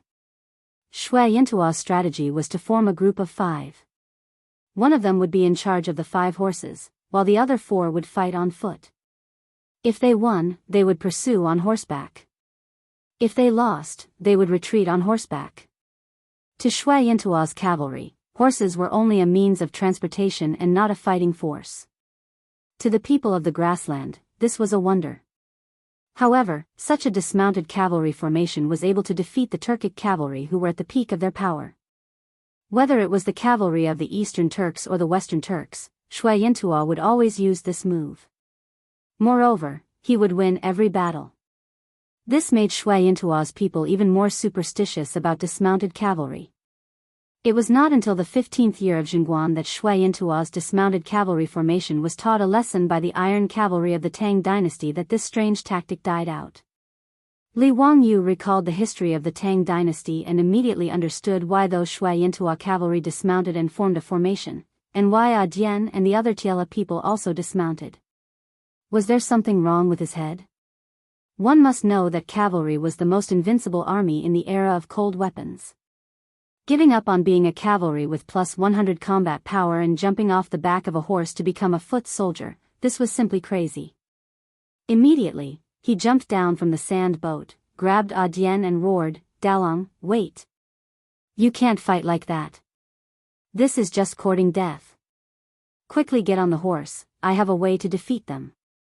Dian and the others were already prepared to charge. Being burned by the flames of vengeance, how could he listen to Li Wangyu's words? "Li Wangyu, let go." Dian pulled Li Wangyu to the side and explained, "We Tiela people have always fought like this. Horses can't break the formation at all. Hee, this is how the Turks were defeated by us Tiela people. Listen to me, Dalong. If you charge over like this, you are just courting death. Today, we don't plan to go back alive. If they don't die, we will die. None of us Hurut men are afraid of death." Dian did not listen to him at all. Li Wangyu was so anxious that his face turned red. He opened his arms and stood in front of Dian. "Bullshit. They are already dead, who will avenge Yeruo? Dalong, do you believe me? Listen to me, I guarantee that we can defeat them. If you don't listen to me, then just step over my body." Dian was startled by his roar. He looked at the group of Tiela people and did not know how to respond. The Tiela people were not afraid of death, but more than 200 people in their tribe were slaughtered. Of course, they wanted to avenge this blood debt. If they did not care about the consequences and fought with their lives, they would die. However, they were not willing to let their enemies leave so easily. Li Wangyu was a Tang man who they picked up from the grassland. Although he was thin and weak, his abilities made everyone gasp in admiration. Whether it was the sand boat that could run without animal power or boiling salt in water, Dian and the others were amazed. Many of them even treated Li Wangyu as a god. Dian hesitated for a moment. He gritted his teeth and asked, "Li Wangyu, tell me, how can we defeat those bastards?" Li Wangyu's eyes flashed as he pointed at the horses behind them and said, "Mounted archery." Mounted archery? Dian did not understand what Li Wangyu meant. "Yes, mounted archery. Li Wangyu nodded his head confidently. In his eyes, dismounting cavalry like Shui Yintua was putting the cart before the horse. No wonder the Shui Yintua Khanate was defeated by the Tang army not long after it existed. As for the Turks, they were even weaker. They could not even break the dismounted cavalry formation of the Tila people, which was a joke. No wonder the Turks were chased to the west by the Tang army. Although Li Wangyu had never been in a war before, as a military fan, he knew that the strongest cavalry in history was the Mongol cavalry during the Genghis Khan era. The tactics of the Mongol cavalry were split into the Mongol light cavalry and the Mongol heavy cavalry. The Mongol light cavalry was famous for their mounted archery, and they were the nightmare of infantry. With 100 men in a group, they would walk outside the infantry formation and shoot out arrows to kill the infantry. Before the two armies clashed, the Mongol light cavalry would be able to kill large amounts of enemy troops from afar, causing them to fall into chaos. Following which, the Mongol heavy cavalry would quickly charge forward and crush the enemy like a mountain pressing down on them. The Mongol cavalry relied on such tactics to conquer 2/3 of the Eurasian continent with a small race of less than 2 million people. In Li Wangyu's eyes, the Tiela people of the Hurut tribe were also good at mounted archery. It was just that they did not find the right tactic. While both sides were talking, the 500 to 600 Shui Yintua soldiers seemed to be getting impatient. They started to slowly push their formation towards them. Li Wangyu knew that he couldn't hesitate any longer. Otherwise, the only path left for him was complete annihilation. Dalong, don't say any more. Tell them to listen to me. Everyone get on their horses and follow my sand boat to charge. After Li Wangyu finished, he ran back to the sand boat. Dian hesitated for a moment before gritting his teeth and shouting at the Tiela people beside him. Everyone listened to Li Wangyu's orders and got on their horses again. Chapter 1024. The Hurut tribesmen mounted their horses again, which was out of the expectations of the Shui Yintua cavalry. However, the Shui Yintua cavalry did not panic. Instead, they looked at them with disdain. Like a cat catching a mouse, they stopped advancing and rearranged their infantry formation, waiting for the Hurut tribesmen to come to their deaths. The distance between the two sides was only 1 mile. When Dian led all the Hurut tribesmen to mount their horses, Li Wangyu immediately drove the sand boat and charged towards the Shui Yintua cavalry formation. Although Dian and the rest did not understand what Li Wangyu wanted to do, they could only grit their teeth and follow. Seeing that the Hurut tribesmen dared to charge at their formation, the Shui Yintua cavalry showed a ferocious smile. They listened to the command of the centurion and drew their bows, waiting for the Hurut tribesmen to step into the land of death. The range of the longbow was 200 meters. As long as the Hurut tribesmen continued to charge at the infantry formation, they would be the first to be baptized by the rain of arrows. Then, the Shui Yintua cavalry would advance in a square formation and use the steel blades in their hands to reap the lives of the enemies. This tactic had been proven to be very effective in the many battles the Shui Yintua Khanate had against the Turks. They also relied on the dismounted cavalry formation to beat the Turks into a sorry state. However, the Shui Yintua cavalry did not expect Li Wangyu to lead a group of Hurut tribesmen to charge straight at them. Just as they were about to enter the range of the arrows, he controlled the sand boat to draw an arc in front of the Shui Yintua cavalry formation and went around them. Dian and the rest followed Li Wangyu's sand boat closely and urged their horses to gallop. The advantage of cavalry was speed. Giving up speed and dismounting to fight was simply the stupidest of the stupidest. Li Wangyu was prepared to copy Li Ji's tactic and deal with the horses of the Shui Yintua cavalry first. Behind the Shui Yintua cavalry formation were their war horses. 500 to 600 war horses were guarded by over 100 Shui Yintua cavalry. Separating the horses from the cavalrymen was simply an extremely stupid idea. Since the Shui Yintua people had given him such a big gift, how could Li Wangyu not accept it? Li Ji was able to defeat Shui Yintua's army of 200,000 with 6,000 cavalrymen. No matter how weak he was, it wouldn't be a problem for him to defeat these 500 to 600 cavalrymen. Shui Yintua's cavalrymen never thought that the herdsmen of the Hurut tribe would actually bypass the infantry formation. After circling around the infantry formation, they pounced towards the rear of their army.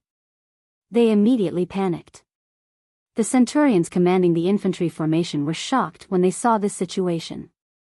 They hurriedly ordered the infantry formation to turn around, intending to turn back and save their own troops. However, how could a two-legged infantryman outrun a four-legged cavalry? Without waiting for Shui Yintuo's dismounted cavalry to return to the rear, Li Wangyu had already led Dian and the others to kill their way into Shui Yintuo's rear army. Even though the number of these unmanned warhorses and the unlucky ones who were leading them was equal to Di and his men, how could they possibly stop the attack of Di and his men, who were filled with rage?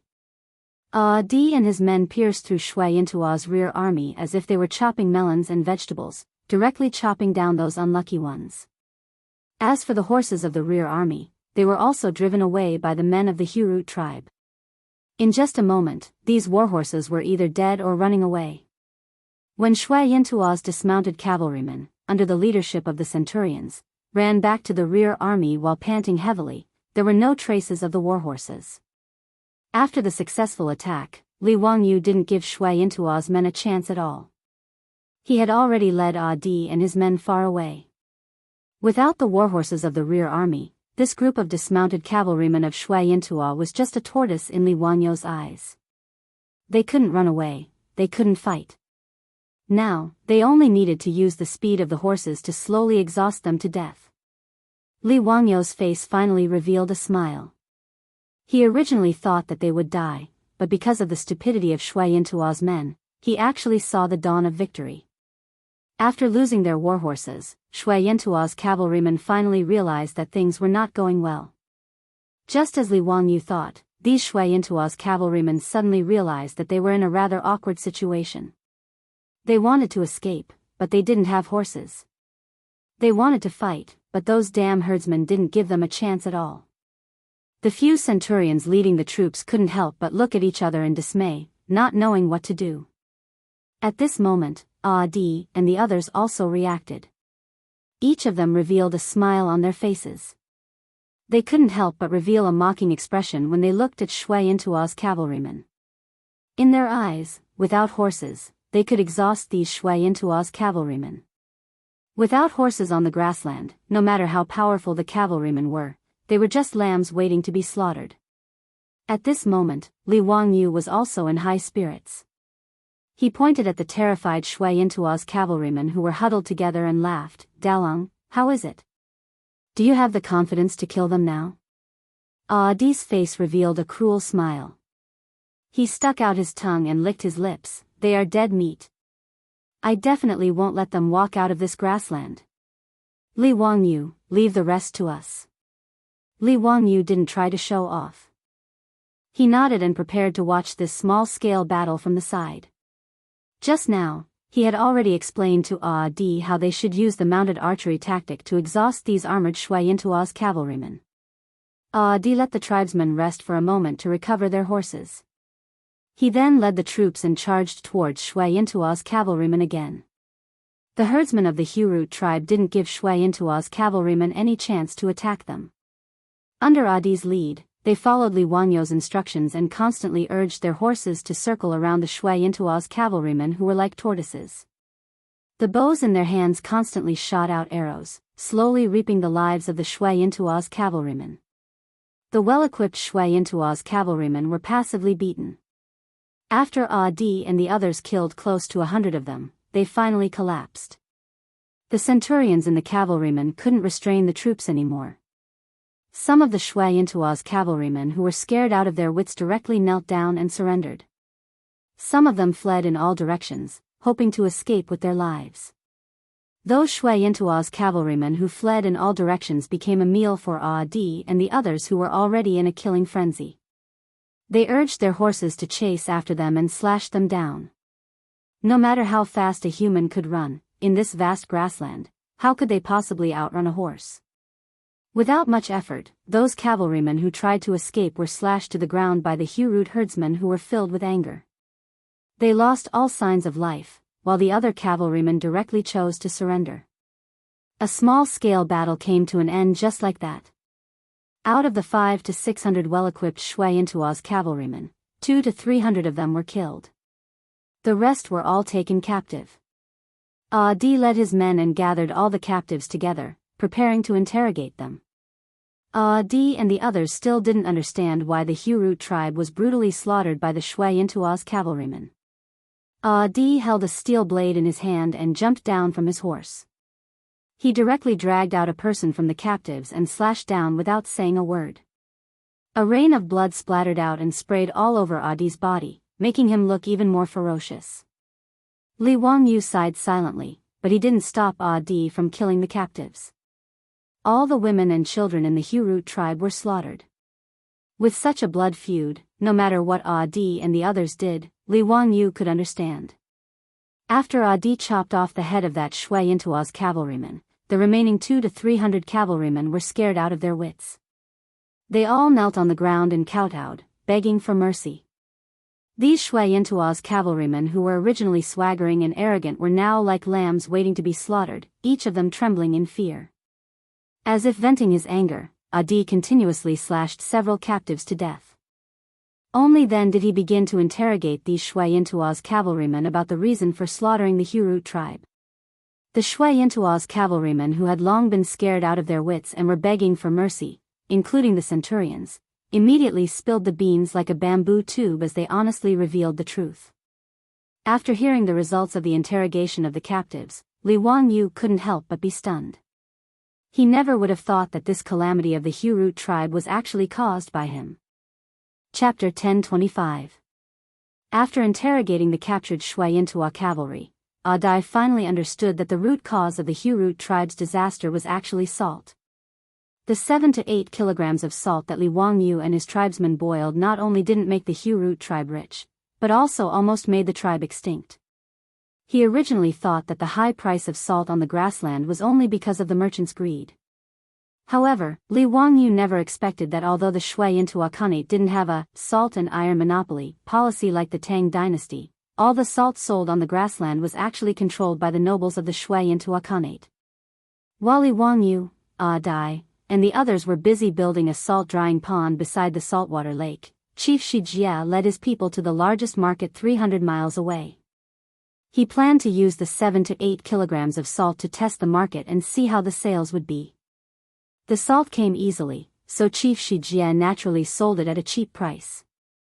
The market price of a sheep on the grassland was less than a liter of small bag of salt, but Chief Shijia exchanged 1 sheep for 2 bags of salt. With the price reduced by half, it was naturally easy to sell. In less than half a day, all the salt they brought was sold. This made Chief Shijia and his tribesmen of the Hurut tribe smile brightly. They felt that the Hurut tribe's good days were coming. However, they never thought that the Hurut tribe selling salt in the market would attract the anger of the Shui Intua Khanate.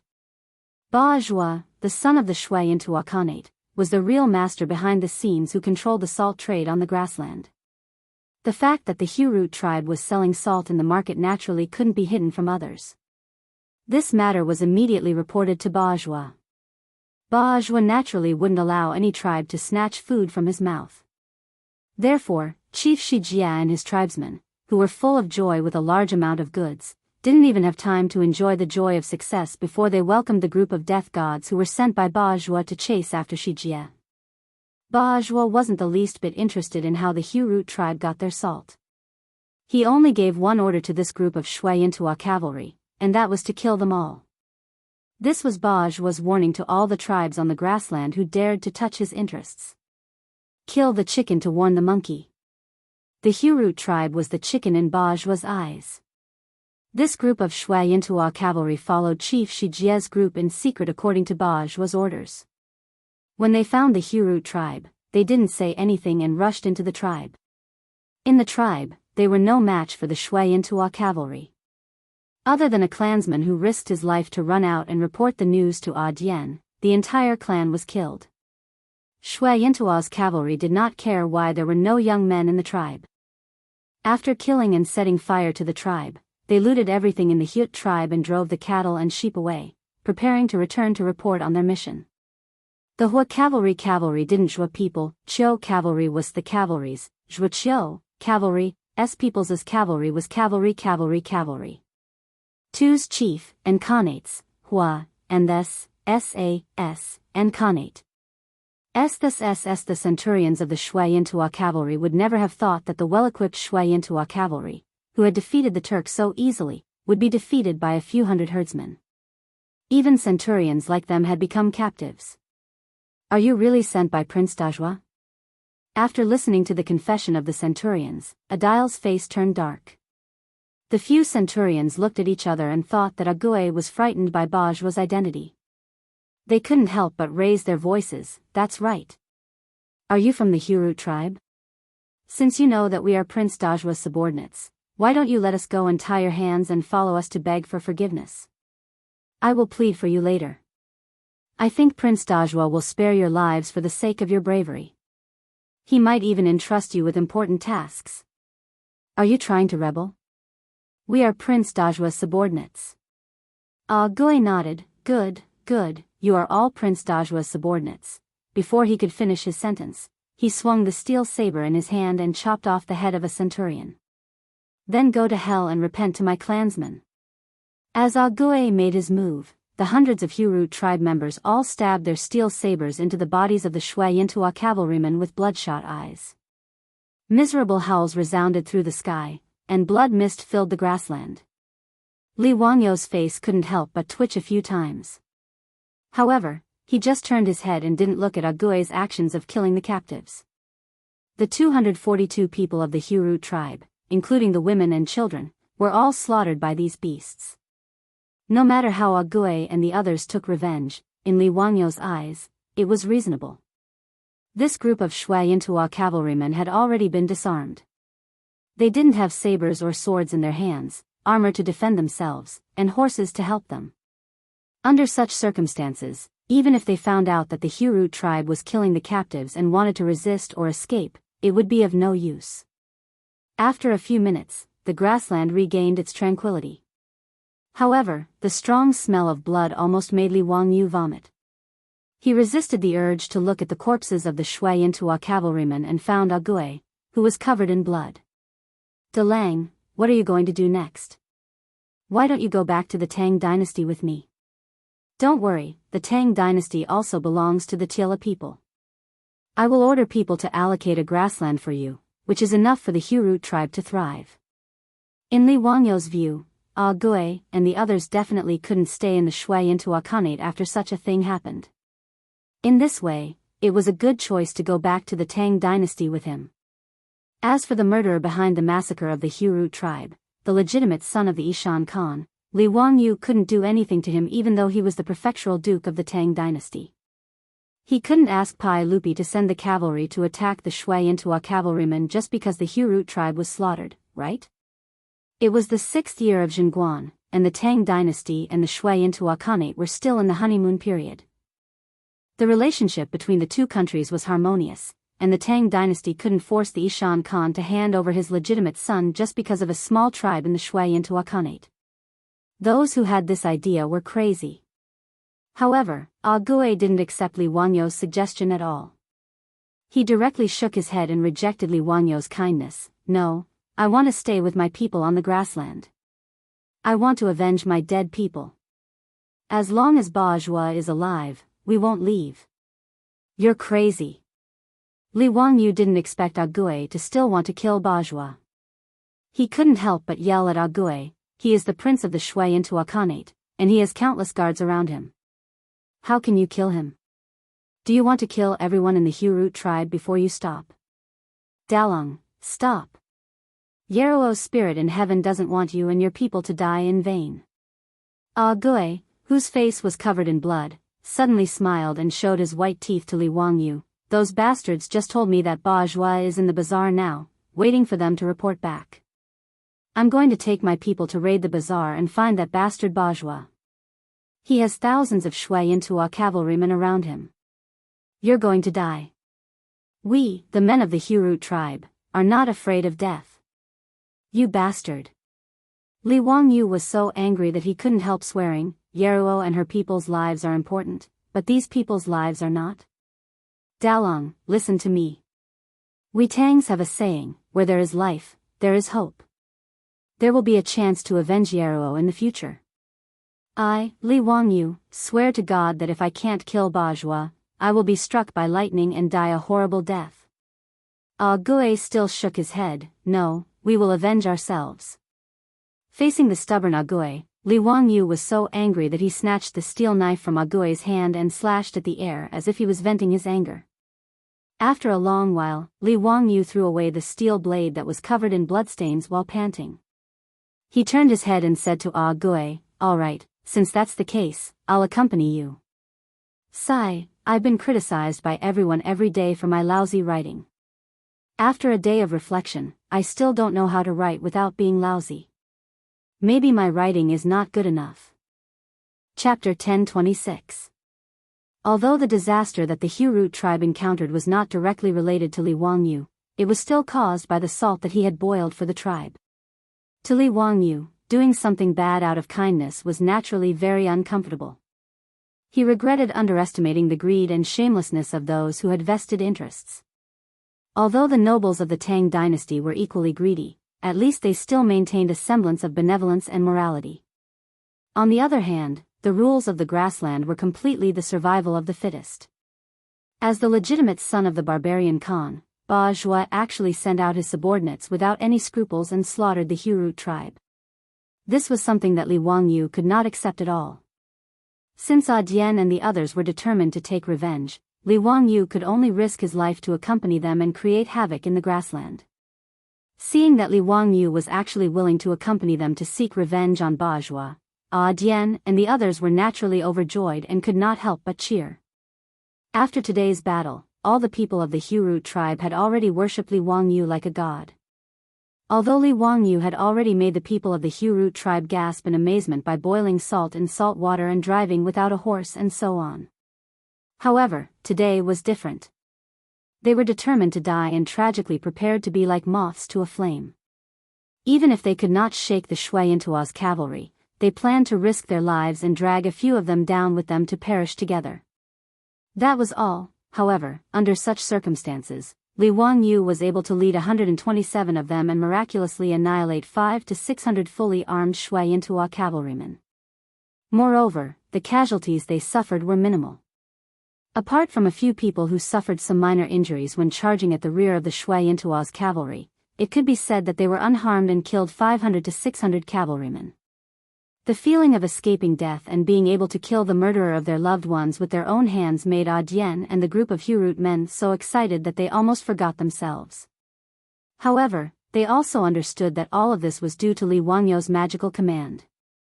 It would be best if Li Wangyu was willing to help the Hurut tribe take revenge. However, after Atai's excitement, he shook his head and said, "Li Wangyu, you should return to the Tang dynasty as soon as possible. We will take revenge for the Hurut tribe ourselves." In 80's view, even though Li Wangyu, this Tang, was miraculous, it was impossible for more than 100 people to deal with thousands of Shui Intua's cavalry. If it wasn't for the blood feud between the tribes that they couldn't let go of, Dian wouldn't have sent himself to his death. He could not retreat, nor was he willing to retreat. But Li Wangyu was different. He was a Tang, and there was no need for him to throw his life away with them. Gui treated Li Wangyu as a brother and naturally had to think for him. Bullshit. Unless you are going back to the Tang dynasty with me, you don't have to say such things. Li Wangyu glared at Abdi and scolded him with a smile. Having said that, Dian had nothing else to say. He could only nod his head gratefully. He knew very well what Li Wangyu's decision to stay behind meant. "Li Wangyu, what should we do now? Tell us, we'll listen to you." The Tiela people were straightforward. Since Li Wangyu insisted on staying, Dian didn't waste any more words. He directly asked Li Wangyu if there was a way for them to take revenge. As long as they could kill Ba Zhua, Dian would have no regrets even if he had to die immediately. Li Wangyu couldn't help but lower his head and ponder. He was willing to help Dian take revenge. However, if Dian's original plan was to go to the market and fight Ba Zhua to the death, that wasn't bravery, but recklessness. In Chang'an, Su Changqing and his children were waiting for him to return. Li Wangyu didn't want to die in vain. Facing thousands of Shui Intua's cavalry, the previous move wouldn't work. Even if Shui Yintua's people were stupid and were willing to dismount and fight with them, the rear army formed by thousands of horses and hundreds of cavalry wasn't something that Dian and his people could deal with. Once Shui Yintua's cavalry reacted, they would definitely die. Since they couldn't fight head-on, they could only think of a way to kill Bajua. Li Wangyu touched the last grenade in his pocket and finally made up his mind. He reached out his hand and called Dian over. He whispered a few words in his ear. However, Dian frowned and looked puzzled.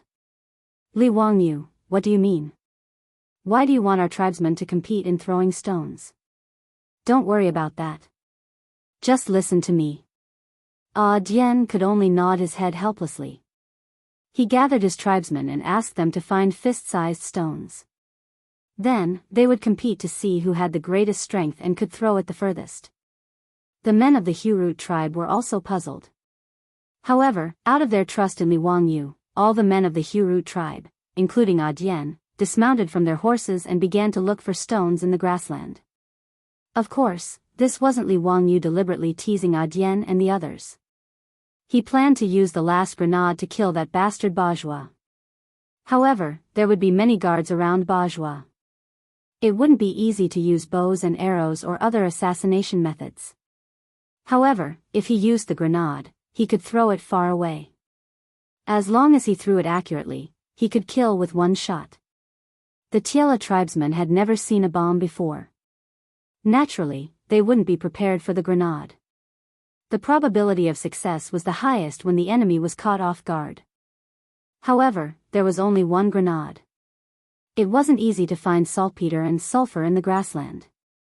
Even if he wanted to remake gunpowder, it wouldn't be easy. Therefore, he asked Dian to organize all the tribesmen to throw stones. He wanted to choose the person who could throw the stones the furthest and most accurately. The men of the Hurut tribe started to throw stones on the grassland like naughty children. After a round of competition, Li Wangyu didn't expect that the person who could throw stones the furthest and most accurately in the Hurut tribe would be Dian. After choosing the person to throw the grenade, Li Wangyu asked Dian to lead his tribesmen to take off the armor and clothes of the dead Shui Yintua cavalrymen and let them change into them to disguise themselves as the Shui Yintua cavalrymen. Fortunately, the Shui Yintua's recruitment system was similar to the Tang dynasty's military system. Every tribe needed to send their strong tribesmen to serve in the army regularly.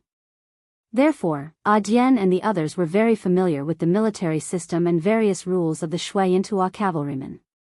It wasn't a problem for them to pretend to be the Shui Yintua cavalrymen. Of course, this was to sneak into the market and find a chance to kill that bastard Bajua. Li Wangyu also pinched his nose and changed into a set of relatively clean Shui Yintua armor. Although the bloodstains on the armor had been wiped clean, he still felt uncomfortable wearing the clothes of the dead. Li Wangyu resisted the little bit of misophobia in his heart and mounted a healthy horse. As for the sand boat, it was too eye-catching. Li Wangyu could only reluctantly give it up. After everything was ready, Li Wangyu waved his hand and led the 100 cavalrymen to set off again, galloping towards the market. Chapter 1027. Overseer Mountain, where the royal court of the Jianghu Khanate was located. Assistant Minister of the Ministry of Rights, Tang Songling, led his subordinates in a mad dash. In a little over a month, they had rushed from Jianghu to Overseer Mountain. The first thing he did was request an audience with the barbarian Khan. Tang Songling could not be blamed for being anxious. This matter was truly too important and could not be delayed. Unexpectedly, His Highness the Duke of Qin had not perished in the desert. Instead, he had escaped alone from the hands of the desert bandits. It was very likely that he had fled into the Jianghu Khanate. Duke Lu had rushed the news back to Chang'an, immediately triggering a huge earthquake. There was no need to mention the turmoil in the imperial court. When Su Chongqing learned of this good news, she was both surprised, happy, and worried. Despite her strong character, she could not help but hold her children in her arms and weep uncontrollably. In the past 1.5 years, Su Chongqing had been missing her husband all the time. If it weren't for her children to worry about and entrust her to, perhaps Su Chongqing wouldn't have been able to hold on. Needless to say, Chang'e was also in tears. When Tang Songling set out, Su Changqing led Princess Chang'e to the outskirts of Chang and to see him off. She presented an expensive itinerary and requested that Tang Songling find Li Wangyu no matter what. When the two Qin Wangfei gracefully bowed towards Tang Songling, he was so frightened that he hurriedly knelt and bowed in return. He repeatedly promised that he would do his utmost to bring His Highness back. In reality, Tang Songling was inwardly complaining. Li Wangyu's escape into the northern desert grasslands was actually only a guess. If he successfully found Li Wangyu from the northern desert grasslands, everyone would naturally be happy. However, if there was an accident, or if he could not find Li Wangyu at all, then he would be in a predicament. How would he return to Chang and report to Pai Lupi? How would he explain this to the two Qin Wangfei? Tang Songling was also under a great deal of pressure. As a result, he did not dare to stop and rest. Exhausted, he rushed to Overseer Mountain. In order to find Li Wangyu in the northern desert grasslands, Shui Yantua's assistance was essential. Shui Yantua naturally attached great importance to an envoy from the Tang dynasty. As for Tang Songling, the envoys of the Zianchuo Khanate took good care of him, providing him with fine wine, fine food, and beautiful women. But Tang Songling wasn't in the mood to enjoy these things. He only wanted to see the barbarian Khan as soon as possible, but he didn't expect to be rejected. Although envoy Shui Yantua, who was in charge of receiving Tang Songling, was extremely courteous, he tried to evade Tang Songling's request to meet the barbarian Khan. However, the pretext was that the Khan's health had not been well recently, so he asked Tang Songling to stay at Overseer Mountain for a few days. When the barbarian Khan's health improved, he would pay him a visit. Tang Songling was as anxious as an ant on a hot pan, but there was nothing he could do. He couldn't just ignore everything and barge into the barbarian Khan's golden tent, could he? Tang Songling also noticed that the atmosphere on Overseer Mountain was very tense. He couldn't help but wonder what had happened in the Zianchuo Khanate. Tang Songling sent out men to make inquiries and spent a large sum of gold and silver to bribe Shui Yantua's envoy. Only then did Tang Songling finally find out why the barbarian Khan wasn't in the mood to meet him and why the atmosphere on Overseer Mountain was so tense. Prince Bashuo of the Zianchuo Khanate had been assassinated a few days ago, and the murderer was still being pursued. His son had been killed, so one could imagine how bad the barbarian Khan's mood was. He had even sent out tens of thousands of cavalry to chase after the murderer, but there was still no good news. After finding out the whole story, Tang Songling was also helpless. The assassination of the barbarian Khan's son was obviously the most important thing for the Zianchuo Khanate. Compared to that, the Zianchuo Khanate naturally didn't care as much about finding the prince of Qin of the Tang dynasty. However, the barbarian Khan knew why Tang Songling was here. Although he didn't summon Tang Songling, he sent someone to pass on a message, assuring him that the Zianchuo Khanate would do their best to find the prince of Qin. Regarding this, Tang Songling could only suppress the anxiety in his heart and stay at Overseer Mountain for the time being. How could Tang Songling know that the murderer, who had assassinated Prince Bashuo and was being chased by the Zianchuo Khanate's cavalry, was the person he was looking for, Li Wangyu?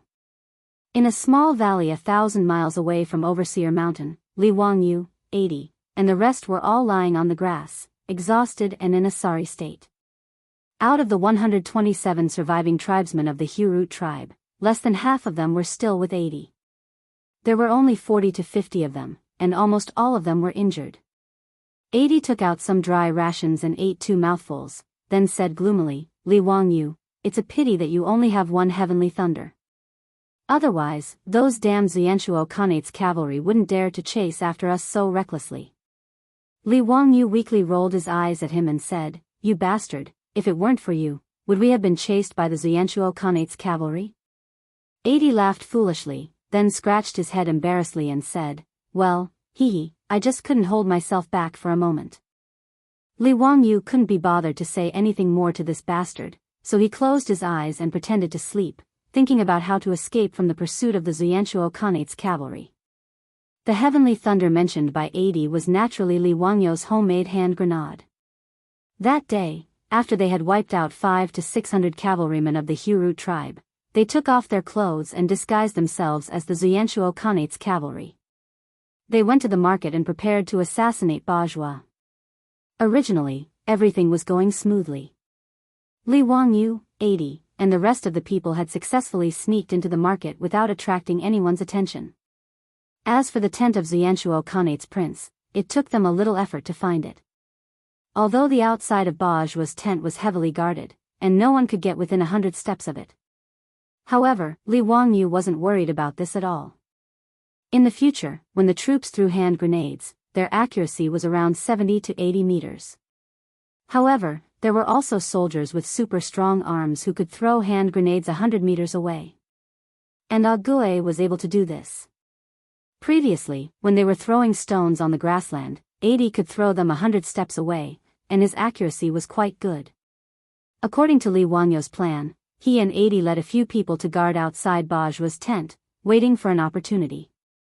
Once Bajwa appeared, 80 would immediately throw the hand grenade and kill that bastard. As for whether they could recognize Bajwa, there was no need to worry. Although the Xianchuo Khanate had only been established for a few years, as the Xianchuo Khanate's prince, Bajwa's clothes and accessories were naturally different from the rest, so it was easy to recognize him. Li Wangyu's plan was also successful. He, 80, and the rest of the people waited in the market for 2 days before they finally found the plan.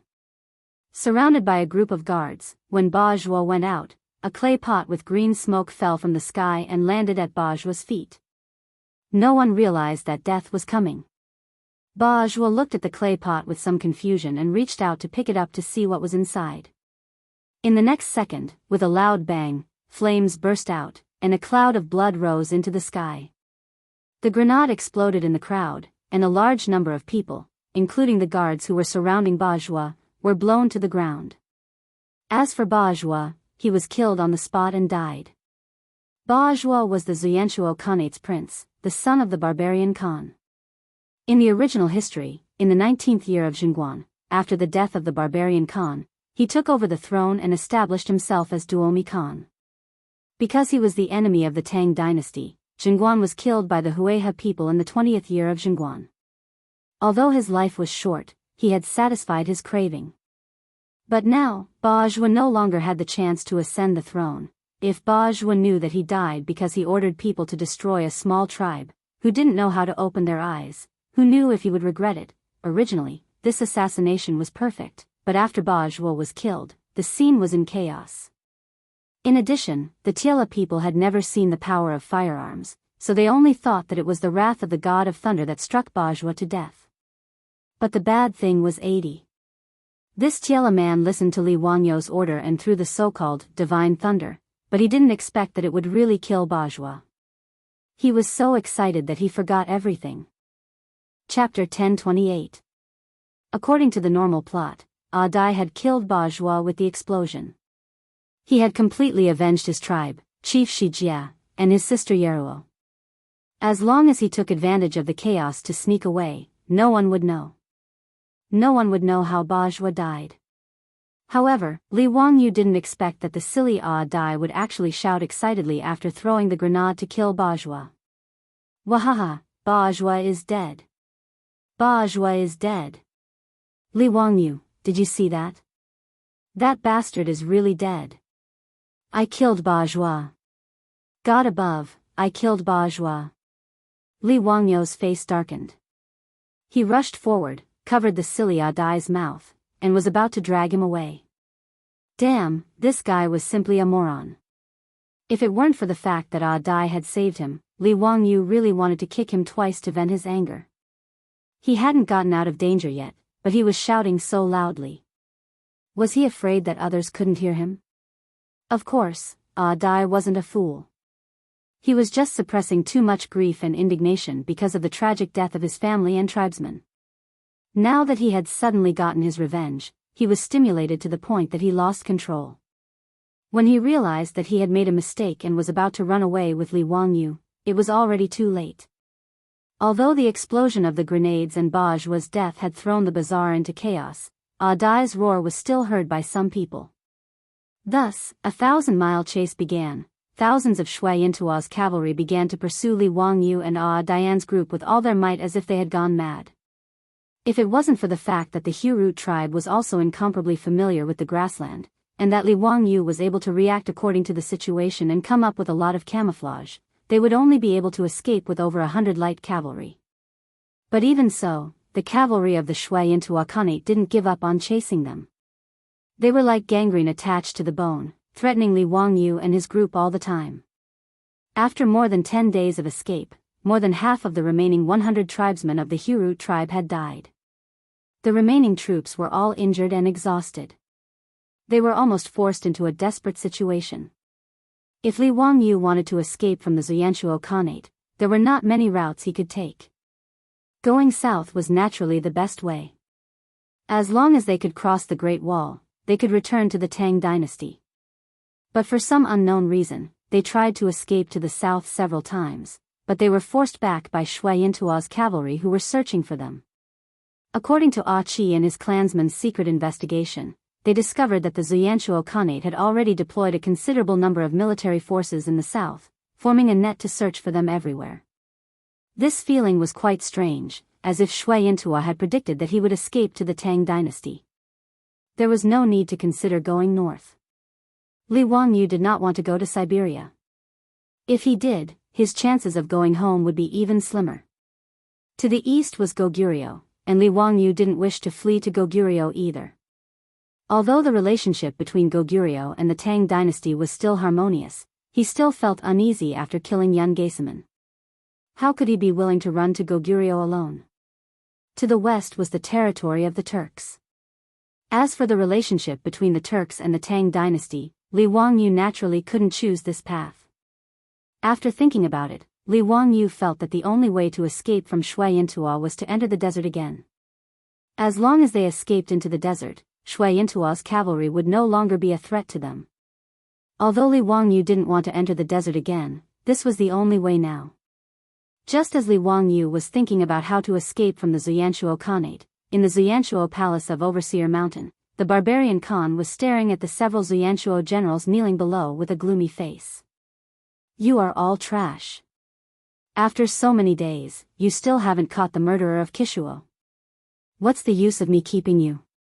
Someone come. Drag these trash down and trample them to death." The generals immediately trembled and kowtowed and begged for mercy. "Great Khan, please forgive us, please spare our lives, please give us another chance. We will definitely capture and kill the murderer to avenge Prince Dajua. Khan, please spare us." An old man beside the barbarian Khan persuaded, "Khan, why don't you give them another chance? I'm sure they will do their best." "Humph. Since Galadogan is pleading for you, I'll give you another 15 days. If you still can't catch the murderer, you don't have to come back." The barbarian Khan said sinisterly and waved his hand, indicating for the terrified generals to leave. The Galadogan he mentioned was not a person's name, but Shui Yintua's official position. Shui Yintua inherited the Tujue and had the same official system as the Tujue. Goli meant old, while Dogon was the official name. Galadogan had a prominent position, equivalent to the prime minister of the Tang dynasty. After the generals left the tent in fear, the barbarian Khan asked coldly, "Do the Tangs know that we are chasing the king of Qin?" The old man twisted his beard and shook his head. "Of course they don't know. Tang Songling only knows that Prince Kishuo was assassinated, but they don't know that it was their king of Qin who did it." "That's good." Barbarian Khan stood up and paced a few steps inside the tent. "My son died a tragic death. I wish I could pull out that surnamed Li's tendons and flay his skin, grind his bones and scatter his ashes to vent the anger in my heart. However, the Tang dynasty is powerful. Although I have 200,000 armored soldiers, I can't defeat the Tang dynasty. Therefore, this matter must not be spread. After we kill the king of Qin of the Tang dynasty, let the Tangs come to see me." "Heh, don't worry, Great Khan. As long as we kill that Li Wangyu and destroy the evidence, we can slowly help the Tangs search for His Highness King of Qin." The old man nodded and smiled sinisterly.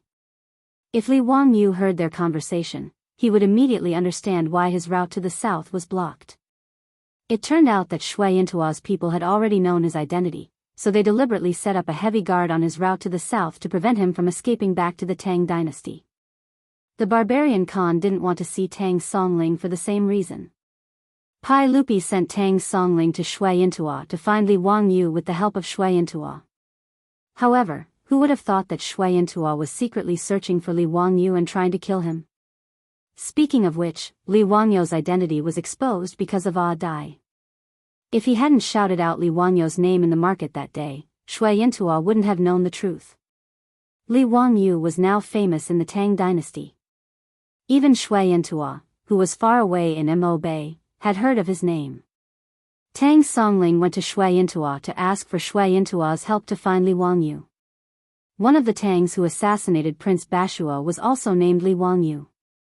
With the combination of the two, how could the barbarian Khan and the others not know Li Wangyu's true identity? That was why the barbarian Khan refused to see Tang Songling. He didn't want Tang Songling to know about this. Shui Yintua couldn't afford to offend the Tang dynasty. However, the barbarian Khan was even more unwilling to let go of his son's murderer. Therefore, killing Li Wangyu secretly as soon as possible could hide it from the Tang dynasty. No one would know that the Tang dynasty's king of Qin had died in Mo Bay.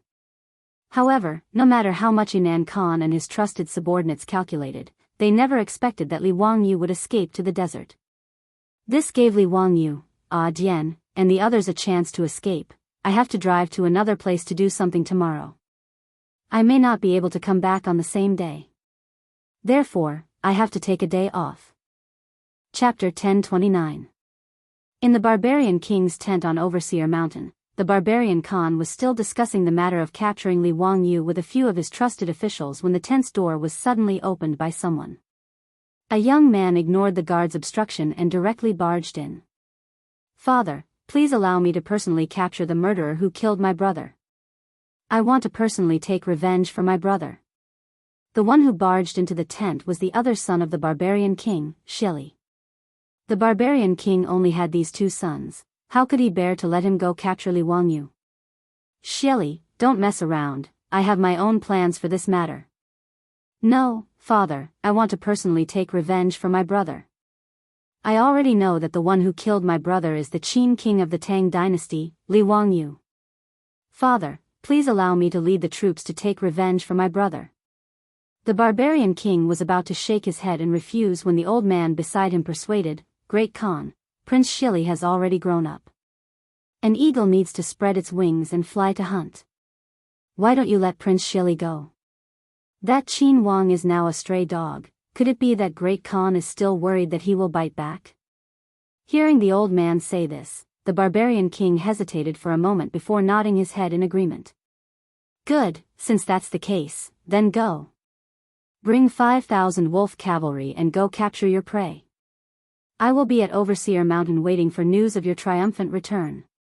Shili was overjoyed and immediately knelt down on one knee and bowed to his father. "Father, don't worry, I will definitely bring Li Wangyu's head back to see you." He did not expect that his father would actually give him 5,000 wolf cavalry. This made Shili very excited. In the legends of the Tila people, their ancestors were the descendants of the Xiongnu Chanyu's daughter and a god. Therefore, many of the customs of the Tila people were passed down from the same line as the Xiongnu people. The strongest thing about the Xiongnu people, the most terrifying thing, was the cavalry that held the wolf totem flag. They were as efficient and mobile as a pack of wolves, fearless of death, fierce and cruel. Therefore, those who could be called wolf cavalry were the most terrifying and feared cavalry on the grassland. Be it the Xiongnu, the Turks, or the Tila people, they were all like this. Shui Yintua, who had 200,000 troops, only had 10,000 of them who could be called wolf cavalry. In order to capture Li Wangyu, the barbarian male Khan allocated 5,000 wolf riders to Shili Mo in one go. It can be seen that he was determined to kill Li Wangyu, he was determined to succeed. Shili Feng did not delay for even a moment. After receiving the golden arrow for transferring troops from the hands of the barbarian male Khan, he prepared to set out immediately to pursue Li Wangyu and the others. The old man chased him out of the main tent and whispered a few words into his ear. Shilika's eyes lit up as he listened, nodding repeatedly. After thanking the elder, Shili led the 5,000 wolf cavalry and set out on the same day. With regards to this, Li Wangyu, Gui and the others were naturally unaware. After Li Wangyu confirmed that the desert would be their escape route, Dian immediately led the group to turn around and head towards the direction of their tribe. Not long after Li Wangyu left the desert, he met a wolf pack. Then, he met Dian and the others who went out to hunt. Hence, the Hurut tribe was not far from the desert. They carefully avoided the Shui Intua cavalry that was searching for them, hiding in the day and going out at night. After 10 days on the grasslands, they finally returned to the Hurut tribe that was in ruins. Dian and the others were naturally really familiar with the surroundings of the Hurut tribe. This place was like their safety zone. To be able to return to their familiar hometown, it made the tense nerves of the surviving tribesmen relax by a lot. When the Hurut tribe was attacked, the women and children were all killed by the Shui Intua cavalry. To take revenge, Dian and the others could only collect the corpses of their loved ones and hurriedly set out to chase those cavalry. Now that they returned to their tribe, Dian and the others naturally had to pay their respects to their loved ones. Based on the Tiela people's funeral customs, after one's loved ones died, their corpses would be placed in tents for 7 days before being burned and buried. The loved ones would also cut their faces with knives to show their condolences. Cutting one's face was using a small knife to cut one's face. Cutting one's face, cutting one's ears, cutting one's hair and tearing one's clothes. This was the funeral customs of the Turks and Tiela people. Due to time constraints, Dian and the others did not pay their respects to their loved ones and tribesmen. Now that they had returned to their tribe, Dian discussed with Li Wangyu that they wanted to stay for a few more days to pay their respects to their tribesmen. Dian, let's quickly leave this place and enter the desert. Staying here makes me feel uneasy. Recently, Li Wangyu's left eyelid had been twitching. His heart was on tenterhooks, and he couldn't help but advise. From the Hurut tribe to the desert, it would take half a day on a fast horse. Li Wangyu would rather run into the desert and eat sand than face the pursuit of the Shui Intua cavalry. As long as they could enter the desert, they would be temporarily safe. Dian grinned. Li Wangyu, you Tang people have a saying, it's dark under the light. Those Shui Intua cavalry would definitely not expect us to return to the tribe. Furthermore, we are tired and need to rest for a few days before entering the desert. The most dangerous place was the safest. This saying was not without reason. Although Li Wangyu was still uneasy, out of respect for Dian and the others, he nodded in agreement. Dian was right. In the past month, they had been chased by the Shui Intua cavalry on the grassland. Almost everyone was injured, and they needed to rest. Now that they had finally gotten out of danger and had shaken off their pursuers, they naturally needed time to recuperate. Even if the people could persevere, the horses under them had already lost a layer of fat and needed time to recuperate and recover their energy. After discussing with Dian, they decided to stay in the ruins of the Hurut tribe. They prepared to pay their respects to their tribesmen before leaving the desert and following Li Wangyu to the Tang dynasty, leaving this grassland. After staying in the Hurut tribe for a few days, they did not see any Shui Intua cavalry on the grassland. Li Wangyu slowly relaxed and felt that he was too worried. After all, the grassland was vast and sparsely populated. It was normal to not see a single person after riding for a day or two on the grassland. Even if the Shui Intua Khanate sent out tens of thousands of cavalry to chase them, it was not easy to find them in the vast grassland. After all, the Jianghu of the Tang dynasty was not the modern era. They did not have advanced technology like reconnaissance planes and reconnaissance satellites. Just relying on manpower to find dozens of people on the grassland was like looking for a needle in a haystack. After staying in the ruins of the Hurut tribe for a few days, Li Wangyu, Dian and the others finally recovered enough energy. They mounted their horses and prepared to leave the desert. Dian was the last to leave the ruins of the Hurut tribe. He turned his head and looked at the tribe again. Just as he was about to mount his horse, his body suddenly froze. Li Wangyu did not know what was going on. Just as he was about to ask, Dian gestured for him to keep quiet. Then, Dian crouched on the ground and listened to something. Immediately, Dian's expression changed drastically. He jumped up on the horse and shouted to everyone, "Let's go quickly." A large group of cavalry is coming. There are no less than 1,000 of them. His words caused Li Wangyu to be greatly alarmed. They were discovered so quickly. Without much time to think, Li Wangyu and the others immediately urged their horses and rushed out of the ruins of the Hurut tribe. They galloped toward the desert. Chapter 10:30. Li Wangyu and the rest fled quickly, but the pursuers came even faster. They did not run for more than an hour before a black cavalry line appeared on the horizon of the grassland behind them. With the momentum of Mount Tai, they chased after them rapidly. Adai's horsemanship was exceptional. He did not care about the galloping horse under him and stood on the horse's back, shading his eyes with his hand as he looked back. Previously, when they were fleeing on the grassland, they relied on Adai's superb horsemanship to predict the position of the pursuers in advance and lead everyone to escape from the encirclement. When Adai saw the pursuers behind them clearly, his expression changed drastically. Not good. It's the wolf cavalry. Quick. Increase the speed. After Adai finished speaking, he did not care about the horse anymore and raised the horsewhip in his hand and lashed down fiercely. Under the pain, the horse under him suddenly exerted its strength and its speed increased by a few notches. When the men of the Hurut tribe heard Adai's words, they also showed a frightened expression and silently raised their whips to urge their horses. Although Li Wangyu did not know what the wolf cavalry meant, but seeing Adai and the rest so nervous, he knew that the pursuers this time must be very powerful to make Adai and the rest so fearful. He could only wave his horsewhip and increase the speed. Fortunately, they did not lack horses. Li Wangyu and the rest all rode 3 horses each, so they did not have to worry about running for too long and the horses being tired out. However, although they fled quickly, the pursuers behind them were even faster. Adai did not see wrongly. The pursuers that suddenly appeared and chased after them were Shui Yintua's elite cavalry, the 5,000 wolf cavalry led by Shili Meng. As the most elite cavalry under the barbarian Khan, the horses they rode were 1 in 100, so they were naturally much stronger than the horses of Adai and the rest.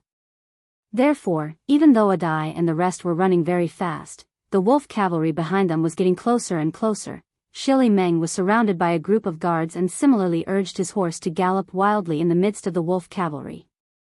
Looking at Li Wangyu and the rest who were running for their lives a few miles ahead, the corners of his mouth could not help but reveal a smile. Galadokin was right. These lowly herdsmen have really returned to their tribe. That day, when Shili Rua was about to lead his troops and set out, he was stopped by that old man, who told him to pay attention to Jia and the others, and to escape back to his own tribe. Shili Xiu led the 5,000 wolf cavalry to search the grasslands for a few days, but did not find any traces of Dian and the others, so he simply followed the old man's words and went to the Hurut tribe to try his luck. He did not expect that Galadogan had guessed correctly. As for capturing Li Wangyu and the others, Shili was not worried in the slightest. The speed of the wolf cavalry's horse was obviously much faster than the opponent's. At this rate, they would be able to capture him in 2 to 4 hours at most. Elder brother, I will definitely personally deliver that dog fart Qin Wang to you for forgiveness. Shili secretly made up his mind. Holding the mentality of a cat catching a mouse, Shili Rua did not urge the wolf cavalry to increase their speed. Just like this, he followed behind Li Wangyu and the others, purposely toying with Li Wangyu, Dian and the others. Just like this, one chasing and one fleeing, the two sides ran for close to 100 miles. Midway, both sides had already changed horses several times, and the distance between the wolf cavalry and Li Wangyu and the others was getting closer and closer. Apart from the horse, Li Wangyu's horsemanship was also Dian and the others' greatest weakness. When the Tiela people and the wolf cavalry changed horses, they did not need to slow down at all, and could directly jump onto the back of the horse beside them. But how could Li Wangyu do that? Even if his horsemanship was already not bad, but compared to these grassland people who grew up on horseback since young, he was just like a child who had just learned how to walk. Changing horses twice, Li Wangyu had dragged down Dian and the others for quite a bit of time. Towards this, Li Wangyu also felt very guilty. There were several times when he wanted to open his mouth and tell Dian and the others to not worry about him, but when the words reached his mouth, he could not say it at all. It was not that Li Wangyu was afraid of death, but that he knew that no matter how he tried to persuade them, Dian and the others, these Tiela men, would not abandon him and run for their lives alone. Li Wangyu could only secretly clench his teeth, lowering his head and silently brandishing his horsewhip, doing his best to make the horse he was sitting on run a bit faster, but no matter how desperately Li Wangyu fought, many things could not be changed by human will. When the grassland under the horse's hooves gradually turned into a desert, when a line of yellow sand already appeared in front of Li Wangyu's eyes, the pursuers behind him were already very close. Li Wangyu did not even need to turn his head, his ears could already clearly hear the rumbling sounds of horse hooves behind him. Every sound was like a war drum, pounding on his chest. Silently letting out a long sigh in his heart, Li Wangyu could not help but turn his head and look at the wolf cavalry behind him. In the center of the wolf cavalry, an iron-red wolf totem war flag was fluttering in the wind, baring its fangs and brandishing its claws to announce to the world the terror and brutality of the wolf cavalry. Li Wangyu knew clearly that this time, it was truly difficult to escape from this calamity. Just when Li Wangyu was already dejected and was about to give up and accept his fate, the horse under him suddenly let out a neigh, and then suddenly sped up a bit, charging forward abruptly. Li Wangyu turned his head in shock, only to discover that the Hurut man who had been guarding him had pulled out the steel knife at his waist and chopped down on the horse's buttocks. The horse was injured and in pain, only then did it erupt again. Li Wangyu did not understand what this Hurut man meant, but he saw the man grin at Li Wangyu, revealing a mouthful of white teeth. Then, he suddenly pulled on the reins in his hand, turned the horse around, waved the steel knife in his hand, and charged towards the wolf cavalry without any hesitation. No. Come back. You come back. Li Wangyu roared in horror, even subconsciously wanting to pull on the reins. He did not even know the name of that Hurut man, but he knew what he wanted to do. He was planning to sacrifice himself to buy that insignificant bit of time for everyone to escape. Before Li Wangyu could pull on the reins in his hand were snatched away by someone. Gui's face was bleak as he said coldly, "His name is Bursting, don't let his sacrifice be in vain." After he finished speaking, he pulled on the reins of Li Wangyu's horse and charged forward with his head down. Li Wangyu sat on the saddle in a daze. Looking back, he saw Bursting charging towards the wolf cavalry was like a stone thrown into a pond. Other than causing a slight ripple in the wolf cavalry army, he was instantly drowned out by the army. 2 streams of hot tears rolled down from Li Wangyu's eyes. He could not help but let out a roar like an injured beast. Before Li Wangyu could vent the anger and sorrow in his heart, he saw another Hurut man roar and pull on the reins, turning the horse around and charging towards the wolf cavalry at the back. Beside Gui, there were a total of 40 to 50 Hurut men following him. They looked at each other, and resolutely turned their horses around. One after another, like moths to a flame, they charged towards the wolf cavalry army at the back. Li Wangyu's eyes were about to bleed. His teeth bit through his lips, and blood oozed out. Chapter 1031. Even if the men of the Hurut tribe were willing to sacrifice themselves, they would still cover Di and Li Wangyu's escape. However, in front of absolute strength, the sacrifice of 40 to 50 Tiela riders was practically worthless. Apart from creating a trace of chaos in the wolf riders and slowing them down for a while, it was completely useless. Even if Di and Li Wangyu had already urged their horses to run into the desert, the 5,000 wolf riders still had no intention of letting them go and followed them into the desert. The distance between the two sides was getting closer and closer. Accompanied by the sound of something breaking through the air, Di and Li Wangyu's mounts both let out a miserable neigh before falling down in front of a sand dune. Li Wangyu and Di both rolled down from the back of their horses. If not for the fine and soft sand, perhaps the two of them would have already been badly battered. Looking up, their mounts had been hit by many arrows and were killed by the wolf riders. This was because Shili Xiu wanted to torture Li Wangyu and Di and did not order his subordinates to shoot arrows at the two. Otherwise, the ones that were hit by the arrows would not be the horses. Without waiting for Li Wangyu and Di to help each other up, the 5,000 wolf riders had already surrounded the two of them. Under such circumstances, unless Li Wangyu could fly, there was already no chance of escaping. Li Wangyu already had a clear understanding of this outcome. Smiling bitterly, he only regretted that he did not have a grenade in his hand. Otherwise, he could have dragged a few shui into a cavalry down with him. Di spat out the sand in his mouth with a pei sound. His eyes were like that of an injured wild wolf as he stared fiercely at the wolf riders around him. The steel blade in his hand was tightly clenched and the veins on the back of his hand were bulging. He was ready to fight to the death. The 5,000 wolf riders surrounded the two of them but did not make a move. This made Li Wangyu somewhat surprised. Not long after, the wolf riders opened up a path. Shili Xiu rode on a fine horse with a complacent smile on his face and appeared in front of Li Wangyu. "Ha, Your Highness Prince of Qin of the Tang Dynasty, poetry immortal Li Zio, it's an honor to meet you at last. To be able to see Your Highness Prince of Qin like a stray dog in the desert, it's really delightful." Shili raised his head and laughed, looking down at Li Wangyu with eyes full of mockery. "Prince of Qin." Li Wangyu was slightly stunned, not understanding what this shui into a man in front of him meant. Shili shou.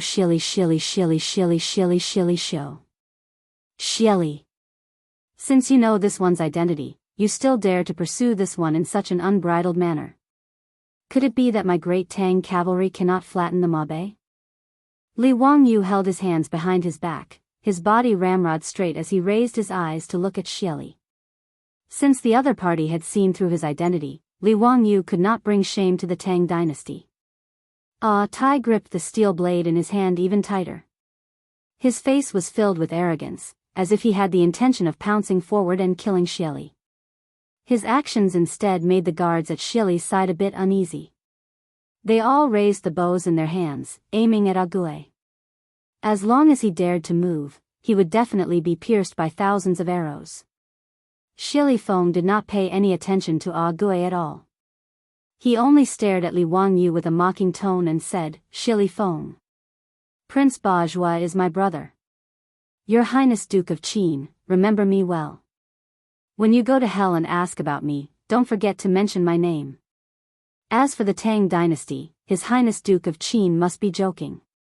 It's true that I, Shui Entua, am not a match for the Tang dynasty for the time being, but who knows that His Highness Duke of Qin died in this desert? Could it be that Emperor Tang can predict the future? Xylixer?" Li Wangyu understood a little. He was the other son of the barbarian Khan. Shili Feng waved the horsewhip in his hand ferociously and said, "Your Highness Duke of Qin dared to kill my brother. Even if I chase you to the ends of the earth, I, Shui Entua, will not let you go. But no matter what, Your Highness Duke of Qin is still a prince of the Tang dynasty. Your status is honorable.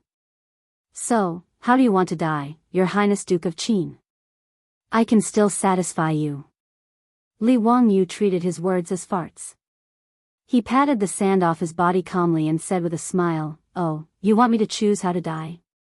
All right, I choose to die of old age in bed 100 years later." Shili Feng was stunned for a moment. Then he realized that he had been played by Li Wangyu. He could not help but fly into a rage. On the other hand, Tai laughed until tears came out of his eyes.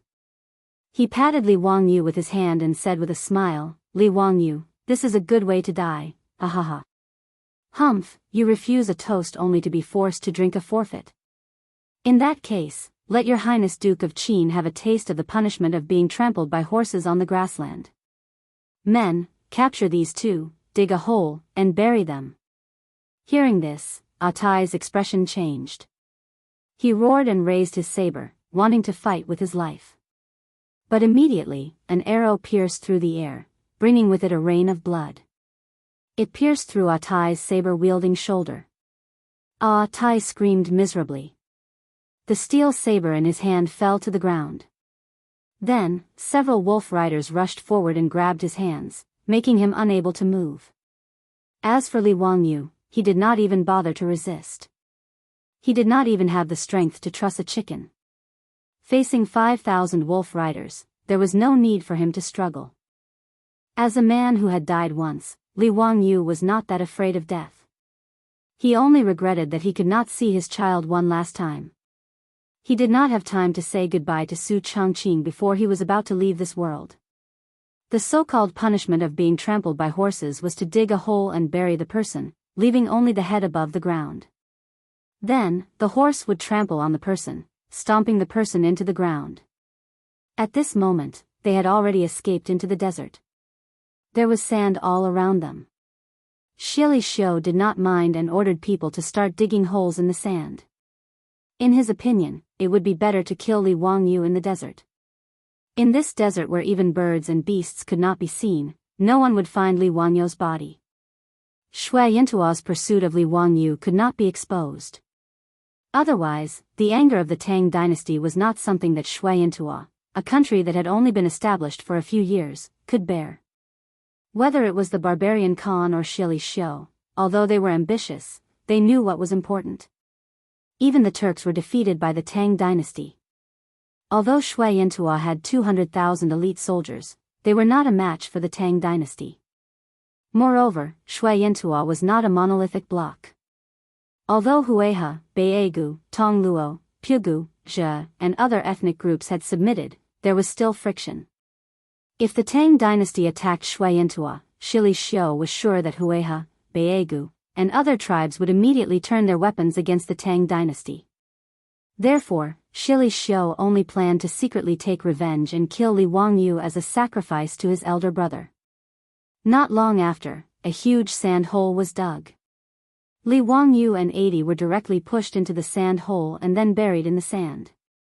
Soon, the sand hole disappeared, leaving only Li Wangyu and 80's two heads on the sand.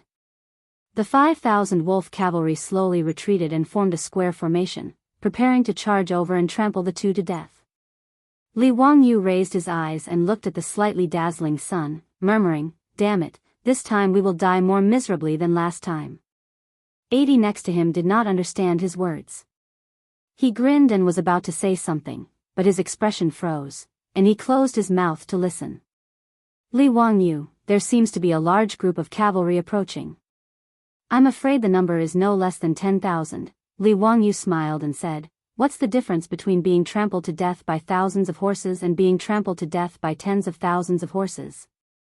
Dalong, let me tell you a secret, actually." Before he finished speaking, he also paused. There seemed to be a faint sound of a bugle horn in his ears, but this bugle horn sound was exceptionally familiar. Chapter 1032. Bugle horns were made from beast horns and were introduced into the Central Plains by the ethnic minorities during the Eastern Han Dynasty.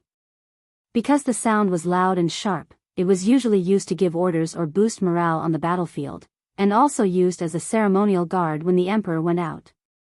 The bugle horns of the Tang Dynasty were mostly made from rhinoceros horns and the sound was loud and deep. Because the Tang army was invincible, the sound of the bugle horn of the Tang army also became the nightmare sound of their enemies, causing people's complexion to change. When the sound of the bugle horn came from the desert, not only did Li Wangyu hear it, the 5,000 wolf cavalry and Shili Ming also heard it. Shili Ming's complexion immediately changed dramatically, revealing a frightened expression. Even the 5,000 wolf riders couldn't help but become restless. "Quick! Trample them to death." Shili Ming did not have time to investigate why they would encounter the Tang army in the northern desert. At this moment, he only wanted to immediately kill Li Wangyu and then turn around and run away. But previously, in order to play and torture Li Wangyu, wanting him to experience the helplessness and despair before death, Shili Ming led the 5,000 wolf cavalry and retreated far away after burying Li Wangyu and Tai in the sand pit.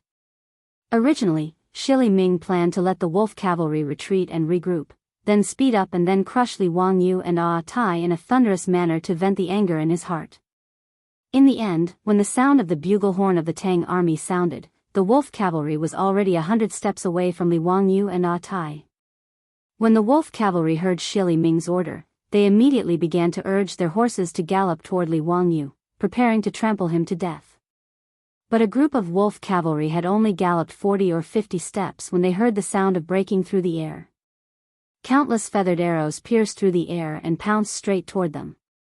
Miserable howls immediately sounded as dozens of Shui Yintuo's most elite wolf cavalry were directly nailed to death on the backs of their horses by the feathered arrows.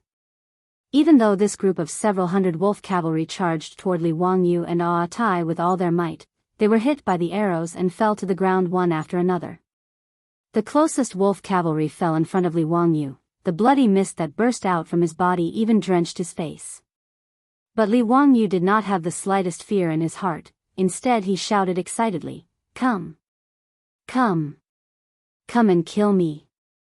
With the arrival of the iron cavalry of the Tang dynasty, who in the world could contend against them?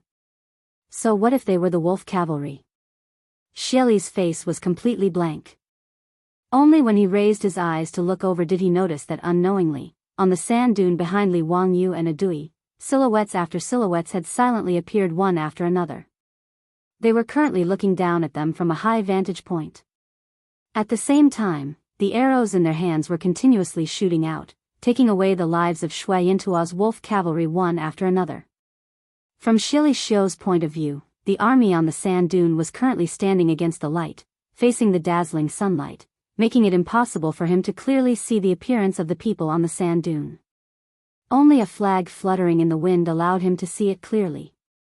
It was a huge Tang character. The cavalry of the Tang dynasty. Xylixer's face couldn't help but twitch a few times. He raised his eyes to look at the wolf riders that had been shot to death by arrows. He really wanted to disregard everything and directly order the wolf cavalry to charge and fight to the death with these Tang soldiers who had suddenly appeared. But in the end, Shili Xylixer still didn't dare to give this order. His fear of the Tang dynasty made even if he was unwilling in his heart, he could only squeeze out a word from between his teeth, retreat. The several thousand wolf riders were indeed Shui Yintua's elites. With one order, they immediately turned around on the spot to protect Shili Xylixer and then turned around to retreat towards the grassland. The Tang soldiers who had suddenly appeared on the sand dune did not pursue an attack. Instead, they quickly urged their horses to charge down the sand dune and surrounded Li Wangyu and Adui in the middle to protect them. Then several silhouettes rolled down from the horseback and threw themselves at Li Wangyu's side. With tears in their eyes, they began to desperately dig at the sand with their hands. Li Wangyu, on the other hand, was amused. He didn't care how embarrassed he was right now. Grinning, he said, "Niu Wu, why are you crying?" "I'm still alive and well." "Why are you crying?" "Huh, Brother Chimo, Brother Ui, you guys still haven't returned to Chang'an?" "Me Tua, why are you also in this desert?" The ones who threw themselves at him and kneeled on the ground to dig at the sand were Niu Wu and a group of foppish sons, as well as Mitua and the others.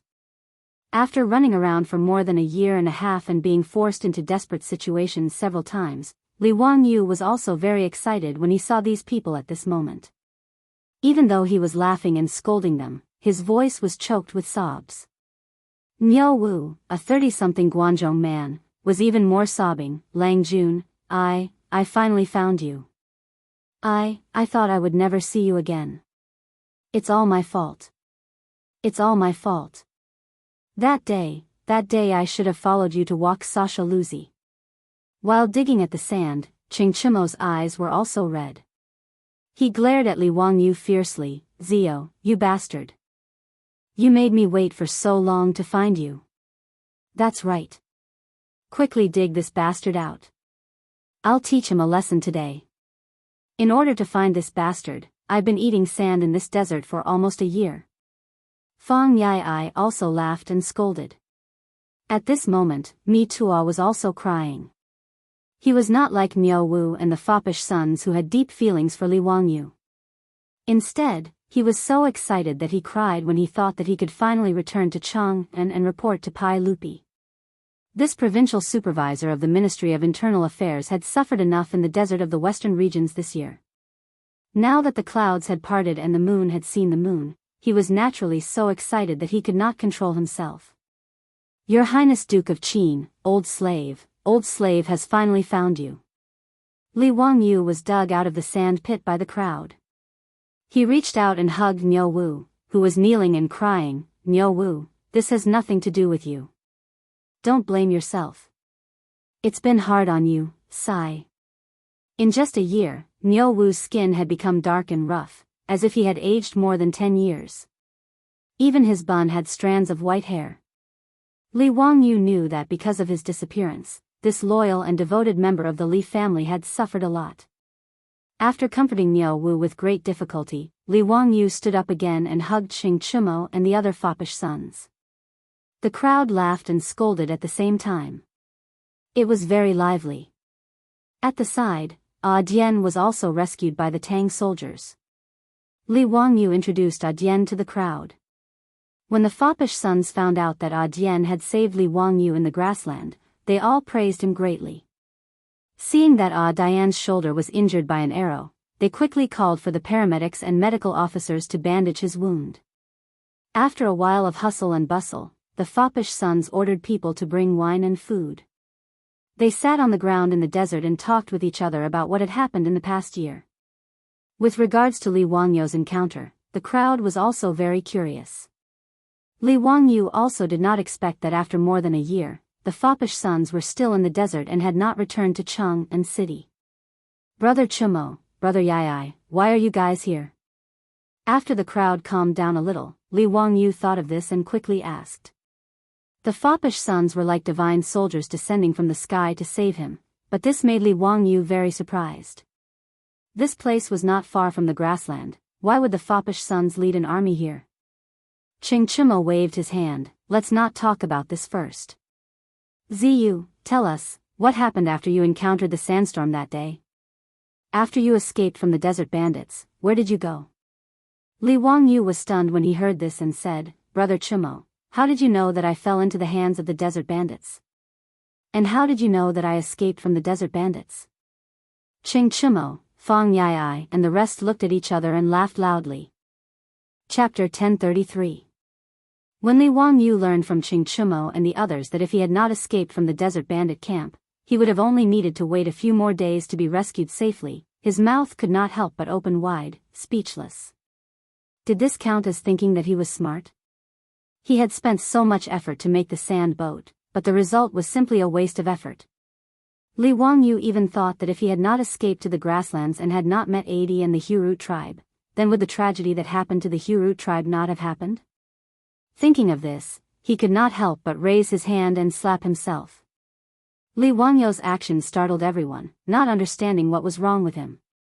On the other hand, Gue immediately understood and shook his head at Li Wangyu. Li Wangyu, wolves eat sheep, is it because of the sheep's fault? Those nobles of Shuiyantua are hungry wolves that eat meat without spitting out the bones, it has nothing to do with you. Xing Chumo and the others did not understand and quickly asked Li Wangyu what happened after he escaped from the desert bandit camp. When they heard that it was the Huru tribe who saved Li Wangyu, but because Li Wangyu helped them to make salt, they were all angry and cursed. That bullshit Prince Dajua, he really deserves to die. Ziyu, you did a good job, you should have killed that bastard. Yes. Not only that Dajua deserves to die, Shili Xiu and Yi Nan who chased you before also deserve to die. If I knew they were such bastards, I would not have let those Shuiyantua people go. Li Wangyu suddenly stood up and stared in the direction of the grasslands, let them go? It's not that easy. Brother Chumo, how many men do you have now? Xing Chumo did not understand Li Wangyu's meaning, there are 10,000 cavalry. After Qing Yaojin led the troops to destroy the desert bandit camp next to Swan Lake, he led the troops back to the western region. As the general manager of the Western Expedition Army, he was busy cleaning up Li Wangyu's mess. Naturally, he could not stay in the desert and wait for news. But those playboys were not willing to give up. Besides, Mi Tua did not find Li Wangyu and did not dare to return to Chang'an. So, he simply asked Qing Yaojin for permission and led 10,000 Tang dynasty cavalry to stay at Swan Lake for the time being. Over the past few days, they had been sending out military scouts to search the desert. Of course, the result was nothing. Therefore, after Qing Chumo and the other debauches had a discussion, they decided to lead their troops to the grasslands to see if they could find any trace of Li Wangyu. After all, according to the explanation of the desert robbers, when Li Wangyu escaped, he went in the direction of Shuiyantua. Mi Tua had a headache over this. He wanted to stop this group of silk pants from messing around. No matter what, the Shuiyantua Khanate was a grassland country. Qing Chimo and the others did not say anything and led 10,000 Tang cavalry to the grasslands. No matter how one looked at it, it was a diplomatic matter. If the barbarian Khan complained to Pai Lupi because of this, he, as the commander of the 100 Cavalry Department, would be punished. But how could Qing Chimo and his group of silk pants listen to Mituo's advice? Without saying anything, they led 10,000 troops and horses and headed towards the grasslands. By a freak combination of factors, he happened to save Li Wangyu. When Li Wangyu heard that Qing Chimo led 10,000 Tang cavalry, he punched his own palm and said, "That's good. Brothers, there is no time to lose.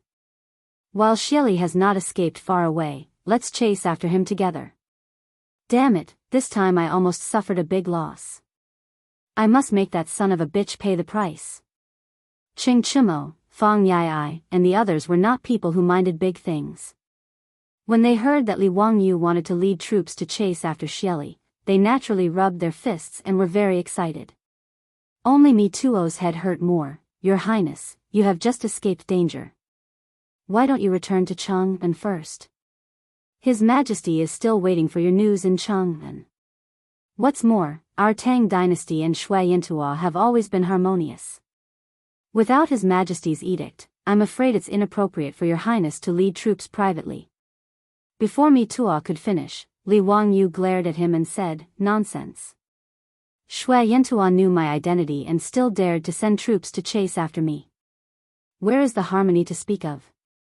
If we let it go like this, where is the face of our Tang dynasty? Mituo, I am still the general manager of the Western Expedition Army, right? As the saying goes, when a general is outside, he will not obey the orders of His Majesty. After I get my revenge, I will explain to His Majesty."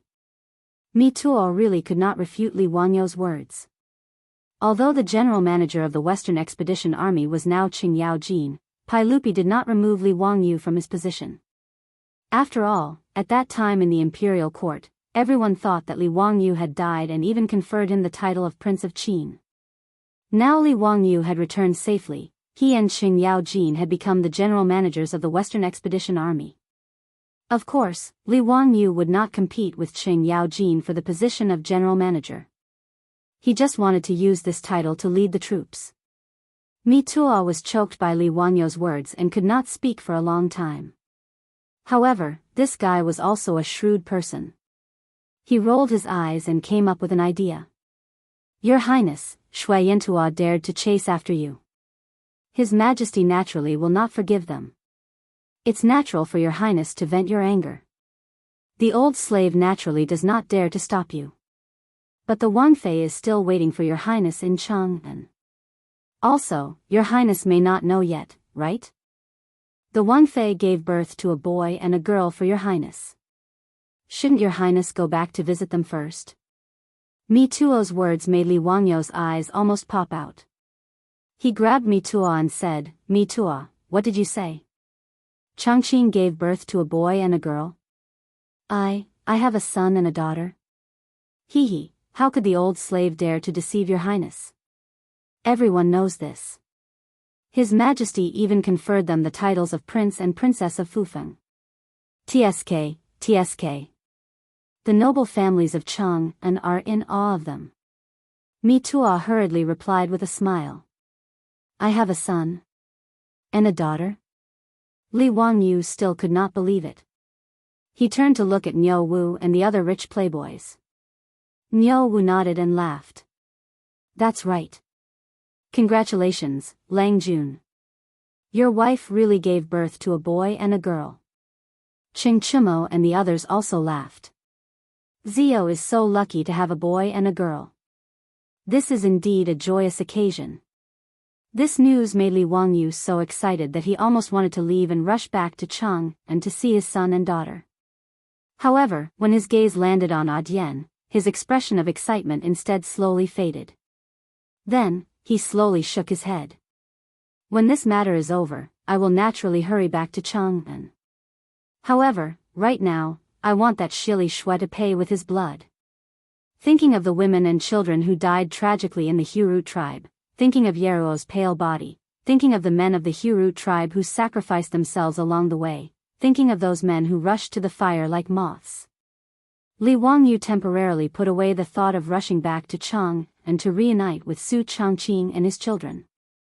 If he did not take revenge, he would not be a gentleman. He would be ashamed to return to Chang'an. Mi Tuo could not help but be dumbfounded. He did not know how to persuade him anymore. Only now did Adian know Li Wangyu's true identity. He was so shocked that he did not know what to say. How could he have known that the person he picked up from the grassland was actually a prince of the Tang dynasty? Seeing that Li Wangyu was going to lead 10,000 cavalrymen of the Tang dynasty back to the grassland to avenge him and the Hurut tribe, Dian was a little scared. Chapter 1034. Qin, Your Highness, Adi didn't know what to say and stuttered for a while. After all, he was just an ordinary herdsman on the grassland. He had never seen such a big shot as Li Wangyu. Li Wangyu saw Adi's uneasiness. He pulled him to his side and put his arm around Adi's shoulder intimately. He laughed and scolded, Your Highness, my ass. Dalong, don't you recognize me? Don't talk so much nonsense. Get on the horse. Let's go and find that bastard Shili to settle accounts. We must avenge the Hurut tribe. Adi couldn't say anything other than nodding his head desperately. His head was still buzzing. He felt that everything was too unimaginable. Under Li Wangyu's insistence, 10,000 Tang cavalrymen set off immediately and followed the wolf riders to the grassland. Mi Tuo had no choice but to order his subordinates, the cavalry department, to send people back to Chang and immediately to report this to Pai Lupi. He gritted his teeth and followed the army. In fact, Mi Tuo was very happy. No matter what, he had found Li Wangyu. He had worked hard. At least Pai Lupi wouldn't punish him for this. As for what trouble Li Wangyu would cause by leading 10,000 Tang cavalrymen into the grassland, it had nothing to do with him. As far as Mi Tuo was concerned, he supported Li Wangyu in his heart. Shui Yantuo dared to chase and kill the prince of the Tang dynasty. If he didn't take revenge for this, where would the face of the Tang dynasty go? No matter what, he should teach Shui Yantuo a lesson. But whether it was Mi Tuo or Qing Chumo, Li Wangyu just wanted to vent his anger. Whether or not they could catch up to the 5,000 wolf cavalry was another matter for the time being. In any case, if they chased for a few days, Li Wangyu would be able to vent the anger in his heart and forget about it. As for how Pai Lupi wanted to vent Li Wangyu's anger, that was the business of the officials in the court. Li Wangyu led the 10,000 cavalry across the desert, following the direction of the wolf cavalry's escape and giving chase. How could Shili have guessed that Li Wangyu's vengeful heart would be so strong? He failed to kill Li Wangyu and could only lead the wolf riders to retreat. After the 5,000 wolf riders entered the grassland, they slowed down and walked into the depths of the grassland in frustration. Along the way, Shili.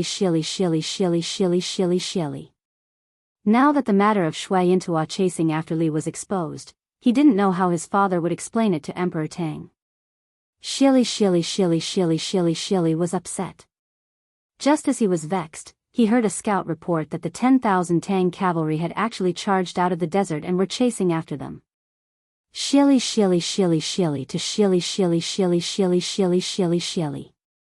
This is the territory of our Jianghu Khanate. How dare they chase us into the prairie? However, he didn't think that since Shui Yantuo dared to chase Li Wangyu for thousands of miles even though he knew Li Wangyu's identity, what was so strange about Li Wangyu's counterattack? Although Shili Ku was leading Shui Yantuo's most elite wolf cavalry, they did not have the courage to fight against the Tang cavalry. This was not surprising. Having defeated the Eastern Turks, the overlord of the grassland, the Tang dynasty's cavalry was in high spirits. Not to mention Shui Yantuo, who had only been established a few years ago, even the Western Turks and Goguryeo were not taken seriously by the Tang dynasty's cavalry. With such a great reputation, how could Shili Shui dare to use only 5,000 wolf cavalry to fight against many with few? Therefore, after learning that Li Wangyu was leading 10,000 Tang cavalry to chase after him, Shili Ku did not even dare to resist and directly ordered a retreat. In Shili's view, the Tang cavalry should not dare to enter the grassland, so why should he take the risk to fight the Tang army? As long as he retreated a few hundred li, Xie Li Ku could meet up with the tens of thousands of Shui Yintua cavalry. At that time, if the Tang army still chased after him, he did not mind defeating the Tang army in one fell swoop and teach Li Wangyu a deep lesson. The 5,000 wolf cavalry followed Xie Li Ku in a very sorry state as they ran toward the direction of Military Governor Mountain. Behind them, the 10,000 Tang dynasty cavalry under the leadership of Li Wangyu were in hot pursuit. One chased while the other fled. In a few days, a few hundred li passed in the blink of an eye. Under the leadership of Li Wangyu, the Tang army had already entered deep into the heart of the Xuanchuo Khanate. Mi Tuo could not take it anymore. One day after the army set up camp, he went to find Li Wangyu and said, "Your Highness, we have already chased for 5 or 6 days. Now that the army is alone deep in the grassland, we have no reinforcements and no supplies. We cannot continue to chase like this." At this moment, Ching Chimo and the other playboys also felt nervous. Originally, they thought that Li Wangyu just wanted to vent his anger. However, the current situation was just as Mi Tuo had said. The 10,000 cavalry were alone deep in the grassland. If they were not careful, they might really be surrounded by the Xuanchuo people. If they were to fall to such a state, they would really have nowhere to cry. Fang Yai hesitated for a moment and also said, "Zio, why not let that Xie Li Ku go for now? We will return to Chang'an first and settle the score with them in the future." "That's right, Zio. The army has no reinforcements and no supplies. It is too risky. Yesterday, the scouts reported that there are already tens of thousands of troops gathered around Xie Li Ku. If we continue to chase like this, things will not be good. Zio, let's retreat." The other playboys all advised. Currently, there were not only 5,000 wolf cavalry beside Xie Li Ku. He ran all the way north. At the same time, he did not forget to gather up the Xuanchuo cavalry that were scattered on the grassland to search for Li Wangyu and Di. In a few days, Xie Li Ku had gathered 50,000 cavalry around him. 10,000 Tang cavalry needed to deal with 50,000 or even more Xuanchuo cavalry. No wonder Ching Chimo and the others did not have confidence. Li Wangyu was not nervous. He also knew that Mi Tuo and the others were right. However, in his eyes, this was not a problem. There were many herding tribes on the grassland. Even if the Tang army did not rob them, they would be able to buy enough food with money. Thinking about it, those tribes would not dare to not sell their livestock to the Tang army. Hence, food was not a problem. As for going deep alone, in Li Wangyu's eyes, Shui Yintua's army was stronger than theirs. Mi Tuo and the other playboys naturally did not know that 10 years later, in the 20th year of Zhengguan, Li Ji used just 6,000 cavalry to force Xuanchuo's 200,000 army to flee.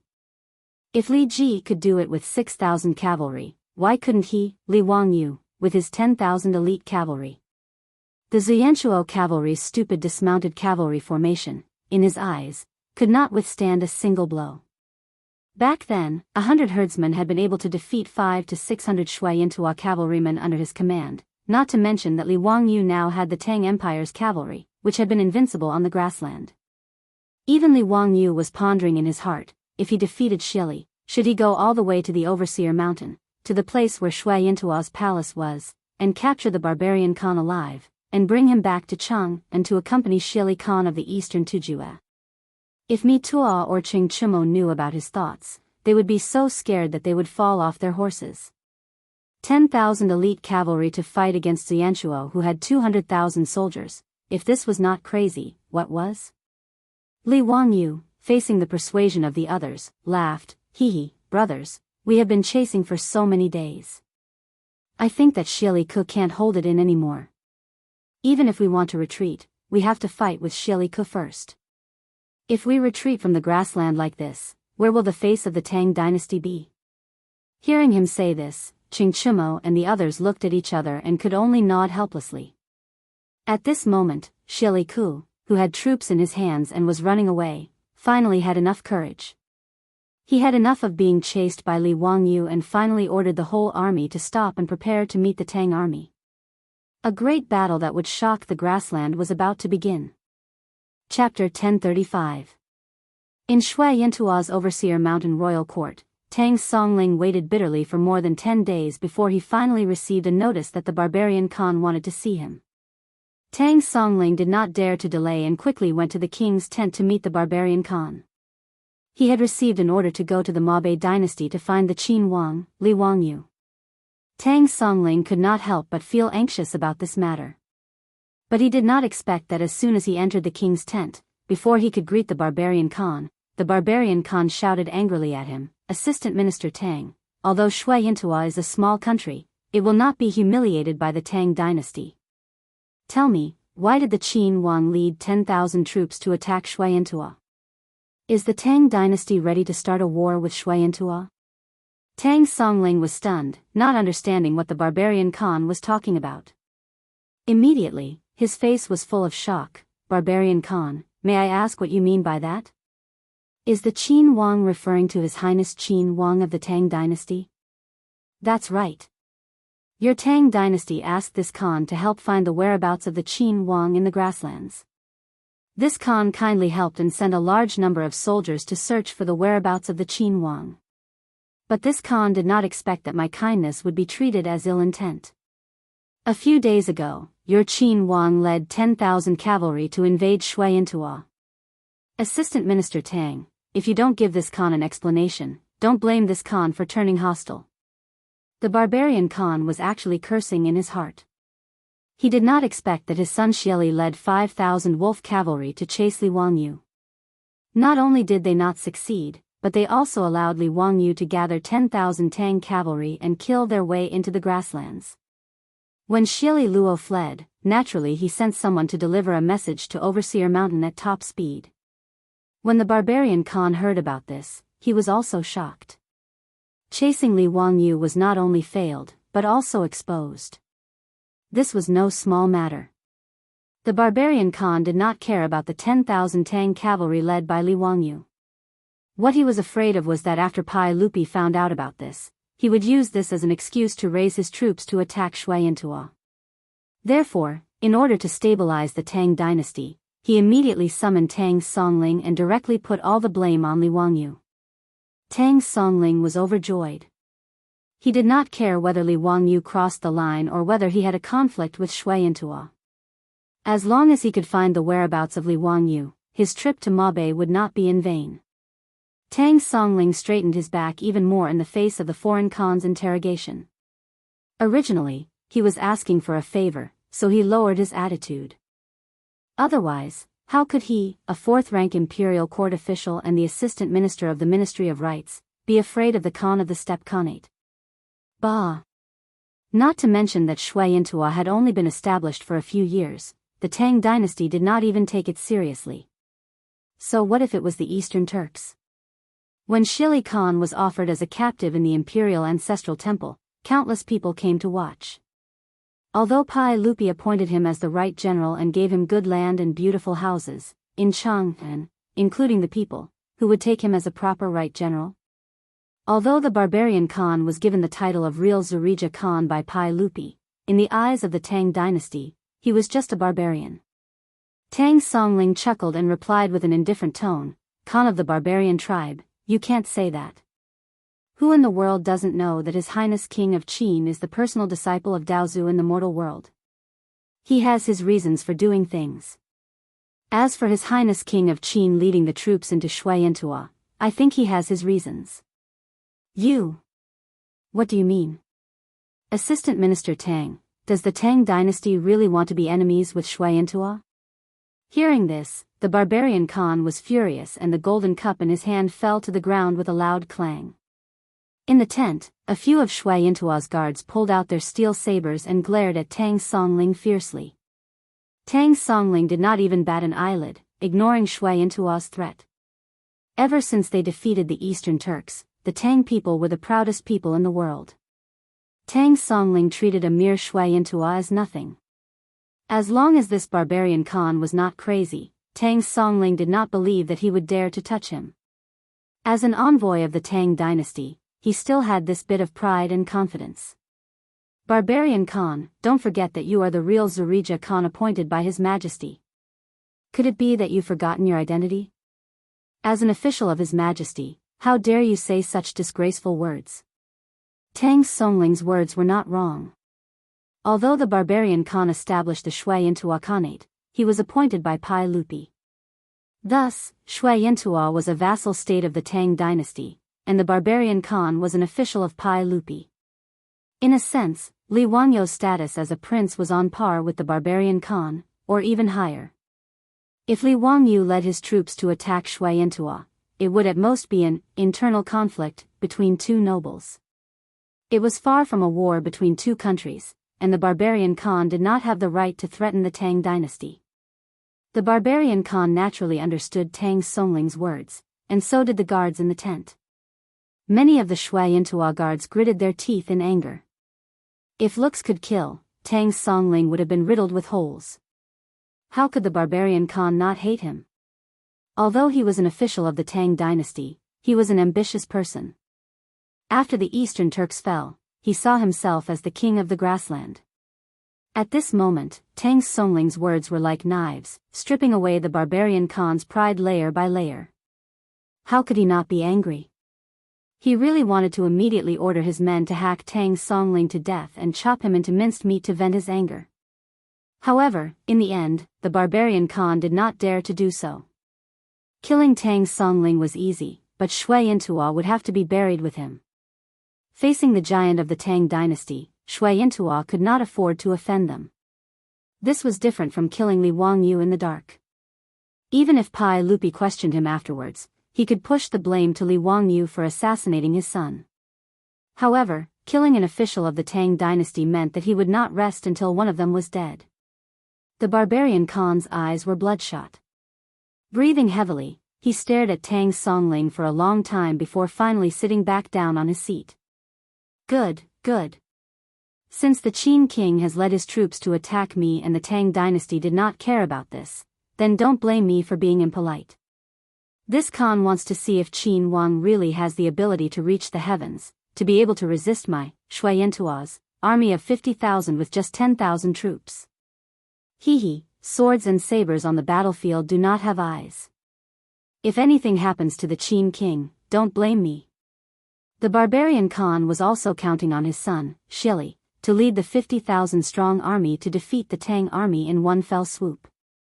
Tang Songling sighed in his heart. He did not know why Li Wangyu would charge into the grassland after meeting up with the Tang army. Moreover, as the barbarian Khan said, the odds of winning against 50,000-strong army were not high. However, Tang Songling had confidence in the steel cavalry of the Tang dynasty. In his opinion, even if Li Wangyu could not defeat Shui Yintua's 50,000-strong army, it should not be a problem for him to retreat safely.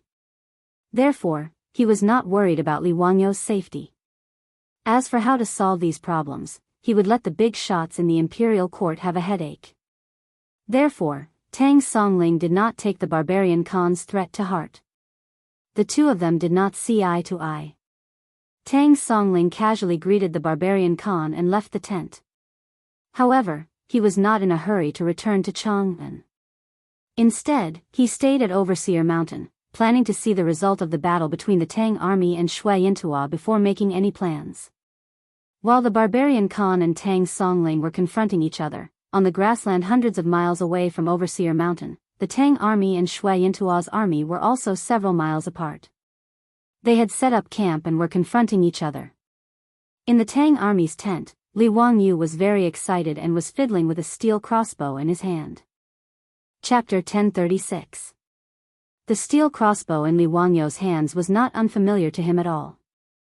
Other than the lack of a scope, it was basically a replica of the composite steel crossbow that he had Yen Liben make for him when he made a bet with those rich kids. Li Wangyu did not expect that in the past year, Pai Lupi would actually order the construction supervisor to make this composite steel crossbow and personally name it the Sky-Raising Crossbow. It was also thanks to Li Wangyou's hydraulic press, otherwise the Tang dynasty would not have been able to make so much steel to make this composite steel crossbow. In history, the Tang dynasty did not pay much attention to crossbows. In the art of war of the Tang dynasty's Duke Wei, the ratio of crossbowmen was the lowest, only about 14%. In each army, the ratio of crossbowmen was even lower, usually only 10%. Other than Jianghu crossbowmen, the status of crossbowmen in the Tang dynasty was far lower than archers. The reason was naturally because crossbows had a short shooting range, slow reloading speed, and were good at defense and not good at offense. The generals of the Great Tang didn't have much hope in using a weapon like the crossbow to restrain the charging cavalry from afar. In the Tang army, the Mo sword and cavalry were the most important soldiers. However, Li Wangyou's composite steel crossbow not only had a long shooting range, but it also had a booster, which was not only fast but also labor-saving. Pai Lupi, as the emperor of the horse and the big shot who took down half of the Tang dynasty, how could he not see the use of this steel crossbow? Therefore, even though it was very expensive to make a composite steel crossbow, he gritted his teeth and ordered the construction supervisor to make it in large quantities and start to equip it to the army. Today, of the 10,000 Tang cavalry led by Li Wangyou, 2,000 crossbowmen were equipped with the sky-raising crossbow. In fact, it was not correct to call these 10,000 Tang cavalry. Although they were all marching on horseback, only 2,000 of them were true cavalry. The remaining 8,000 should be called mounted infantry. Different from Shui Yintuo's dismounted infantry formation, the mounted infantry of the Tang army were all professional infantry. Horses were just a means of transportation for them. When they fought, they would dismount from their horses and fight on foot. According to Li Weigong's Art of War, 70% of the Tang army's field forces were soldiers, while the rest were medical, logistical, and auxiliary personnel. In other words, Li Wangyou's army of 10,000 had 7,000 combat soldiers. Among them, there were 2,000 cavalrymen, 2,000 archers, and 2,000 jumpers, who were also sword and shield wielders. As well as the Tang army's most elite sharp blade soldiers, 1,000 Mo blade soldiers. Originally, according to Li Wangyou's previous thoughts, the battle with Shi Fu was very simple. He only needed to copy Li Ji's tactics. Using 5,000 infantrymen to deal with Shui Yintuo's dismounted cavalry formation, then 2,000 cavalrymen would circle around the rear and launch a surprise attack on Shui Yintuo's cavalry. As long as Shui Yintuo's horse was killed, it was equivalent to cutting off the foot of 50,000 soldiers. By then, Shui Yintuo's dismounted cavalry would become meat on the chopping board, and the Tang army could do whatever they wanted with them. But Li Wangyou pondered for a while, and then shook his head and rejected this tactic. It was not that it was not suitable, but he did not plan to expose this tactic so early. Shui Yintuo's dismounted cavalry formation, to put it bluntly, was not worth mentioning, and was rather idiotic.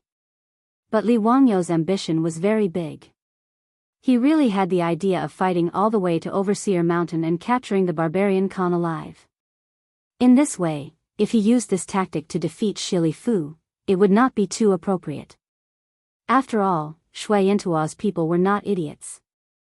After he used this method to defeat Shi Fu, it would not be so easy to deal with Shui Yintuo's remaining 150,000 soldiers. As long as Shui Yintuo left behind enough cavalry to protect the horses of the rear army, then it would be impossible for him to rely on his 10,000 men to defeat Shui Yintuo's 100,000 soldiers. Therefore, Li Wangyou needed to think of another method. He had to defeat Shi Fu's 50,000 soldiers, but he also could not expose the weakness of Shui Yintuo's dismounted cavalry formation. To use 10,000 men to face Shi Fu's 50,000 soldiers head-on was indeed not easy. If it was not handled well, it would be self-defeating. But ever since Li Wangyou discovered that Pai Lupi had actually given the army a large number of composite steel crossbows, he had enough confidence. Just these 2,000 composite steel crossbows could shoot the enemy to the point that they could not fight back. Adding on the Mo saber wielders of the Tang dynasty, who were invincible in every battle, even if Shi Fu's forces were 5 times his, there was nothing to worry about. A normal crossbow's projectile range was no more than 200 steps, and its direct range was 70 to 80 steps. And the Tang army's current heaven-raising crossbow was equivalent to a 4-stone crossbow. Its projectile range was about 400 steps, and its direct range was also more than 200 steps.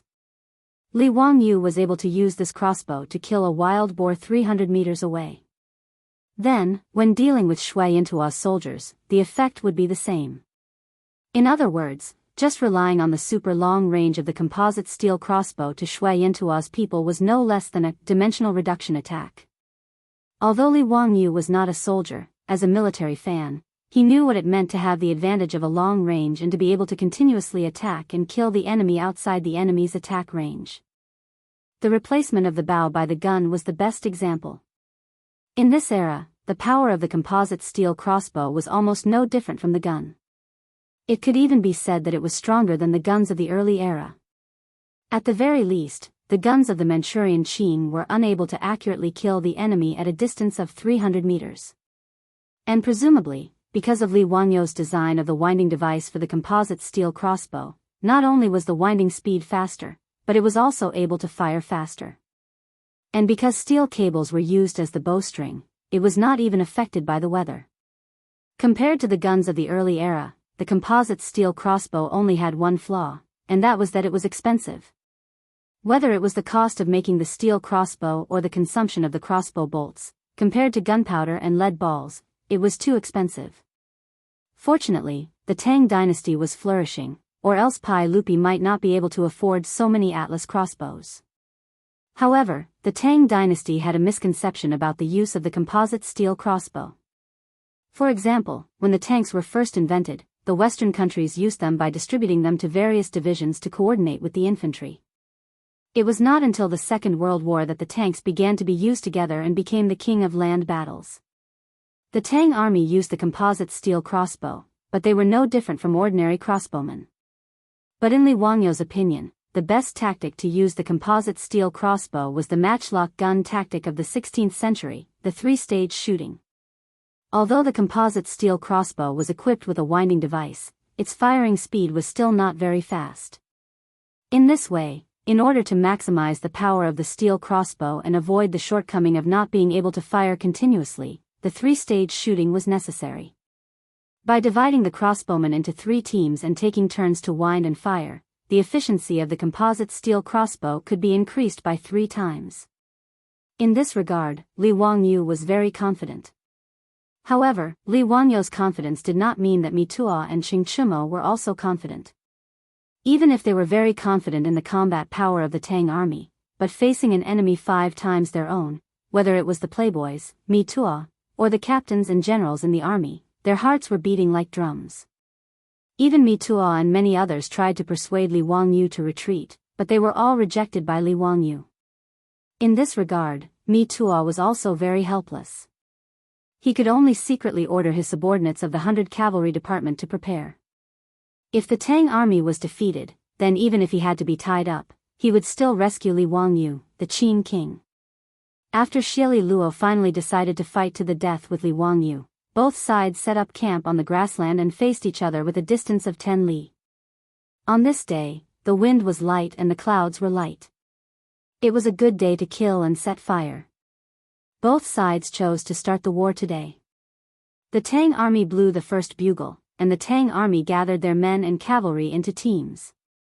The second bugle sounded, and the army's flags and spears were raised like a forest. The third bugle sounded, and the Tang army lined up to meet the enemy. The wind blew the flags.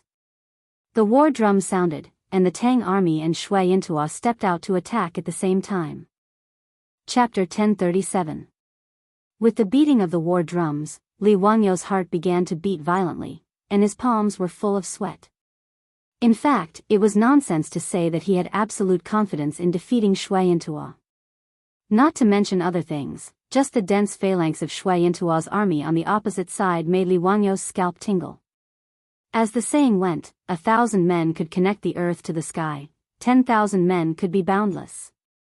At this moment, the battlefield in front of Li Wangyu was such a boundless scene, and he could not help but feel nervous. After all, it was his first time facing such a big battle. Last time in Jiulong County of Shu Commandery, there were only a few thousand people causing trouble. Compared with the tens of thousands of people now, it was simply child's play and was not worth mentioning. Standing on the observation tower carriage, Li Wangyu was nervous and excited, plus a little bit of expectation and uneasiness, which was contradictory to the extreme. It was understandable that he was nervous and excited, but he was uneasy because he was worried that the Tang army would suffer heavy casualties. After all, this war was purely initiated by him. If it were not for his insistence, according to Mituo's persuasion, the 10,000 Tang soldiers under his command would not appear on the battlefield at this moment. In other words, because of his own selfish interests, these Tang soldiers were facing death, which made Li Wangyu somewhat unable to bear and blame them. After all, Li Wangyu was not a person of this era. Even though he had been in a high position in recent years, he could not treat human lives as nothing. Whether this war was won or lost, the casualties of the Tang dynasty's soldiers were all due to his obsession. Because of Jun Mo's conferment of Marquis, a general became famous and tens of thousands of bones withered. Sighing silently in his heart, Li Wangyu put away the messy thoughts in his mind and raised his eyes to continue to look at the battlefield. The most important thing now was to win this war. As for other things, they could be dealt with later. If there were casualties in the Tang army, Li Wangyu planned to take out copper coins from his residents to compensate their families, which could be regarded as his goodwill to buy peace of mind. After collecting his thoughts, Li Wangyu raised the binoculars in his hand and carefully observed the disposition of Shui Yintuo's army on the opposite side with Qing Chumo and the others. Currently, there were still several miles between the two sides.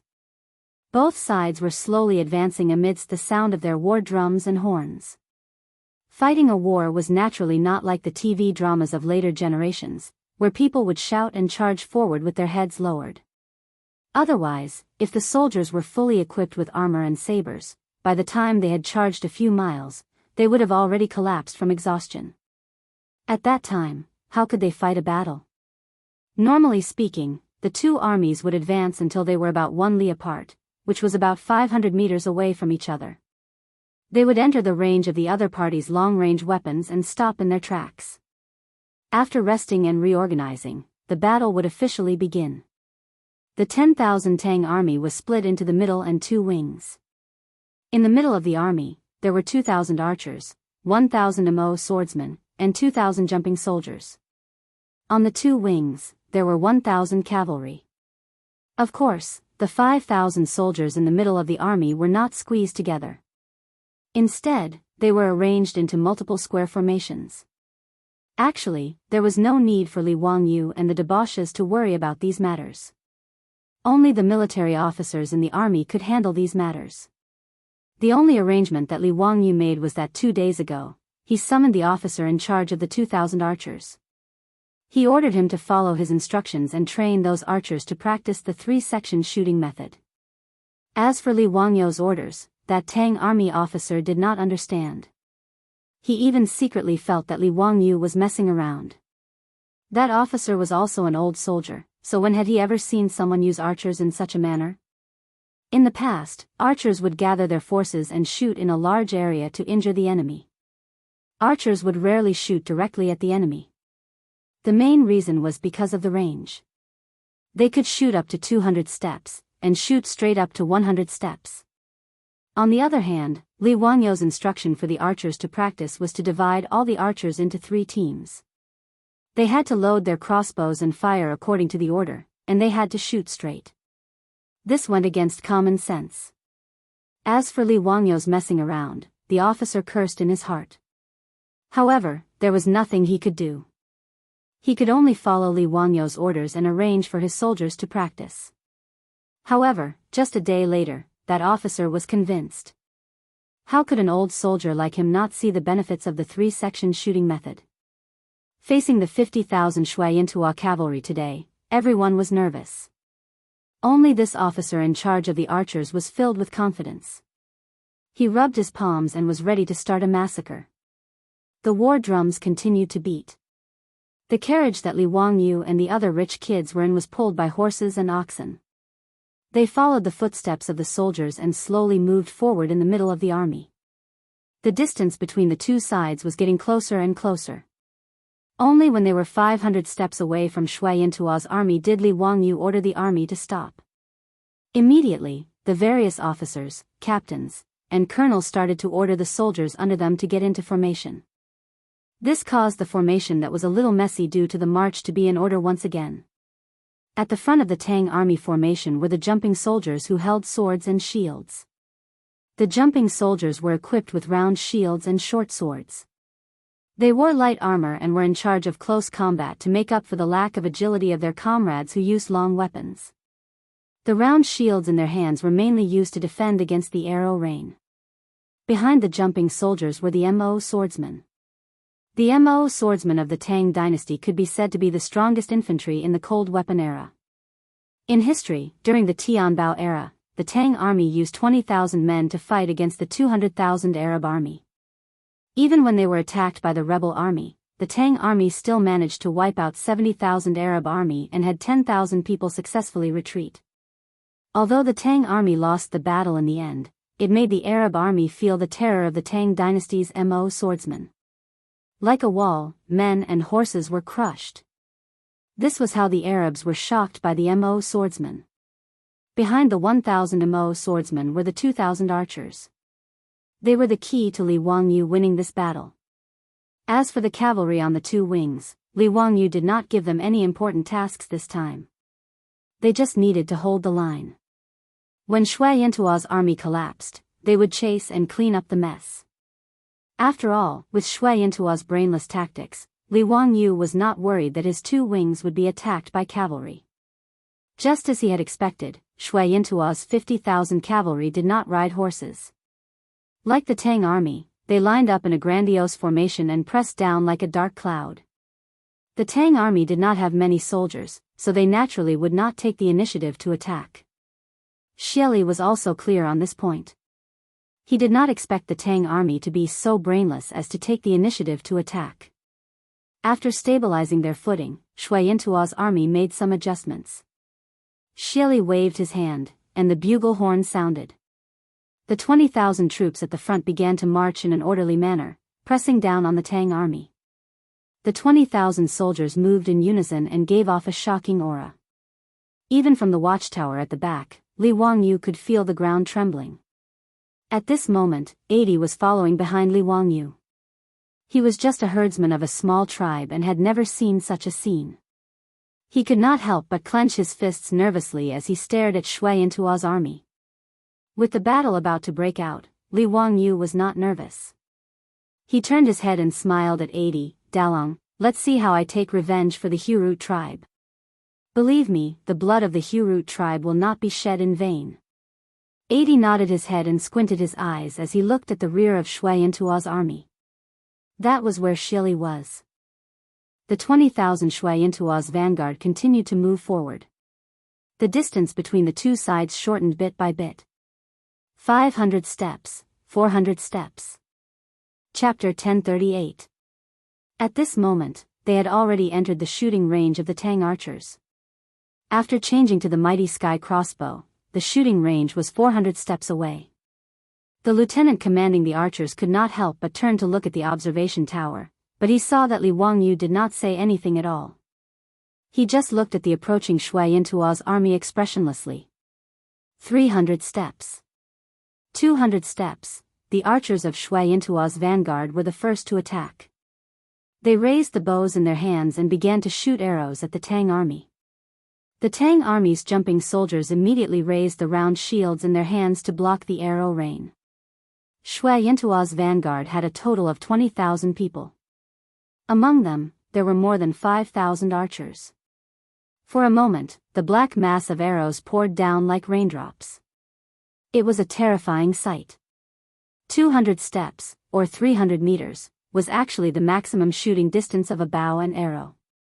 Although the arrow rain of Shui Yintuo's vanguard was very dense, the damage to the Tang army was pitifully small.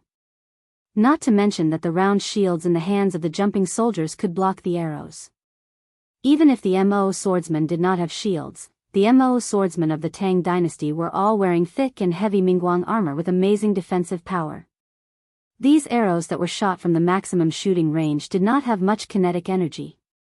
How could they penetrate their armor? However, when the arrows fell from the sky and hit the armor, the tinkling sounds were terrifying. But the Tang army could be said to be experienced in battle. Even in such a passive situation, the army did not have the slightest commotion. Except for the occasional unlucky person who was hit by the falling arrows and whose body was not protected by the shield and armor, the Tang army was like a reef in a torrent, motionless. Ching Chumo and the others were anxious, Zio, why don't you fight back? The shooting range of the mighty sky crossbow is much higher than the arrows of Shui Yintuo's men. Why are you taking the hits so passively? Li Wangyu laughed. Brother Chumo, don't worry. Let them come closer so that it will not be too tiring to chase them later. Chasing is too tiring, Ching Chumo, Fang Yai, and the others looked at each other and did not know what to say. Everyone was worried. Even Mi Tuo had secretly gestured to his subordinates to protect Li Wangyu. If something went wrong, they should pull him away immediately. In the end, he was thinking about how to chase after the enemy. Wasn't he looking down on his opponent too much?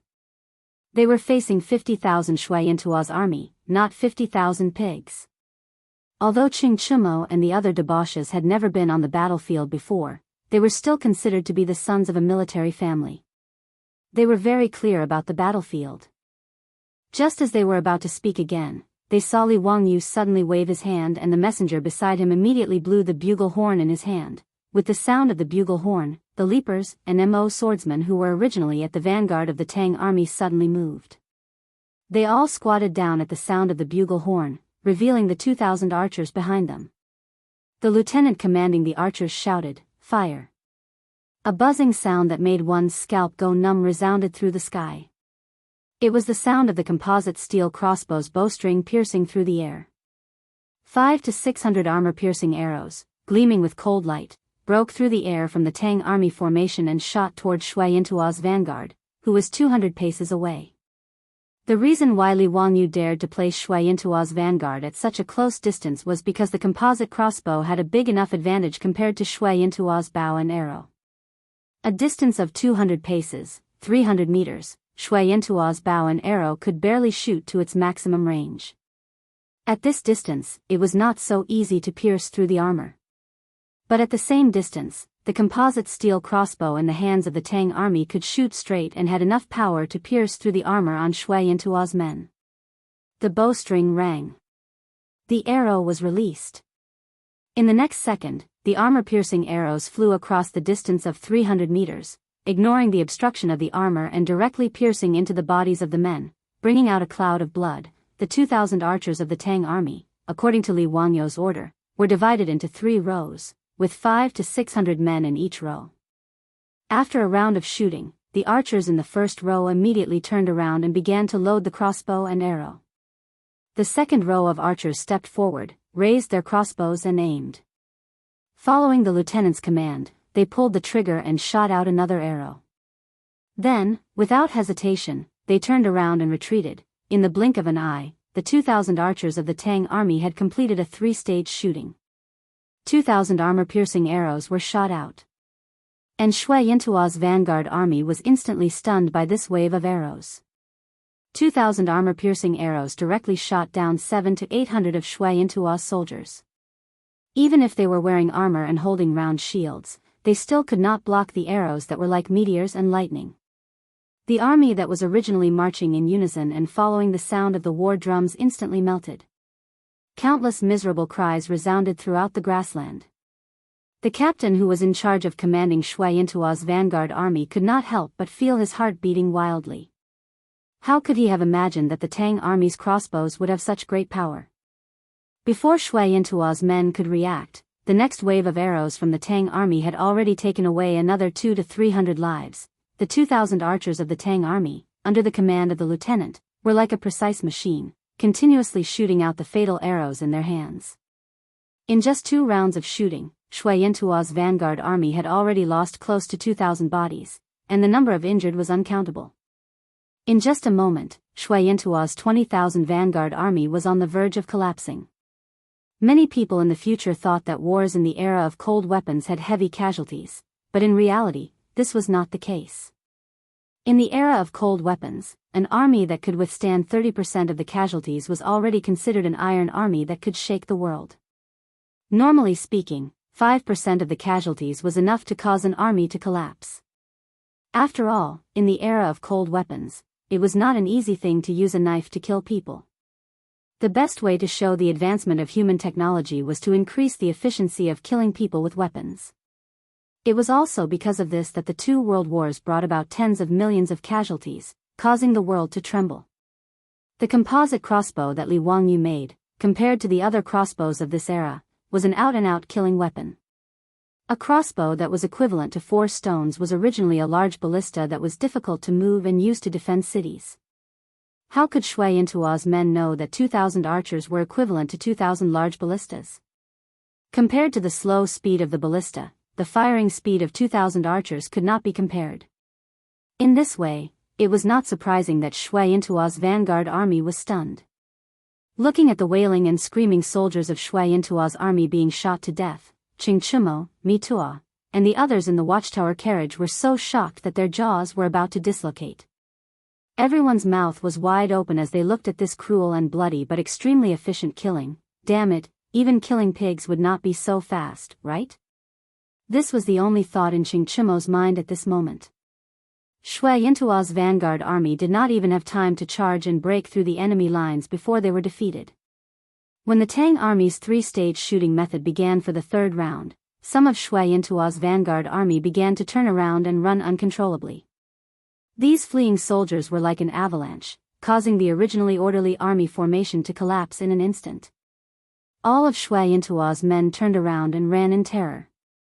Squeezing, trampling, fleeing for their lives, the 20,000 vanguard army was defeated in one blow. These 2 days, my waist has been acting up, and I can't sit still. It's really uncomfortable and I don't want to write, so I stopped updating yesterday. Today, Shuchi popped up to recommend a small outburst. There should be another update later tonight. Chapter 1039. From the moment both sides entered the battlefield to the moment Shui Yintuo's men launched their attack to the moment they collapsed, it was only the time for an incense stick to burn. Such a fast battle process, not to mention Mi Tuo and the group of debauches, even Xie Xiu's jaw was about to be dislocated. He never thought that his 20,000 vanguard troops would be shot into hedgehogs by the Tang army in just one exchange. He also never thought that the 20,000 troops would collapse so quickly. What was worse was that when the 20,000 soldiers who were scared out of their wits, threw away their armor and ran for their lives, Xie Xiu's 30,000 troops were the first to bear the brunt of the attack. Even though Xie Xiu shouted himself hoarse and ordered his subordinates to stop the defeated vanguard troops, how could these soldiers who were scared out of their wits care about orders or not? All of them ran for their lives without thinking. The so-called defeat of an army like a landslide was the scene in front of Xie Xiu's eyes. In fact, even Li Wangyu himself did not think that victory would come so quickly. Even if he was sure that the 3-stage shooting method of the composite steel crossbow could defeat the enemy, he did not expect that with just 3 rounds of shooting, it would defeat the 20,000 vanguard troops and cause the enemy to collapse. Li Wangyu, Qing Chimo, and the others looked at each other. Their eyes could not hide the excitement. Without any hesitation, he immediately ordered the whole army to attack. The cavalry on the 2 wings drove away the defeated troops. The 7,000 infantrymen pressed on and continued to expand the battle results. The Tang army's jumping soldiers and Modeo soldiers also did not think that before they even had the chance to attack, the enemy would be defeated. After hearing the battle drums, how could these jumping soldiers and Modeo soldiers let the archers have the advantage? All of them roared and rushed out, starting to chase the crazily fleeing enemies. And the arrows in the hands of the 2,000 archers did not stop for even a moment, they just changed from straight shooting to projectile shooting. The range of 400 steps, the distance of 600 meters, completely became the path of death for Shui Yintuo's army. No matter how fast Shui Yintuo's men ran, they could not outrun the speed of the crossbows. The world record of the future Olympic Games was 9:58 seconds for the 100 meters race. Even Usain Bolt, the Jamaican sprinter, would need more than 30 seconds to run 300 meters. However, these tens of thousands of people turned around and fled. They were wearing heavy armor. No matter how fast they ran, how fast could they be? By the time Shui Yintuo and his men ran out of the shooting range of the Tang dynasty's crossbows, the archers of the Tang army had already fired at least 5 or 6 times, throwing out nearly 10,000 arrows. Even if the projectile shots didn't have any accuracy to speak of, such a concentrated barrage of shots still caused Shui Yintuo's vanguard to leave behind close to 1,000 corpses. People kept falling to the ground after being hit by arrows, wailing in pain, As for those who were trampled and crushed to death by their companions, there were countless of them. Therefore, Shui Yintua's vanguard army fled even faster. It wasn't until the swing soldiers and Mo swordsmen rushed into the crossbowmen's range that the lieutenant commanding the crossbowmen cursed and ordered his subordinates to cease fire. He put down the crossbows in his hands and quickly ran forward, preparing to support the swing soldiers and Mo swordsmen. However, it was clear that the current situation on the battlefield did not allow the crossbowmen to show their power again. Even the leapers and Mo sabers of the Tang army could not get any results. Shui Yintua's 50,000 troops were defeated. Shui Yintua's men hated the fact that they were born with 2 more legs when the 2,000 cavalrymen from the 2 flanks pressed forward. Although the 30,000 middle army led by Xylixer was not attacked by the Tang army at all, under the influence of the defeated vanguard, he did not even have the chance to reorganize the attack before he was defeated. Seeing that the situation on the battlefield was worsening, Shiliku's guards did not dare to be negligent. They hurriedly carried Shiliku and began to retreat. With this push, the morale of Shui Yintua's army became even more dispirited. They didn't even have the thought of resisting. More than 40,000 soldiers spread their legs and ran madly towards the rear camp. No matter what, their warhorses were in the camp. As long as they could snatch the horses, they would be able to escape. Tens of thousands of soldiers rushed back to the campsite, crying and yelling, and began to fight for the horses. Many of Shui Yintua's cavalrymen even pulled out their sabers and slashed at their comrades in order to snatch a horse, just to be one step ahead of the Tang army's pursuit. Shui Yintua's army was in complete chaos. A quarter of an hour ago, Shiliku, who was still complacent and felt that he could annihilate the Tang army with 50,000 soldiers, could not even cry at this moment. He rode on the back of the horse in a daze. He turned his head to look at the smoke rising from Shui Yintua's camp. His heart was filled with mixed feelings. Other than the 5,000 wolf cavalrymen who had been guarding beside Shiliku, he had lost 1/4 of Shui Yintua's forces in this battle. The more Shiliku thought about it, the more sullen he felt. Under the stimulation of his blood, his vision turned black and he fainted. If not for the quick reaction of the guards beside him, Shiliku would have fallen off the horse. The 5,000 wolf cavalrymen did not dare to delay. They surrounded Shiliku and began to run madly in the direction of Overseer Mountain. When the Tang army flattened Shui Yintua's camp, other than the 2,000 cavalrymen who chased for 20 li, the rest of the Tang army did not bother to chase after the fleeing Shui Yintua's men. Although the battle ended quickly, Li Wangyu still ordered people to clean up the battlefield and treat the wounded. When the sun had set, the military clerk had already sent him the statistics. In today's battle, the Tang army killed more than 3,000 of Shui Yintua's cavalrymen. Most of them died under the heaven-raising crossbows. They captured more than 6,000 people, seized close to 10,000 horses, and more than 10,000 cows and sheep. The Tang army only had a few dozen injured and a few dead. When Mitua, Qingchumo, and the others saw the battle report, their eyes lit up. This battle could be said to be a great victory. "Ha, congratulations, Your Highness, congratulations, Your Highness. The old slave has never seen such a smooth victory. After today's battle, Your Highness's name will definitely resound throughout the grassland." Mitua did not hesitate and immediately gave a series of flattery. Qingchumo and the others were also very excited. They came to the western region to gild themselves. Before, because of their brotherhood, they all stayed in the desert and ate sand for more than a year. They did not contribute anything and suffered. But they did not expect that after finding Li Wangyu, in just a dozen days, they would get such a great achievement. Although the battle was led by Li Wangyu, the credit naturally went to these debauches. There was no need to doubt this. The Tang dynasty valued military achievements the most. Killing 3,000 and capturing 6,000 was a great victory. Although it was not appropriate to rashly start a war with Shui Yintua, it was a matter between Li Wangyu and the imperial court. It had nothing to do with whether they got military achievements or not. In short, they won the battle, so of course, everyone would get benefits. Even Niu Wu and Lai Hat's troops would also get military achievements. After this battle, if they were willing and Li Wangyu was willing to let them go, with their military achievements, they would be no problem at all to be a captain in the army. As for the Tang soldiers, of course, they would also be rewarded. Whether Li Wangyu was good at starting the battle or not, in short, they won the battle. With so many prisoners and captured horses, it was a great achievement. As for how Shui Yintua would argue with the imperial court of the Tang dynasty, the foppish lords did not care so much. Therefore, the whole camp of the Tang army was full of a happy atmosphere. Cheng Chumo could not help but raise his head and laugh. Ha ha ha, I didn't expect that I could get such a military achievement. Zio, it's all thanks to you. When we return to Chang'an, whether it's Peace Square or a Hu wine shop, I'll treat you to a drink. Fang Yai also laughed.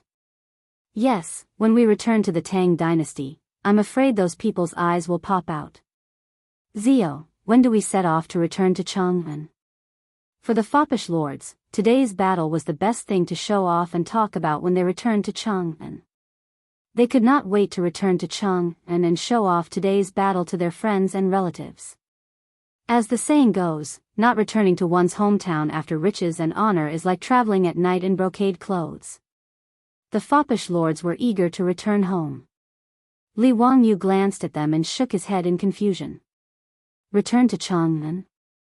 Why do we have to return to Chang'an? Order the army to rest for a day and set off tomorrow to continue chasing that bastard Xieli. If he runs back to Overseer Mountain, I'll kill my way to Overseer Mountain. If I don't catch that bastard, how can I relieve the anger in my heart? Li Wangyu's words immediately made the foppish lords and Mitua dumbfounded.